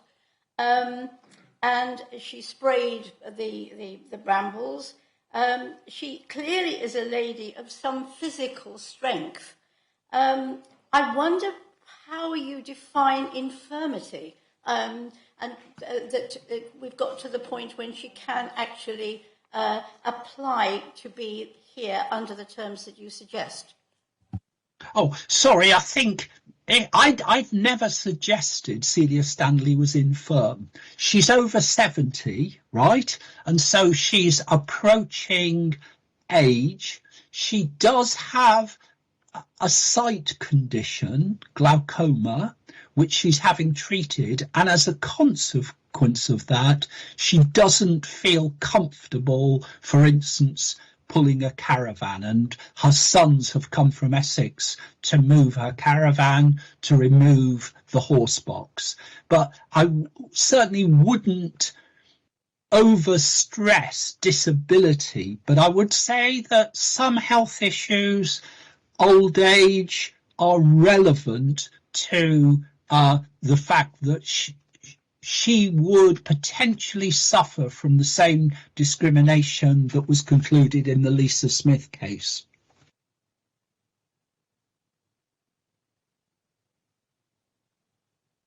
Councillor Gray has a question. Hello, Mr. Hargreaves. I'm just interested to know what kind of heating this elderly lady will have in this. Oh, we're proposing a wood-burning stove. Right, it's quite a small structure, and we're proposing a wood-burning stove. And again, in some of the documentation I provided for Mrs. Shepherd, I said, look, I know there's some criticisms of wood-burning stoves, that if you'd suggest something else, you know, we'd be open to it. But the proposals as they are at the moment include a wood-burning stove, which for a structure of that size should provide really good heating in the winter. Any others? No. I have one question. Can you say anything about the applicant's present accommodation? Why that's unsuitable?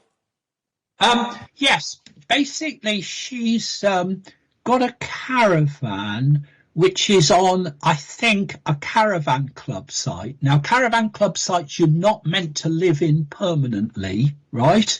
So it's on a sort of grace and favour basis. And many gypsies survive in that way, but it has no security.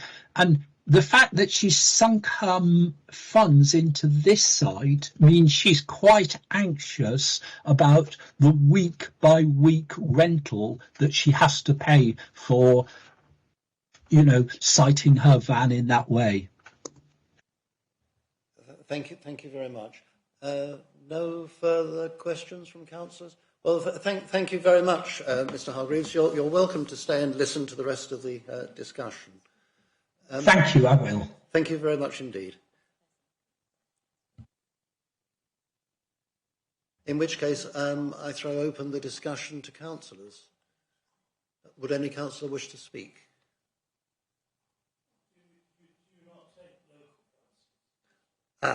Yes.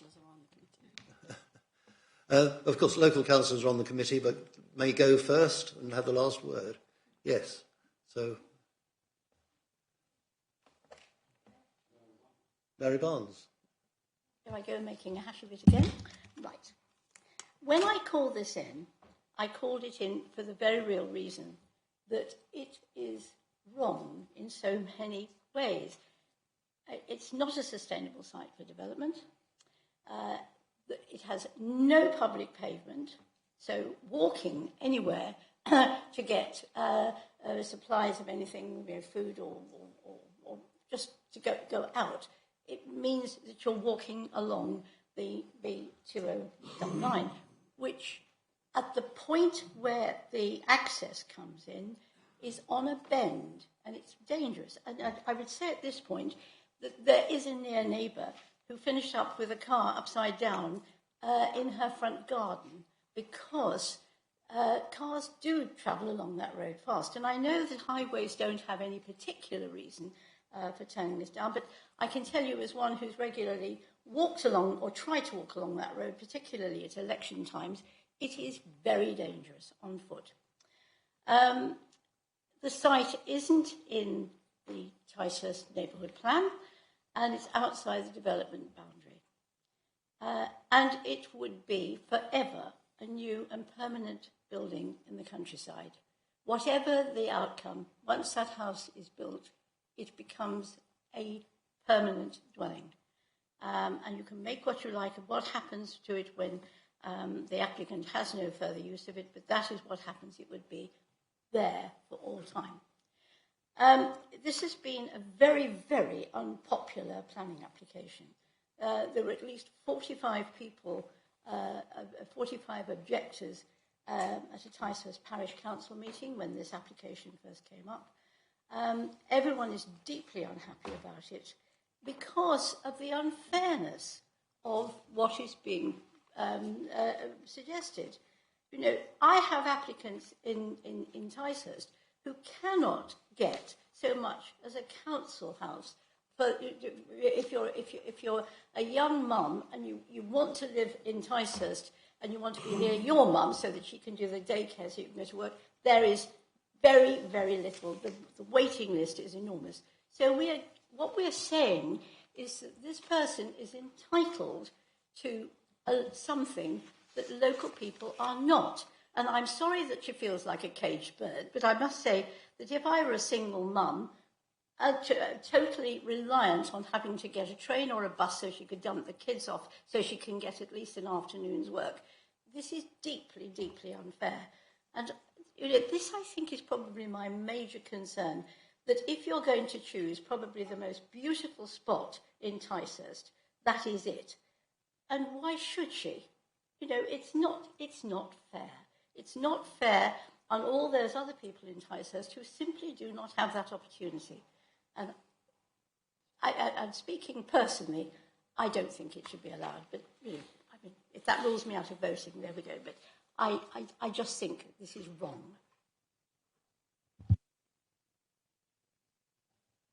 Thank you. Yes, the other councillor is able to speak any time of choosing. I will call if requested.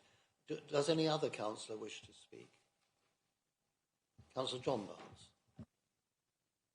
At risk of being seen to follow my wife, but we do need to give some very serious consideration to this. Let me first of all make absolutely plain that as far as I'm concerned, the Lisa Smith judgment is relevant to her own personal status, but it's not really relevant to this planning decision. We must not treat discriminating against somebody that clearly she is a valid Romani person, retired. That's fine. But it's immaterial to this particular case because actually we would judge her application in the same way as we would judge any other person's application for this site. You can't, I think, treat her as a special case because this is not a gypsy site. This is for a new building in the countryside. So the Romani status, to my mind, is immaterial. What do we do when we're talking about new building in the countryside? We are very, very resistant to that. Over the last few years, I think we've granted probably no more than 30 buildings outside development areas. We're very cautious about this because consistency of judgment. We don't want these sort of applications coming up all over the place and getting in between the green wedges between settlements. So a certain amount depends here on our treatment of Birchamwood, is it a hamlet? Is it simply a farm whose farm buildings have been extended? I would remind you, Chairman, that we have recently turned down Horsebrooks in what is a designated hamlet, Willards Hill, where again it was turned down because it was a new build in the countryside, even though it is squarely within actually the confines of this hamlet. I have to say, I have considerable doubts about applying our policy here and saying somehow it certainly doesn't enhance the countryside. I thought Mr. Hargreaves' argument on that was totally bogus. It is highly visible from the footpath, and we normally take footpaths into considerable consideration. It's at the top of a hill.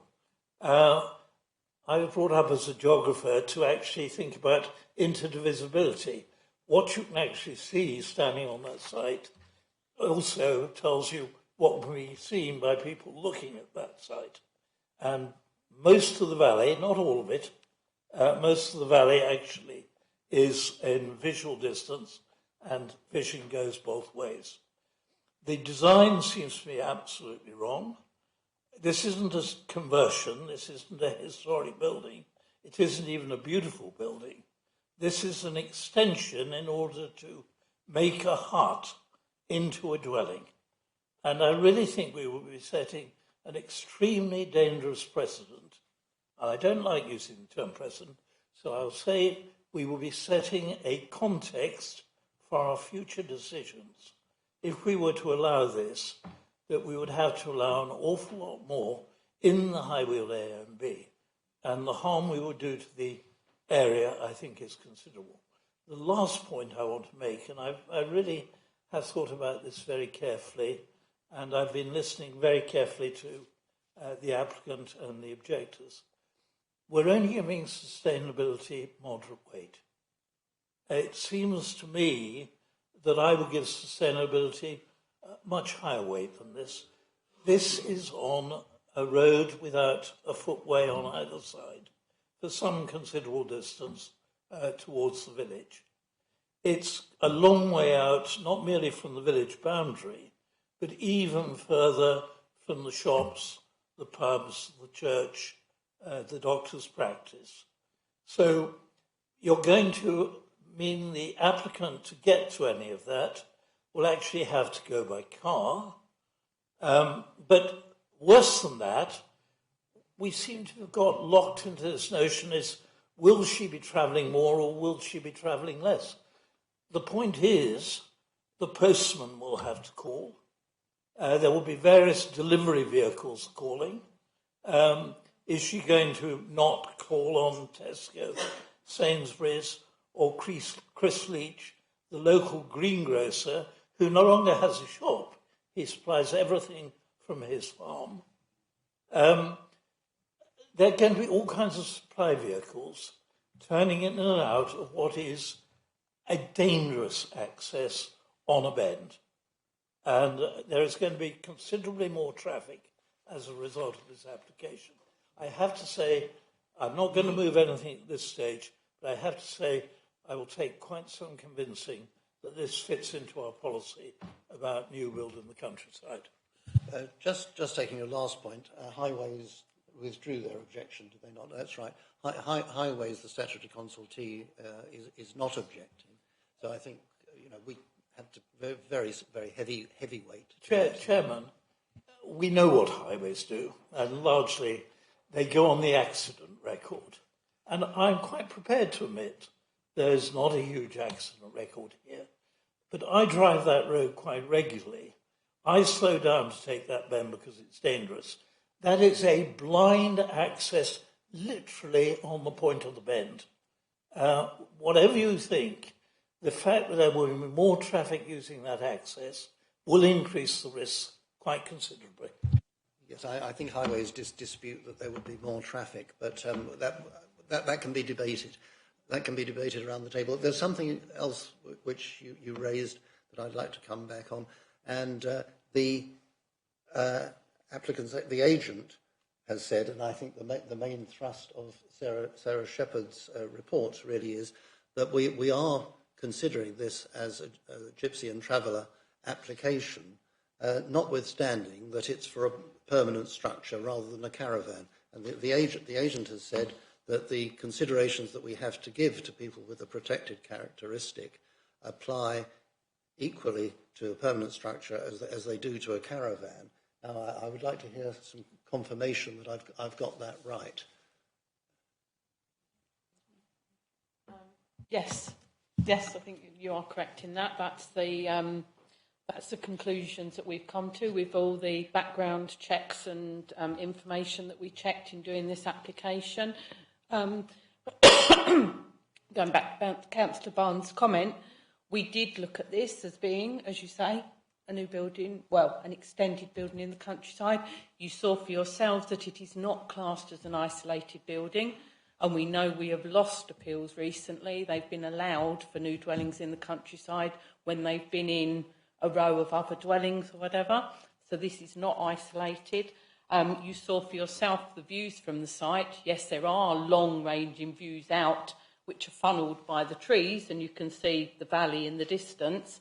And we have to take into account, is that little building tucked up against the hedge with the other big barns and things behind it, is that really going to be harmful in terms of views coming into that site? Chairman, I don't want to debate at this stage about that. My judgment would differ from the officers.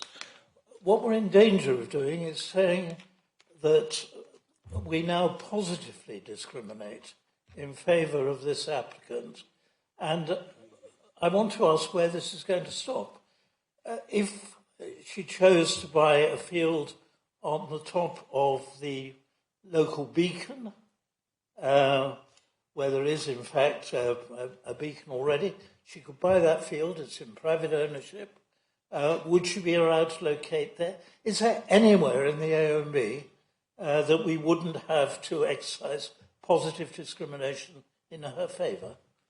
I think first of all, we'll be told that it's a balancing exercise, and if some monstrous structure were to be put on a prominent position in the countryside, then obviously that would have more weight, perhaps, than this structure tucked away against a hedge. But we have to apply policy as we find it. We've heard the policy this morning on the other matter, and that yes, we take the personal circumstances of the applicant into account. Councillor Coleman first, and then Councillor Stenger. Thank you, Chair. We have a duty as a council to provide locations for gypsy travellers, and we currently cannot demonstrate any deliverable locations for them, and therefore the discrimination comes from the fact that we've not provided yet what we should be providing, and therefore we have to consider the fact that because this applicant has gypsy traveller status, and their ethnicity doesn't change just because they decide to stop moving, we have to make sure that we have somewhere for them to go, and we currently cannot provide any examples of deliverable sites for them to go. And so we have to consider this in that light, and the policy is very clear on that. The Lisa Smith argument is very clear on that.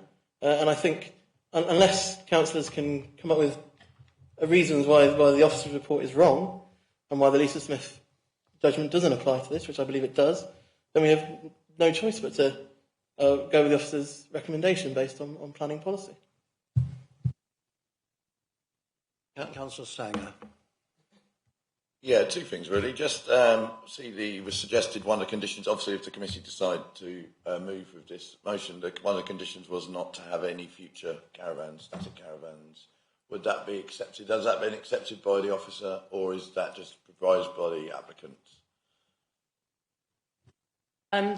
There's two prongs to that. A, there is already an enforcement notice on the site that precludes caravans, so the applicant had suggested it, but, we've just put it on as sort of belt and braces, yes.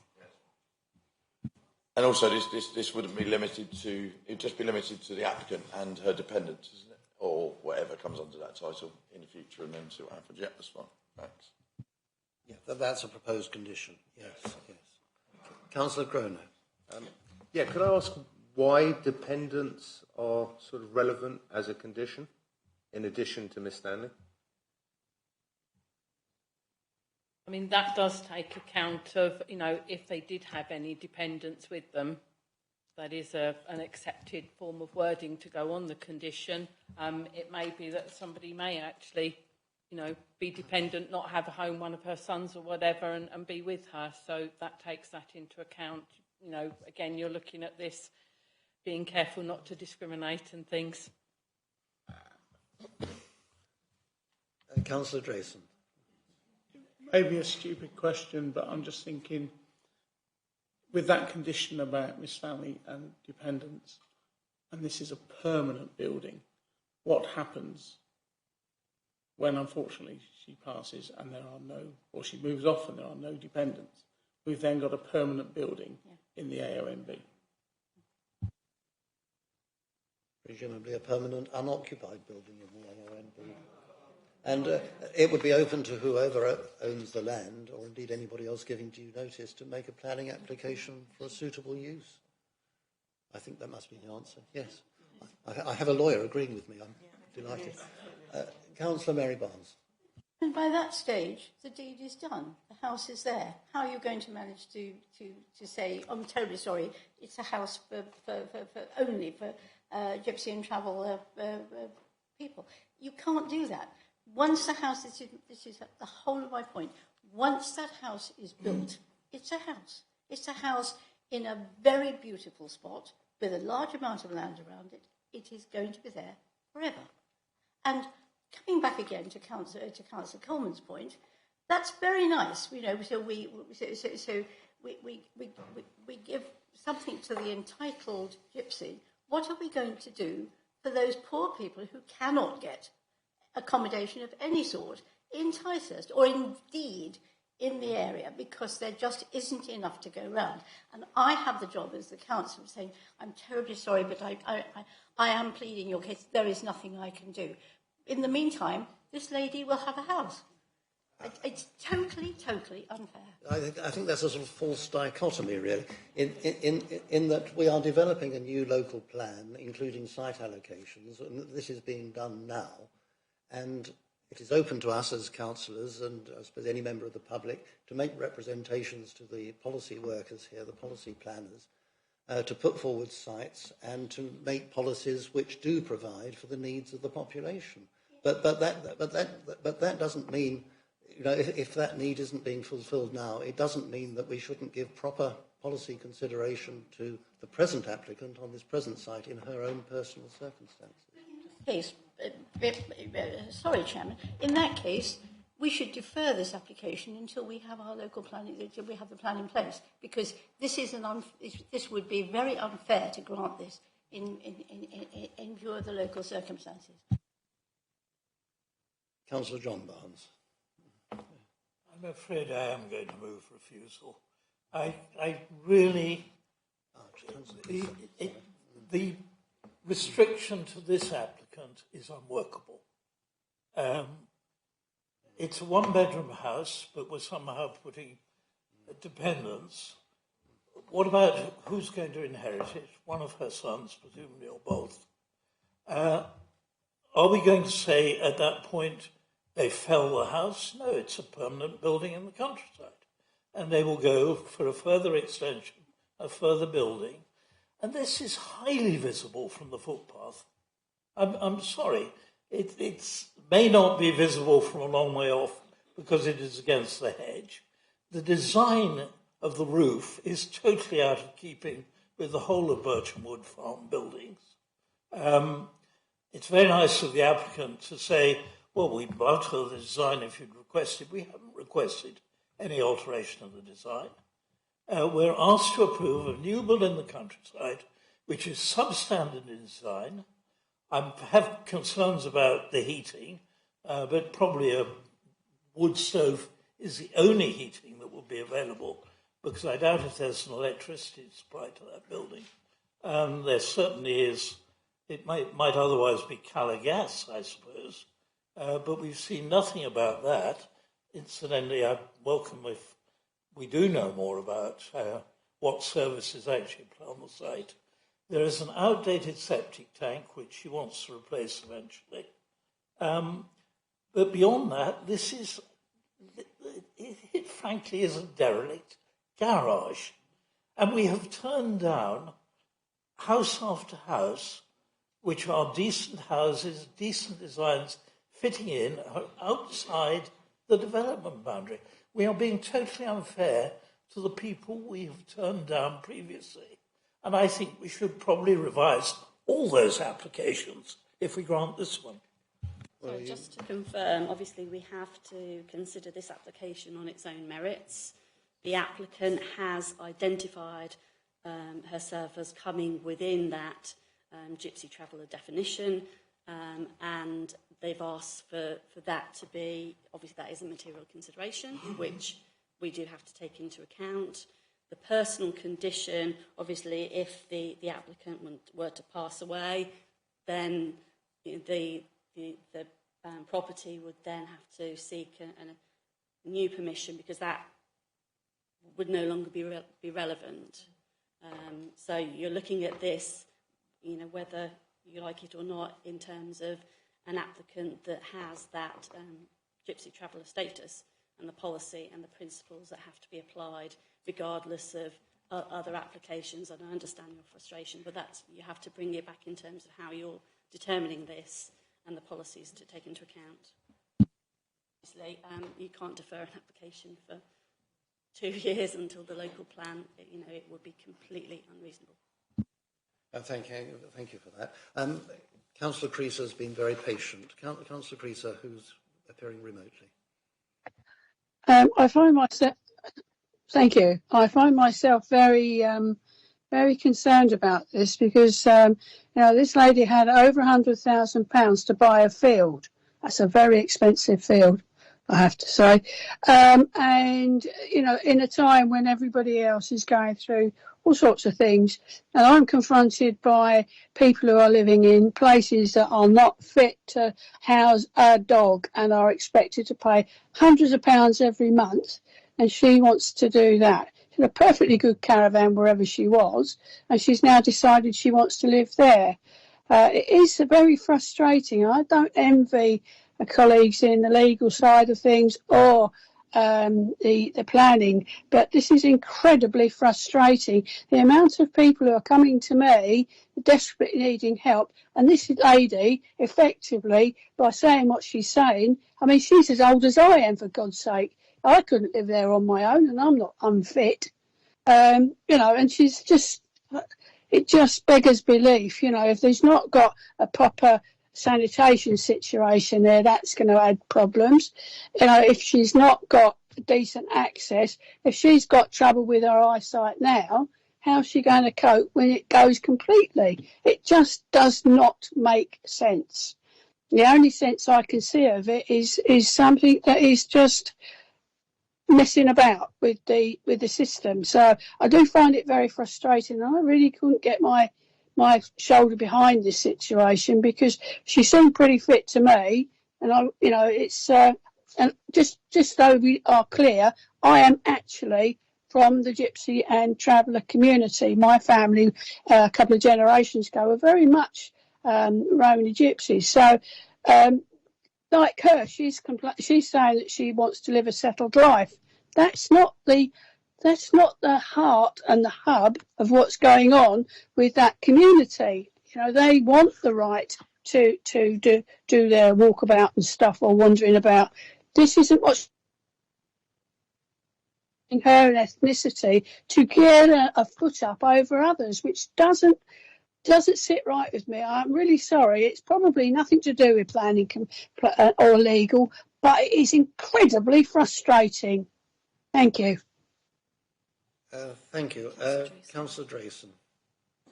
Can I just confirm from Kirsty that, as you said, the protected characteristics for the Gypsy traveller, but that's not a trump card, that is part of the balance. It doesn't wipe out everything else. when you're looking at it, as Sarah helpfully put in her report, we're looking at the special circumstances because of her, in addition to her gypsy and traveller status, there are health reasons. So in terms of that special consideration that's mentioned in the report. But still part of the balance.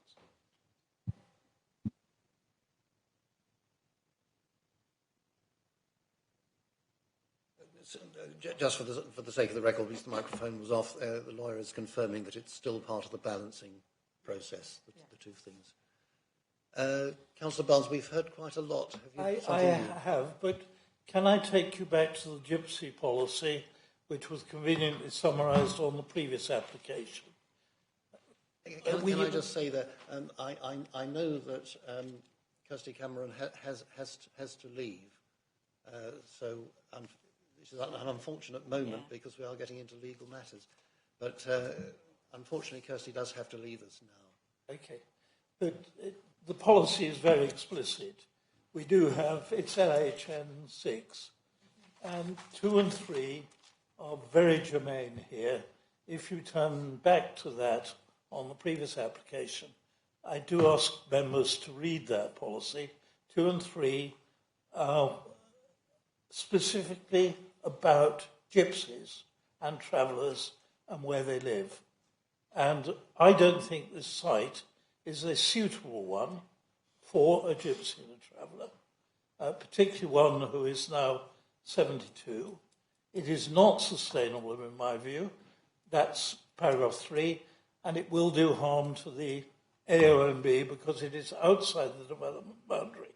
I agree, if we're going to treat Birchamwood as a hamlet, it's not isolated. But Birchamwood Farm, up till now, has been simply the farm and the buildings around it that have been developed. This will be a new development where we take a derelict garage and actually allow it to be extended. I think these points have been made. Did you move refusal? I moved. You moved refusal. Is there and I know what I need to do next. Is there a seconder for that? Seconded by Councillor Ganley. If there is a suggestion, if the feeling of councillors is liable to be that we're moving to a refusal, then we would need to adjourn in order to draft the grounds for the refusal to be put to the committee for consideration. Before we vote. But perhaps quite a few councillors haven't spoken, haven't given any indication of where they're going. I would like to hear from them, briefly to inform what we're going to do next. Nobody wants to speak. Well, we have a proposer and a seconder, in which case I think we need to adjourn for 10 minutes.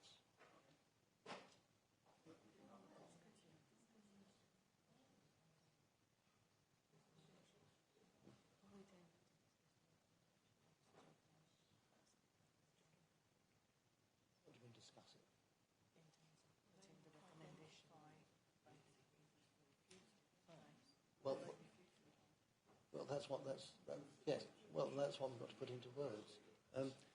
It would be helpful, Councillor Barnes, if you put into words your grounds for refusal. I would point to LHN 6, Bill 2 and 3.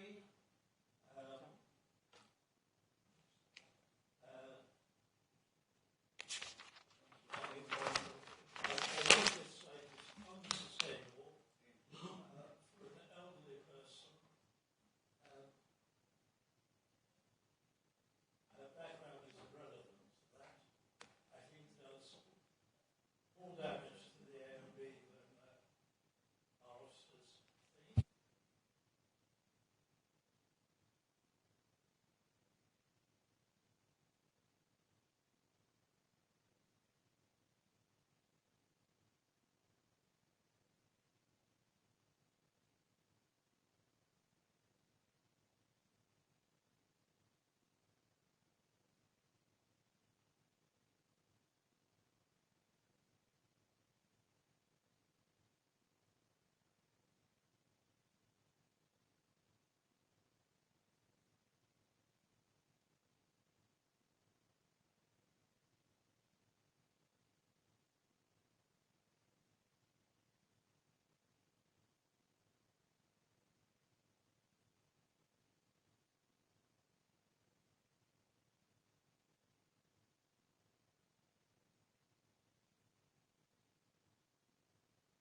wood farm, particularly the roof structure and the pitch is out of keeping with the high-wheeled AONB and the usual structures. So I think actually it does have detriment for that particular group of buildings. It may not directly impinge on them, but it actually is the wrong design for that particular location. I hope those are sufficient, but I can add others if you want.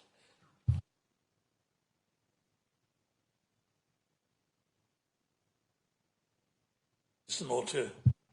Yes, Councillor. I would add that it's outside, it's not in the Ticehurst neighbourhood plan, and it's outside the permitted development boundary.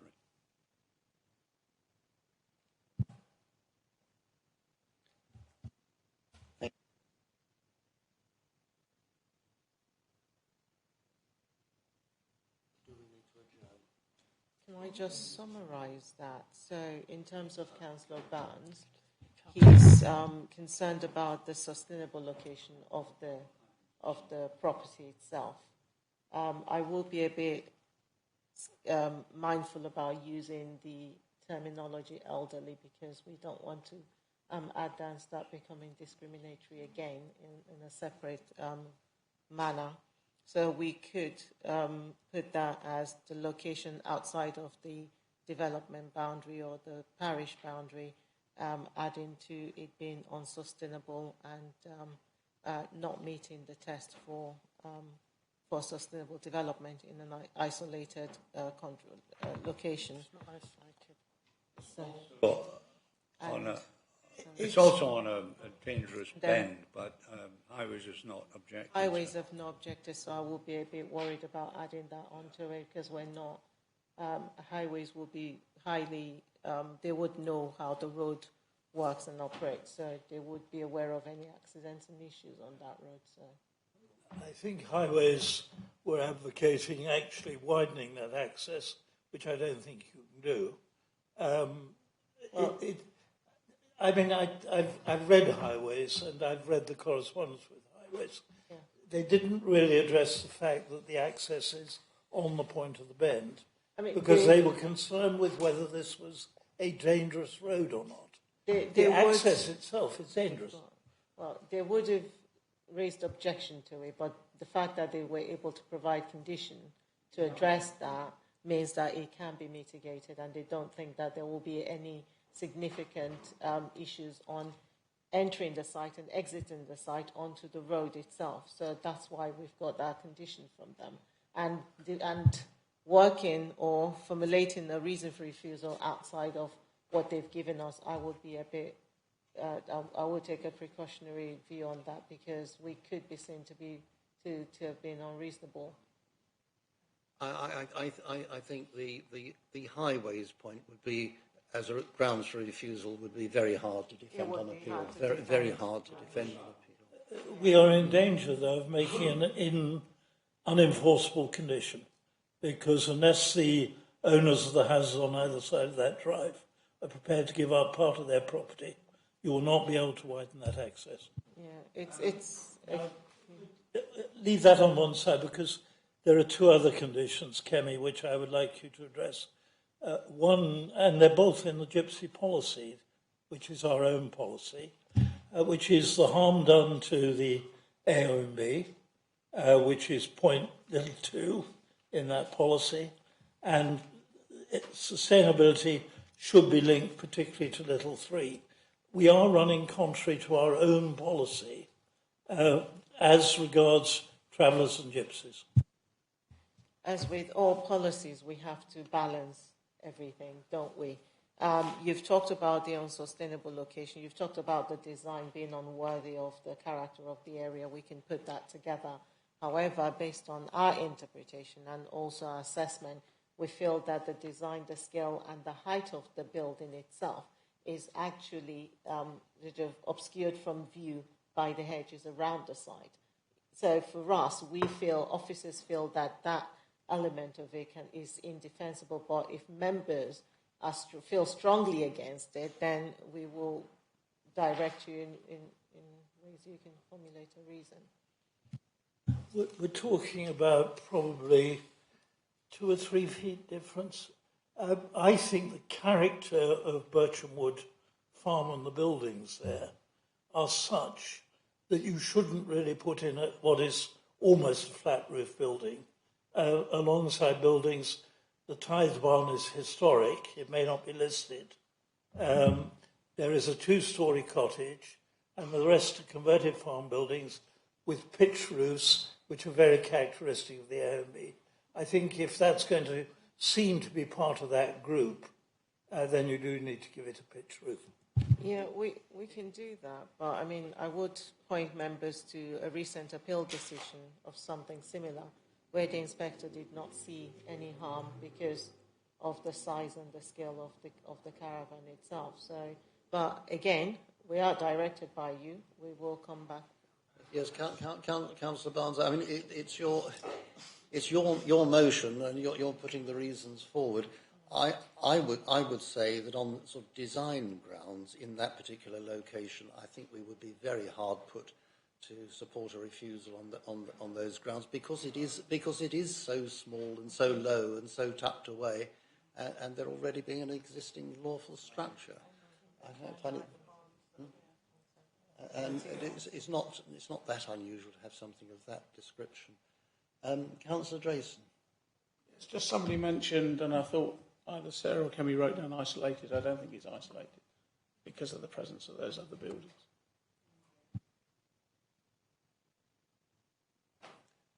Well, if we have satisfactorily, or if Councillor Barnes rather has satisfactorily.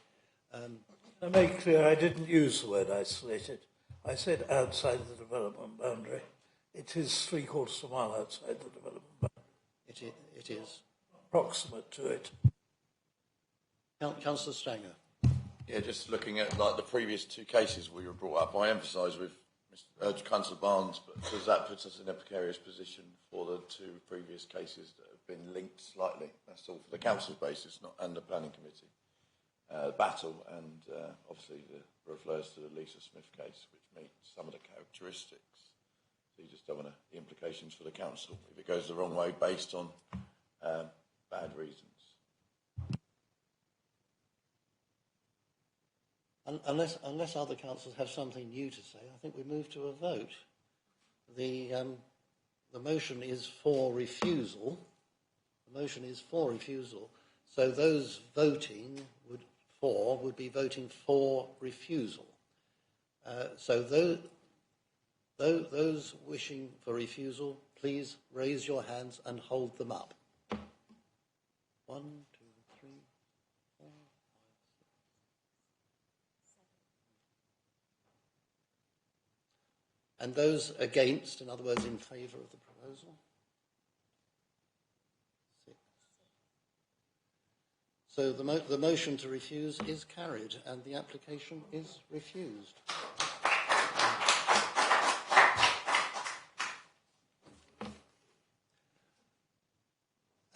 Right, well that brings us on to the next item on the agenda. We've not finished. We'll just pause for a moment to let members of the public leave.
103, page. 103. Councillors, to order. Agenda item number 11 is to receive the report on on appeals, which I imagine we can take fairly briefly.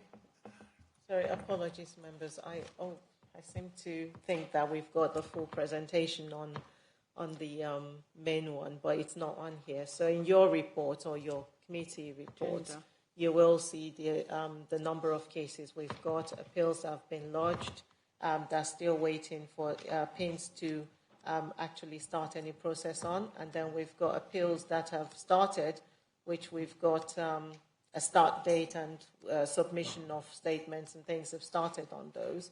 And we've also got those that are pending, those that we've submitted. We've met the deadline for statements we submitted and waiting for PINS to make a decision on them. And we've got a couple of appeals that have been, decisions that have come through. Again, happy to report that we've won them all, so I'm quite happy with the ones that we've got. So, all three that we've received in the last, between the last planning committee and now, which it is good news because I mean they are all officers' delegated decisions, and it means that we're getting it right. Not always, but we do try. Most of the time, it's good. I mean, we do have a 10% 10% performance target with the government, so we are doing well with that. Yeah, so we are doing quite well. Thank you, Chairman. Thank you. Thank you. So nothing further on that? Yeah, Councillor Drayson. Not on that. I just said, I know we don't have any other business, but two things came up during today's discussions. Can we discuss that after we close the meeting? Well, if there's nothing else on appeals, then the last item on the agenda is to note the date and time for future site inspections, which is Tuesday, the 18th of July. It says 9 o'clock here, but more likely to be 9:30, I think. 9:30. 9:30, which is agreeable to everybody. Well, thank you, councillors, and thank you to everybody who's watching in remotely, and councillors and those who have spoken remotely. I shall now close the meeting. It is 34 minutes past